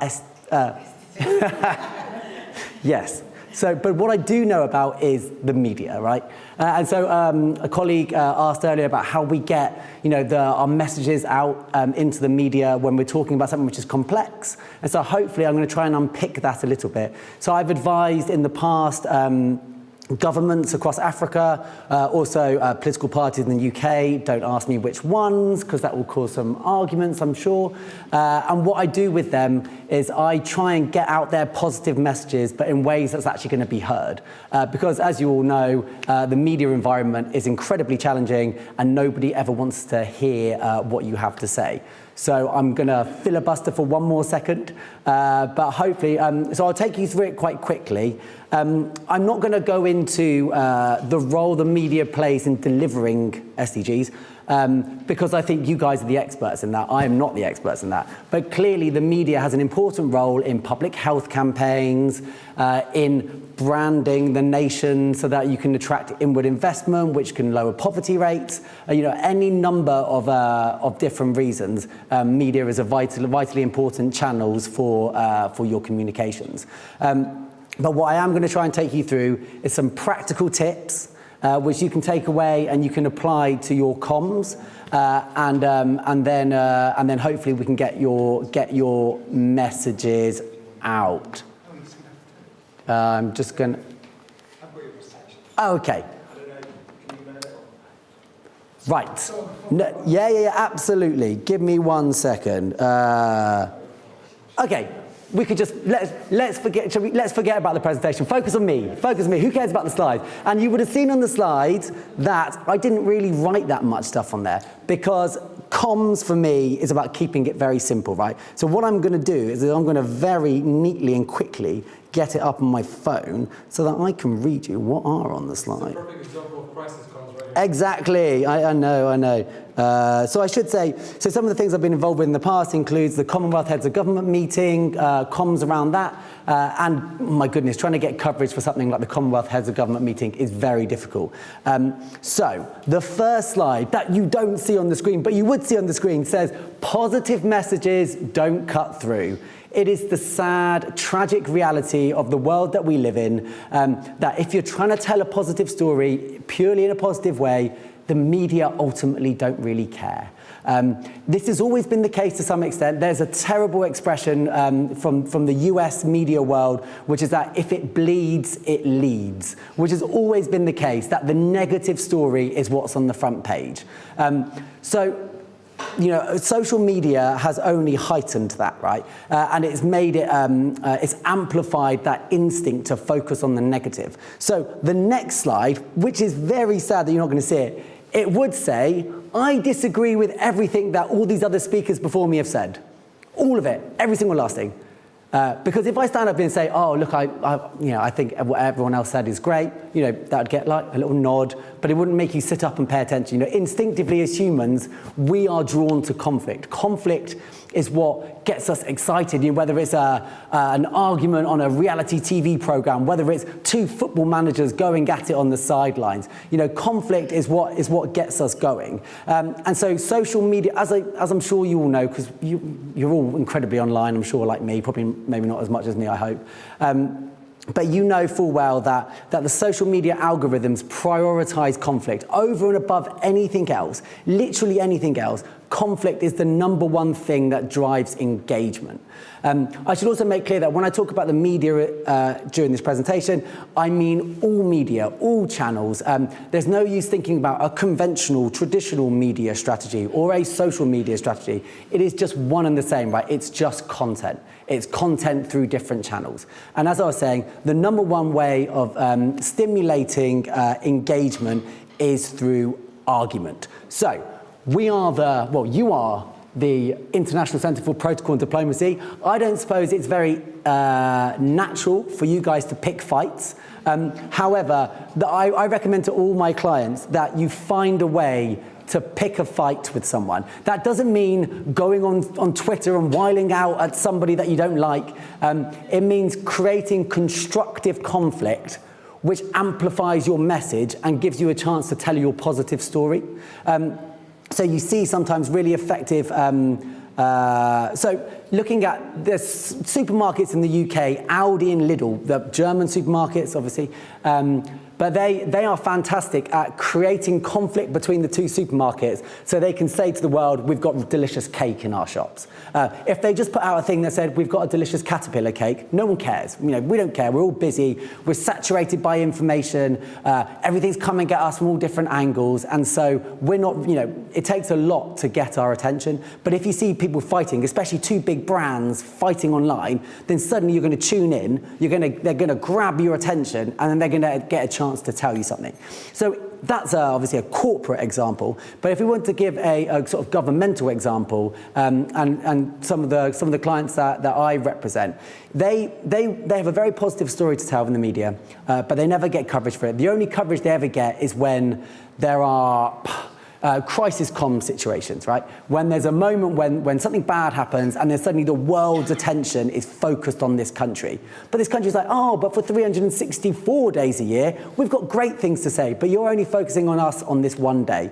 And so what we try and do with them is we create fake arguments. So we create a fictional character. So whether it's, sometimes it's about investment. And so, we say we can create a campaign where we're like, we speak to investors in the UK all the time who are scared of our country. They're scared of Africa. They don't want to invest there. And here's some of the hilarious and ridiculous things that they tell us. You don't live in houses. You don't have roads. I mean, obviously it's hyperbole, but it's a way of showing the absurdness of something. It's a way of creating an argument, creating some interesting content so that then you can say, but what they don't know is the true reality of living in this capital city, the beautiful countryside around us, the great working environment, the quality of life, all these other positive things that you have to tell them.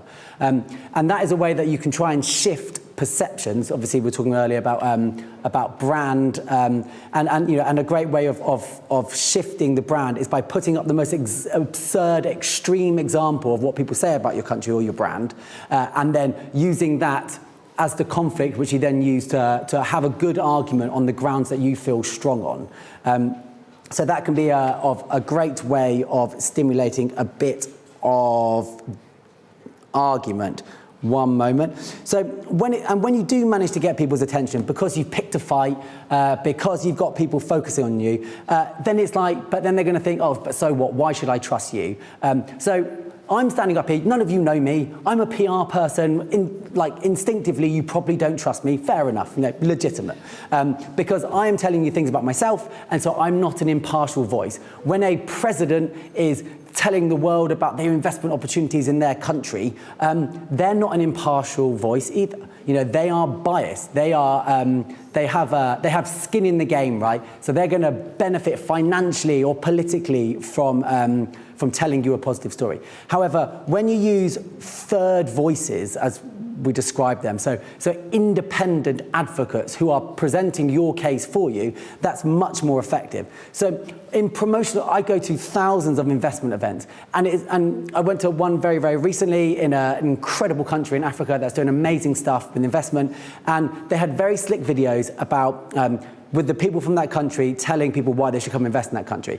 That's great. That was really good. It appealed to me because I'm instinctively supportive of attracting investment into developing markets. I personally love Africa. I'm going on holiday there in a couple of weeks' time, so I'm sold on that. But for people that come to the conversation with a bias, which, let's face it, a lot of people are biased about Africa, and this is relevant to all developing markets. People have their own biases, and so a much more effective message carrier for people that look like me are people that look like me. And that all psychological studies show people are more persuaded when the person that is telling them something looks and sounds like them. It's human instinct. We are more likely to trust people who look and sound like us. I appreciate a lot of stuff that I'm saying is very, very cynical. I hope to teach you cynical things, which you can then use in a positive way. But that's just a fact. There's a book called I think it's called Influence, which is the definitive text on how to persuade people to your position. And that's one of the key points, is that your message carriers should look as close to the audience as you possibly can achieve. And not just look like you, but sound like you. So as we were saying earlier about SDGs, KPIs, it's great for everybody in this room, but whenever you want to communicate to as wide an audience as possible, you cannot ever assume any prior knowledge. You have to treat everyone as a blank slate, as if you're explaining to your 15-year-old child who isn't interested in anything. And start from that position. And so never use, I don't know if this is a word that translates, but we have a word called jargon in the UK, acronyms or stuff. So if you're talking about lawyers are some of the worst people for this. When we're trying to watch a judgment from the Supreme Court, I get to the end of it and I have no idea what do they rule on, because it's all legalese, as we say. And so trying to start from as basic a conversational style as possible, which hopefully I'm trying to do in this presentation, is a great way of making sure that people can actually understand what you're telling them. So lastly, this hopefully will apply to this presentation, but every time you communicate with anyone anywhere, so I did a eulogy, which I was the first time ever for me, but I thought I would try and apply some of the tricks from the trade in the eulogy. And so rather than just listing all the fantastic things that that summarizes a person's life, you bring it all together with one message. If you try and land more than one message, really, people aren't going to really hear anything. So I'm going to go back to the fact that positive messages don't cut through. So that's my one message. That's the one takeaway that I think you should take away from this, and you should use that to shape your communications. And finally, this is something that I tell every single politician that I ever advise, and they look at me with anger and sheer rage on their face. Policy is not a message. So a country saying, we are a fantastic country because of all these hundreds of policies that we've implemented, or a person running an election campaign. So my background is running election campaigns, and that's a great way of refining your message down to something which is easily understood by your voters. And the worst sorts of election campaigns are people that say, if you elect me, I'm going to do these 10 things, and then list the 10 things. Who remembers 10 things? No one, no one. People barely remember one thing. So focus on one message and then tie it all together with a few policies. So, the message, so Donald Trump, I'm not a fan of Donald Trump, but Donald Trump, and any other good political communicator, let's face it, he's a good political communicator. He picked his message, which is make America great again, and then he used some of the policies that he was going to deliver to make America great again. Tony Blair did this, in the UK, and all successful politicians come up with one clear, distinct message that resonates with people on an emotional level. Because policies appeal to the head, but almost no human makes decisions based on the head. They like to think they do. I'm sorry, excluding the eminent people in this room, of course. But we make decisions with our heart and our gut. So you have to find a message which appeals to people on an emotional level that resonates with them. And so a great way of doing that is by talking about shared values. So we all believe that, that love is love and people should be able to marry who they like. That was from the LGBT campaign in the US, which I think is quite an effective slogan. You assume that we share the same values, the audience and the person that's communicating with them. And then, you use that message and then you say, and what that means is policy, policy, policy. So one last example, even though the UK didn't do very well with our COVID response, our message was protect the NHS and save lives, which I, as a comms guy, I thought that was pretty effective. The thing that combines us in the UK, the one thing that holds us together as a nation, basically sometimes, is the National Health Service.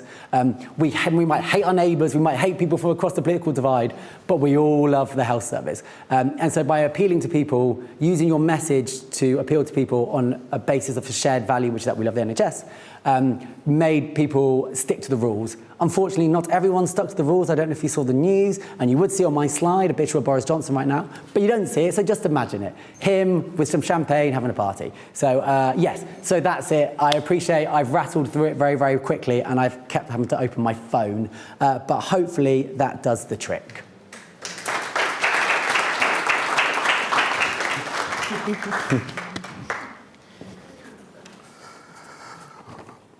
A big round of applause for him one more time. Well, there's a breaking news. Yes. And the breaking news is that Harry Burns, Vice President, Casterville Strategy UK, does not believe in the SDG program. Oh my God. See, I got all your attentions. I just sold you guys a fake news and everybody's attentive. Good strategy. I'm learning from you, Kevin. Okay. Next is we're going to open up the panel discussion. The topic is the pillars of brand sustainability, creating a massive transformation. This session, we are to discuss the crucial relationship between the United Nations Sustainable Development Goals, SDGs, and brand sustainability. The global call action outlines the SDGs necessitation for business to play a central role in driving the positive change, align the brand values and environmental, social, and corporate initiatives, ESG. The crux of our conversation today involves understanding the distinction between brand sustainability, which involves integrating sustainable practices into a business core operations, and sustainability branding, a strategy that focuses on communicating a company's sustainable practices to its stakeholders. Let's welcome the speakers once again to the panel. Please, a round of applause for them, please.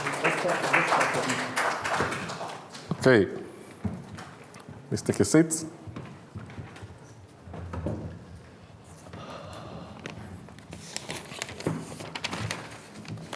Before we open up the floor for questions from the audience, we have a couple of questions for you guys. Good speech, talked about the soft power, quite interesting to know how soft power can be used to influence sustainable development practices, quite a good one. And you talked about using the media. learned something great from you today. And it's quite true. Looking at the media, that's all that sells. The negative story sells faster than the positive ones. So the idea behind it is how to make use of this sort of opportunities to sell the story out, to sell your corporate branding out, and also sell the message of sustainability and brand positioning. I have a couple of questions for you, but the first question will be straight up to you. It's what is the relevance of brand value to the SDGs and the ESG initiative? You want to take that? Sure. Yeah, I mean, I think per some of the points that we covered today in the presentation, value and success in these areas are so interrelated. Okay. Obviously, as well, with brand value, it gives you more resources to do the right things, gives you more influence to perhaps support SMEs, as we saw in some of the other conversations as well, and gives you a greater ground to be more transparent and try and be better. I think, I believe it was one of the earlier speakers was talking about, they were kind of an element of greenwashing, I suppose. They were sending the product over to China to be cleaned, and then it was coming back, but their carbon footprint was the wrong way. But they acknowledged that they're kind of improving their associations and their personality as a brand, and ultimately that will stand them in greater stead and hopefully increase that value. So I think, as I say, one goes very closely with the other. Yeah. And you think smaller nations, like the bigger nations, are actually, making effective use of their soft powers to, to put the message of sustainable development goals? Yeah, for sure. And like I say, I think the whole conversation, the summits, these platforms, they give all nations a good opportunity to open up the conversation and really kind of push the issues that they're facing as we look to achieve a more sustainable future. But the smaller nations are not doing it as much as the bigger nations, like you will expect. Well, again, I guess it comes down to what resources do you have at your disposal. It's a journey. I think some interesting points were made about you need to build the infrastructure. You need to not measure everyone by the same yardstick. So it's one of those things. You're relying on some of the bigger nations, just like the SMEs are relying on some of the bigger brands to help facilitate that change. Yeah. Okay. I'd like to ask, what is brand sustainability versus sustainability branding? It's a great question, and I'm probably one of the guilty people that uses them interchangeably. Well, I guess it depends on the context of sustainability branding, I suppose. But I think, again, it comes back to some of these points. It's about adopting the ESG-related practices within your organisation and making it part of your brand identity. As I say, there's different levels of this. There's people who are doing it for a PR. They're doing it to manage risk. They're doing it to safeguard their future in some cases. So a lot of energy companies are a great example. I'll use Scottish Power just for obvious reasons, but you can see their transition from coal to green energy. A lot of their messaging is about their green tariffs, about them moving to renewable energy sources and 100% renewable energy sources. It's about the electrification of society and what that means for us in terms of sustainability. It's about job creation is one of their big campaigns around these new initiatives. So I suppose that's I guess a good example of someone who's really branding. So would you call that, because a lot of people use these words interchangeably, and I'm just asking, sustainability branding, is that when you actually start doing it, and then brand sustainability is when you're already it? Yeah, and I think that's what I'm. And I think as well, it's already it, and it's moved beyond these. We're doing these elements. It's your end goal. and your whole brand identity is tied to social responsibility and sustainable practices. So you might be sacrificing profits, for example, in order to improve society and improve the lives of people that you touch. Okay. I also have a follow-up question on that, because I always say to myself, a lot of nations brand themselves, but like Harry said, the message is not actually taken across because the positive message is not actually shared out there. How can nations, I know you talked about the negative information and all that, but how can nations actually share positive information about themselves, especially, in Africa, for instance, a lot of the information that people share is about, hunger and things not happening properly, bad governance, but the good side as to ecotourism and the good things that are happening, the investments and things that are going on there are not shared. So how can nations that actually have had negative branding improve their positive branding, not by branding negatively, but by branding positively?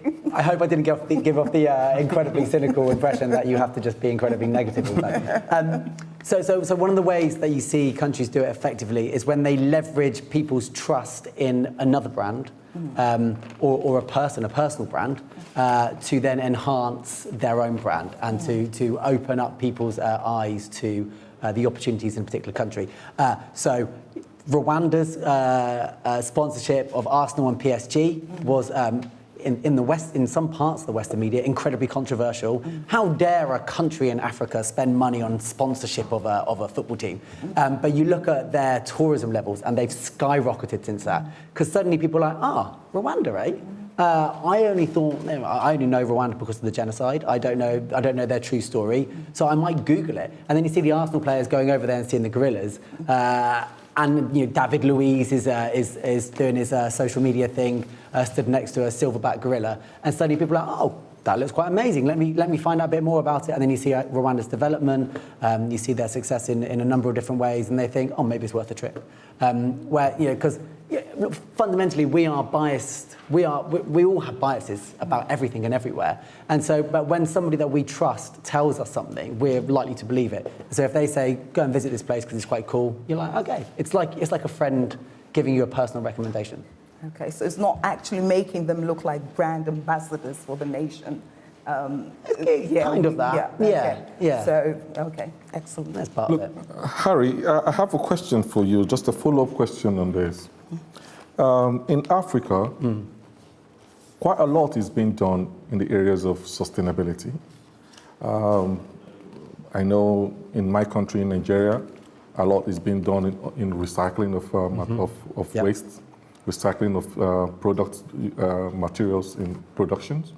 A lot is being done in renewable energies, in solars, and so on. However, the news that come out from Africa shows like zero effort is being done in the areas of sustainability. Yeah. Now, yes, apart from, I wouldn't say apart from using negative, I would say in addition to the negative media perception about Africa and its contributions to the SDG programs and carbon emission, how can these African nations leverage on the media to actually set out the true position of their efforts? I think it kind of depends on what you hope to achieve. So one thing that I always tell the politicians that I advise is don't just do the media because you want to do the media. Okay. There has to be a reason for it, right? So you have to be strategic with what you're doing. So let's say Nigeria wants to attract inward investment into recycling. So rather than when you focus on just trying to get something in the Times or the Guardian, like in the news section, it's very difficult to get anything other than something that's completely negative, especially when people are coming to it with a personal bias against, let's face it, almost everywhere that's not Western Europe.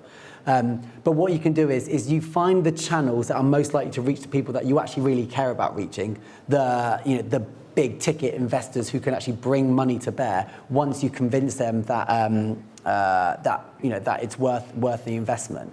And then you find the channels, and then you use some of the things that I was talking about before to deliver that message through a very particular channel. And so when I talk about channels, I could mean face-to-face meetings or events like this, or a particular sort of trade title. So let's say it's a specialist area that you want investment. They're not going to write the section in the piece which questions whether Tinubu is going to be a good president or not because of his background. They don't care about that. They just care about recycling, and the people that care about recycling read that magazine. And so getting to audiences through non-hard journalism outlets is a great way of speaking to people, because ordinary people generally don't really care about the geopolitical situation somewhere. They want to know where to go on holiday. They want to know where to invest their money. What's a safe investment for them. And so if you find that channel and deliver your message through that channel, then you can persuade people. I don't know if that. That quite answers a lot the question. In our audience here, quite a lot of Africans who have travelled from thousands of miles down here. Amazing. Yes, and most of them have these soft powers. Kevin, you mentioned. Most of them have these soft powers. Some of them use it. Some of them don't use it. What message will you have for them on the use of these soft powers to push and achieve more in the area of sustainable development goals? Yeah, well, I think from my perspective, it's a tool. It's what you're looking at, and I think it was defined nicely. It's your ability to influence and achieve the interests of your nation, and this is a key avenue to facilitating the changes that you want to see for your nation and for the global sustainability effort. As we kind of go through the analysis, we do see that sustainability is one of the key levers for nations to pull in order to boost up and prop up that soft power score. So it seems like a win-win situation to start down that path and really think about it more strategically. Let me open up the floor for questions. Do we have any questions for our guests? Yeah. Okay, for speakers. Please, the microphone for those I think I had streaming online. Somewhere there. Please, just for those online, so that they can hear you. We're streaming live. Thanks. The question for Harry, interesting talk. I was a journalist and editor for 20 years, specialized in inward investment, so I was getting pitched all the time by people like yourselves. So I don't. No one like me. I don't disagree with your advice. So how would you apply your advice to say, there's hardly any talk in the general media about SDGs, for example, because there's no connection between why the average person would care or know what they were. What would be your approach to trying to convince journalists in, let's say, the general media in the UK to even talk about the SDGs or to cover this topic? Firstly, I have to say I wouldn't say SDGs. And again, so often people use the appealing to the head pitch. This action in this particular area will help this many thousands or hundreds of thousands or millions of people. That's less persuasive than this one person will benefit from this one little change. And then you use that individual story to tell a wider story. People connect to people, people connect to people, and they connect to personal stories. They don't connect to raw data and numbers. And that obviously, this isn't to minimize the importance of policy. When I said policy isn't a message, policy is fundamentally important to actually making change, actually delivering things. It just has to be spun. It has to be spun in a way which makes people sit up and pay attention. And that is through personal stories, which you then grab their attention with, and then you slip in a few bits of policy. But I think whenever you are communicating with general audiences, one stat. You can't be more than one stat. Don't give multiple graphs or anything like that. One graph, one stat. And that's the thing that you hang your whole personal-based argument on. Thank you.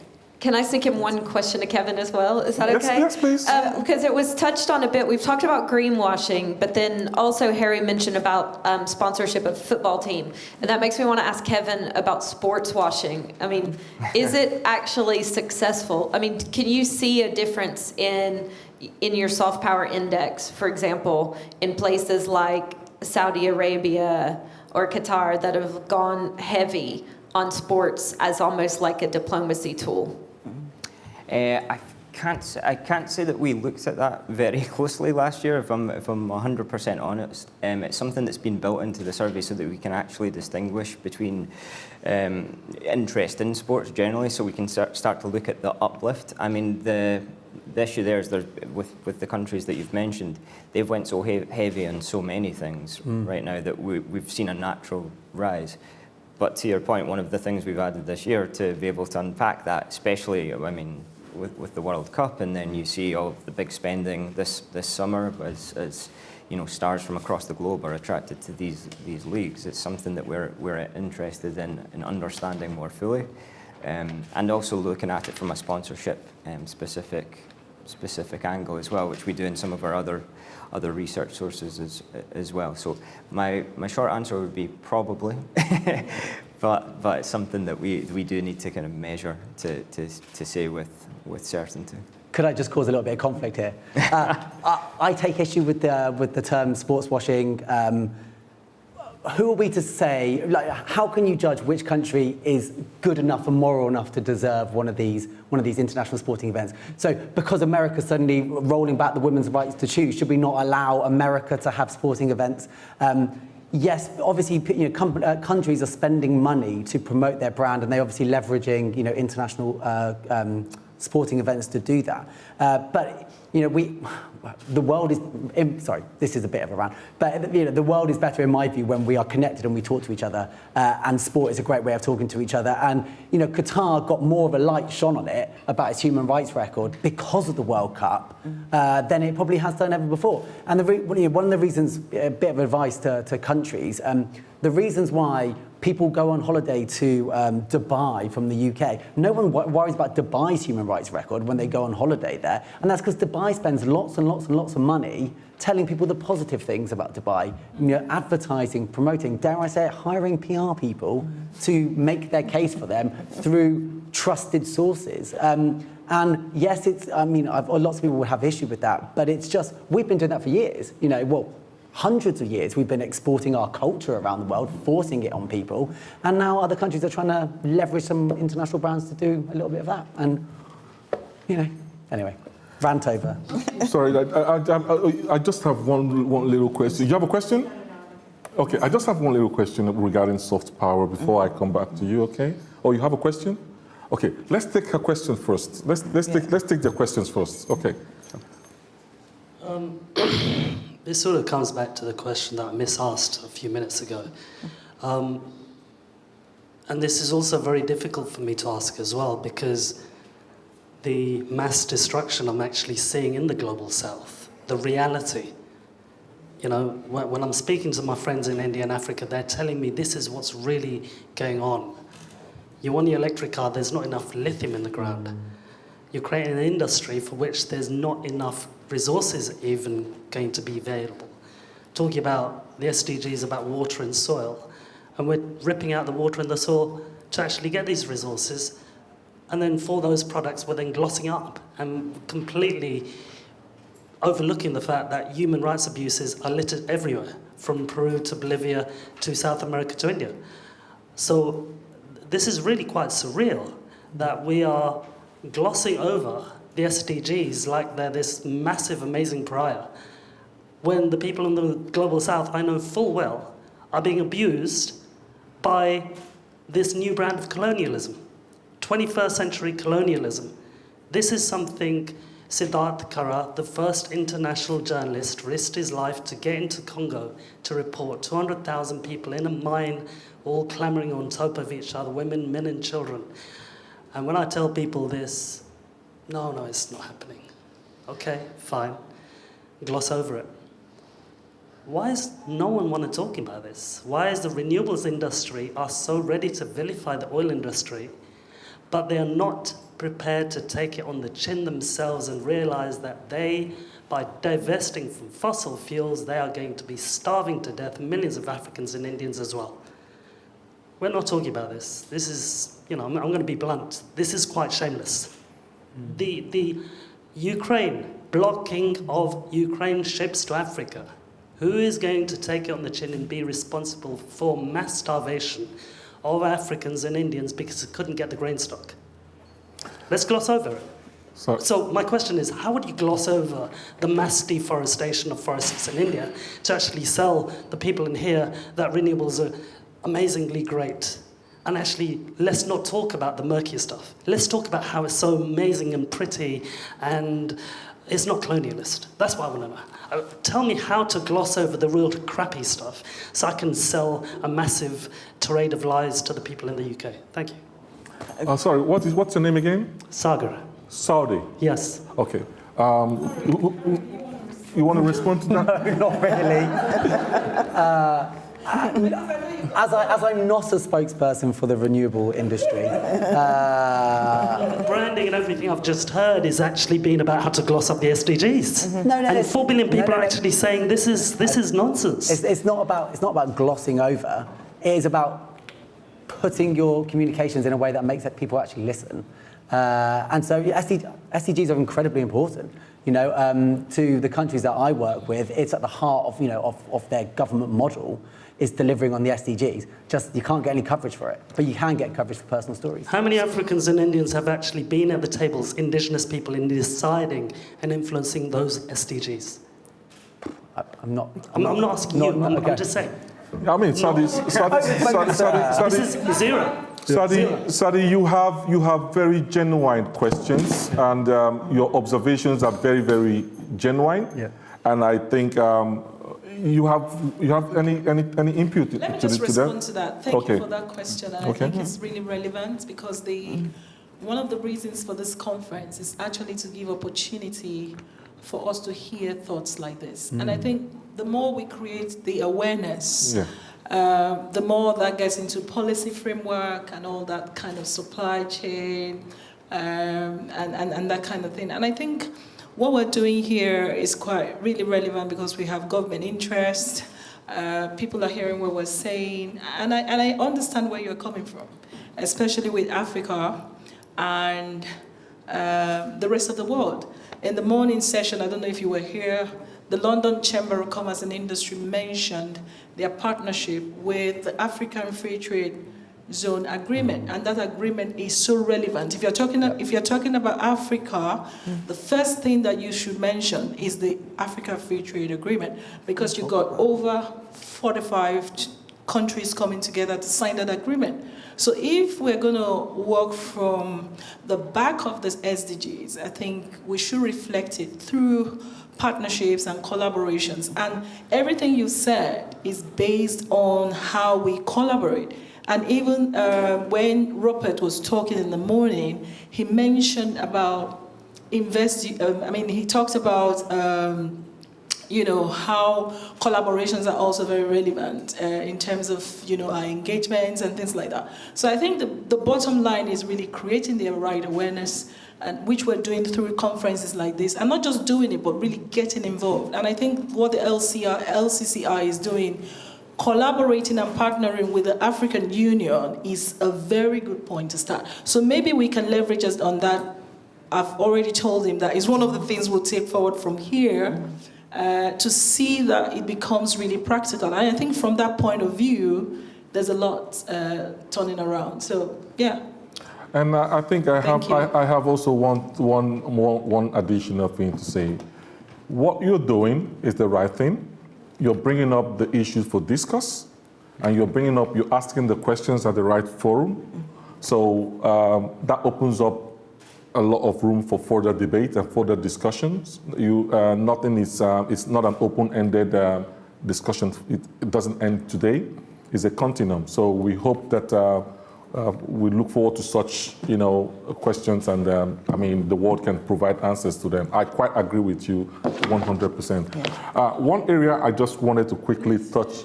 So, come again? I said we need to Yes. wrap up. You have a question, ma'am? Yes, please. Can we hand over the microphone to her, please?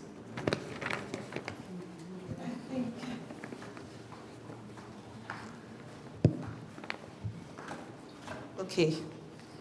Good evening, gentlemen.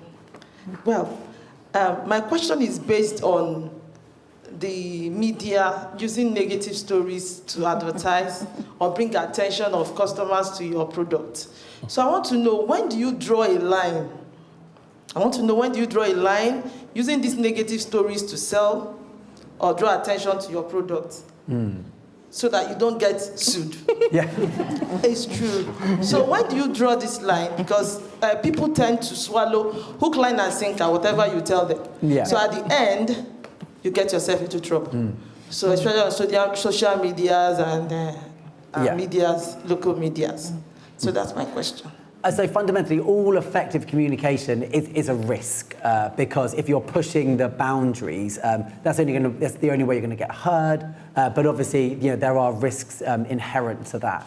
And so, firstly, have a good lawyer. If you're a big company, run things past your good lawyer. But obviously, social media doesn't really allow for that because it's all about being in the moment and living in the moment. And so, firstly, it's about having strict rules within your organisation. What you're prepared to do, what you're prepared to say. So with all clients that I ever work with, we have a messaging document. So these are the things that we're prepared to say. These are the things that we're not prepared to say. This is what we're allowed to sort of push, and what this is what is absolutely unacceptable. It's not what we stand for. It doesn't meet our values test. And then it's ultimately it's about trying things. It's about trying them, seeing what works. Going slowly, but if you're in your head, you're going, is this a bad idea? It probably is a bad idea. But sometimes run it past someone, see if they think it's a bad idea. If both people do, don't do it. Definitely don't do it. But yeah, no, I think it's always risk. All coming up here on a stage and saying anything, it's a risk because I might say something terrible or embarrassing or not say anything at all if my voice doesn't work. So every time you communicate, it's inherently risky. But yes, you have to push the boundaries. And so the most effective politicians are the ones that don't just give speeches. They don't just do interviews with the BBC. They're the ones that go on podcasts. That speak to one of the Kardashians did an interview with a political figure in the run-up to the last presidential election, where that political figure was trying to encourage young people to sign up to vote. And it's very much outside of their comfort zone, and all of their advisors were saying, don't do it, it's a risk. But they thought, oh, no, that person has, 100 million viewers. And so they did it, they took a risk, and it paid off because loads of people signed up to vote. So it's always a bit of a risk, and you just have to keep your fingers crossed. Thank you, Harry and Kevin, for that wonderful expose. I had more questions to ask because that's my area, but all good things must come to an end, and we have to have a situation where we end this nicely. And thank you all so much for your contributions and sharing the information that you did. And for our participants for being such great participants today. And we'll also, as we end this program, I believe the Federal Airports Authority has a message, a goodwill message for all of us. So we'll thank you all, and we'll take pictures. Yeah.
Comments or the closing remarks. We thought we should listen to the goodwill message coming from the Federal Airports Authority of Nigeria, the MD and the CE. The Federal Airports Authority of Nigeria are doing a very big work in terms of sustainability as they look into sustainable airlines, sustainable airports, and they've started a big project on that. So we thought it would be good to hear the message from the MD. At this point, I'd like to call Mrs. Hope Baze, who's going to read to us the message from the FAN MD. Thank you.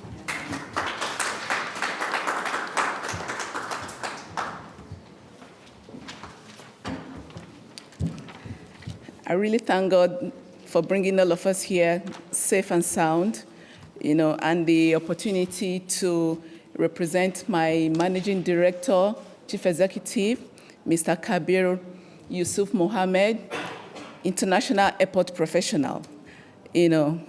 Of course, he said I should deliver this goodwill message, at the Global Protocol and Diplomatic Conference titled Accelerating Brand Transformation and Economic Growth in Delivering the SDGs 2030 Agenda here in London. And honestly, it says, it is my pleasure to join you all in this edition of the Global Protocol and Diplomatic Conference held here in London. And it's using this opportunity to heartily congratulate the International Center for Protocol and Diplomacy for setting up global standards, in the practice of protocol and diplomacy. Sustainable leadership, promoting the SDGs and empowering global visibility for nation building and their consistency over the years. And for building a global community of diplomats, protocol practitioners, and business leaders. So the Federal Airports Authority is proud to be associated with the International Center, and we continue to partner, with and support the center in its quest towards advancing the protocol and diplomatic profession. Yeah. So of course, we all know what protocol is. It's about orderliness, efficiency. It's not just receiving guests on behalf of the authority and all of that. It is a strategic tool for effective planning, coordination, and management of organization activities and events, whether in the business environment, religious, government circles, or even in the lives of individuals, such as we are all here now. And in these times of promoting the SDGs, especially as we discuss brand transformation and economic power to foster the achievements of the 2030 Agenda, protocol and diplomacy has become an institute in promoting the orderliness, ethics, and values. And as a matter of fact, nothing can be achieved, in any serious-minded organization without the institutionalization of protocol. In organizing this conference, I know, a lot has been put in, and protocol is, is part of the arrangement of everything that has just been done here. So that is why we at FAN, we have also re-engineered and restructured our operations, to give protocol and passages its due place in the scheme of things. And of course, just to also improve on our service delivery to our customers, so that they can have, good experience and satisfaction in terms of our delivery, and that is why this department in our organization is not left alone, it's actually under the managing director and chief executive. So, so that it can be well, coordinated and monitored, in terms of all the activities that we have to put out there. So let me also, use this opportunity to express my profound appreciation and indeed that of the entire members and staff of the Federal Airports Authority of Nigeria for honoring our organization with the Outstanding Sustainable Leadership Award that we just received, on behalf of the authority. We are really grateful for this recognition, and we shall continue to do our best and partner. As you can see, we are 10 members of staff, from the organization came for this conference, and we will continue to partner with you. Thank you very much, and we wish you the best in all your endeavors. And that's not all.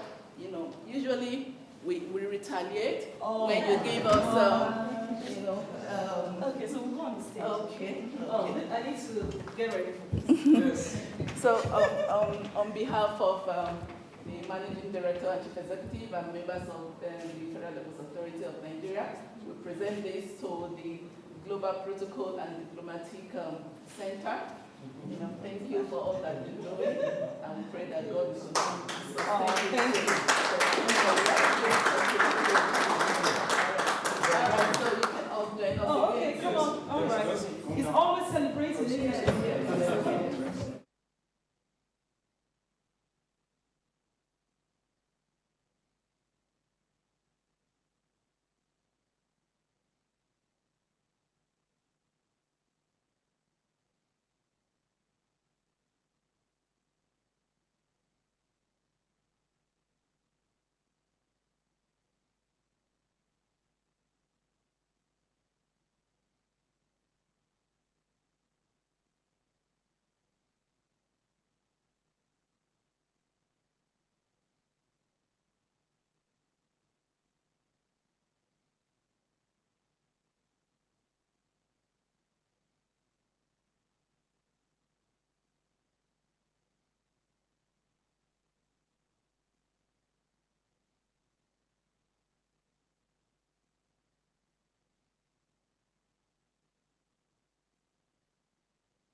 Spotlight on achieving the SDGs.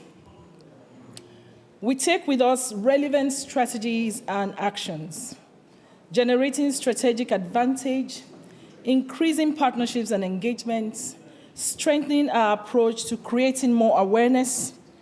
We have also seen the relevance of empowering SMEs through sustainable leadership,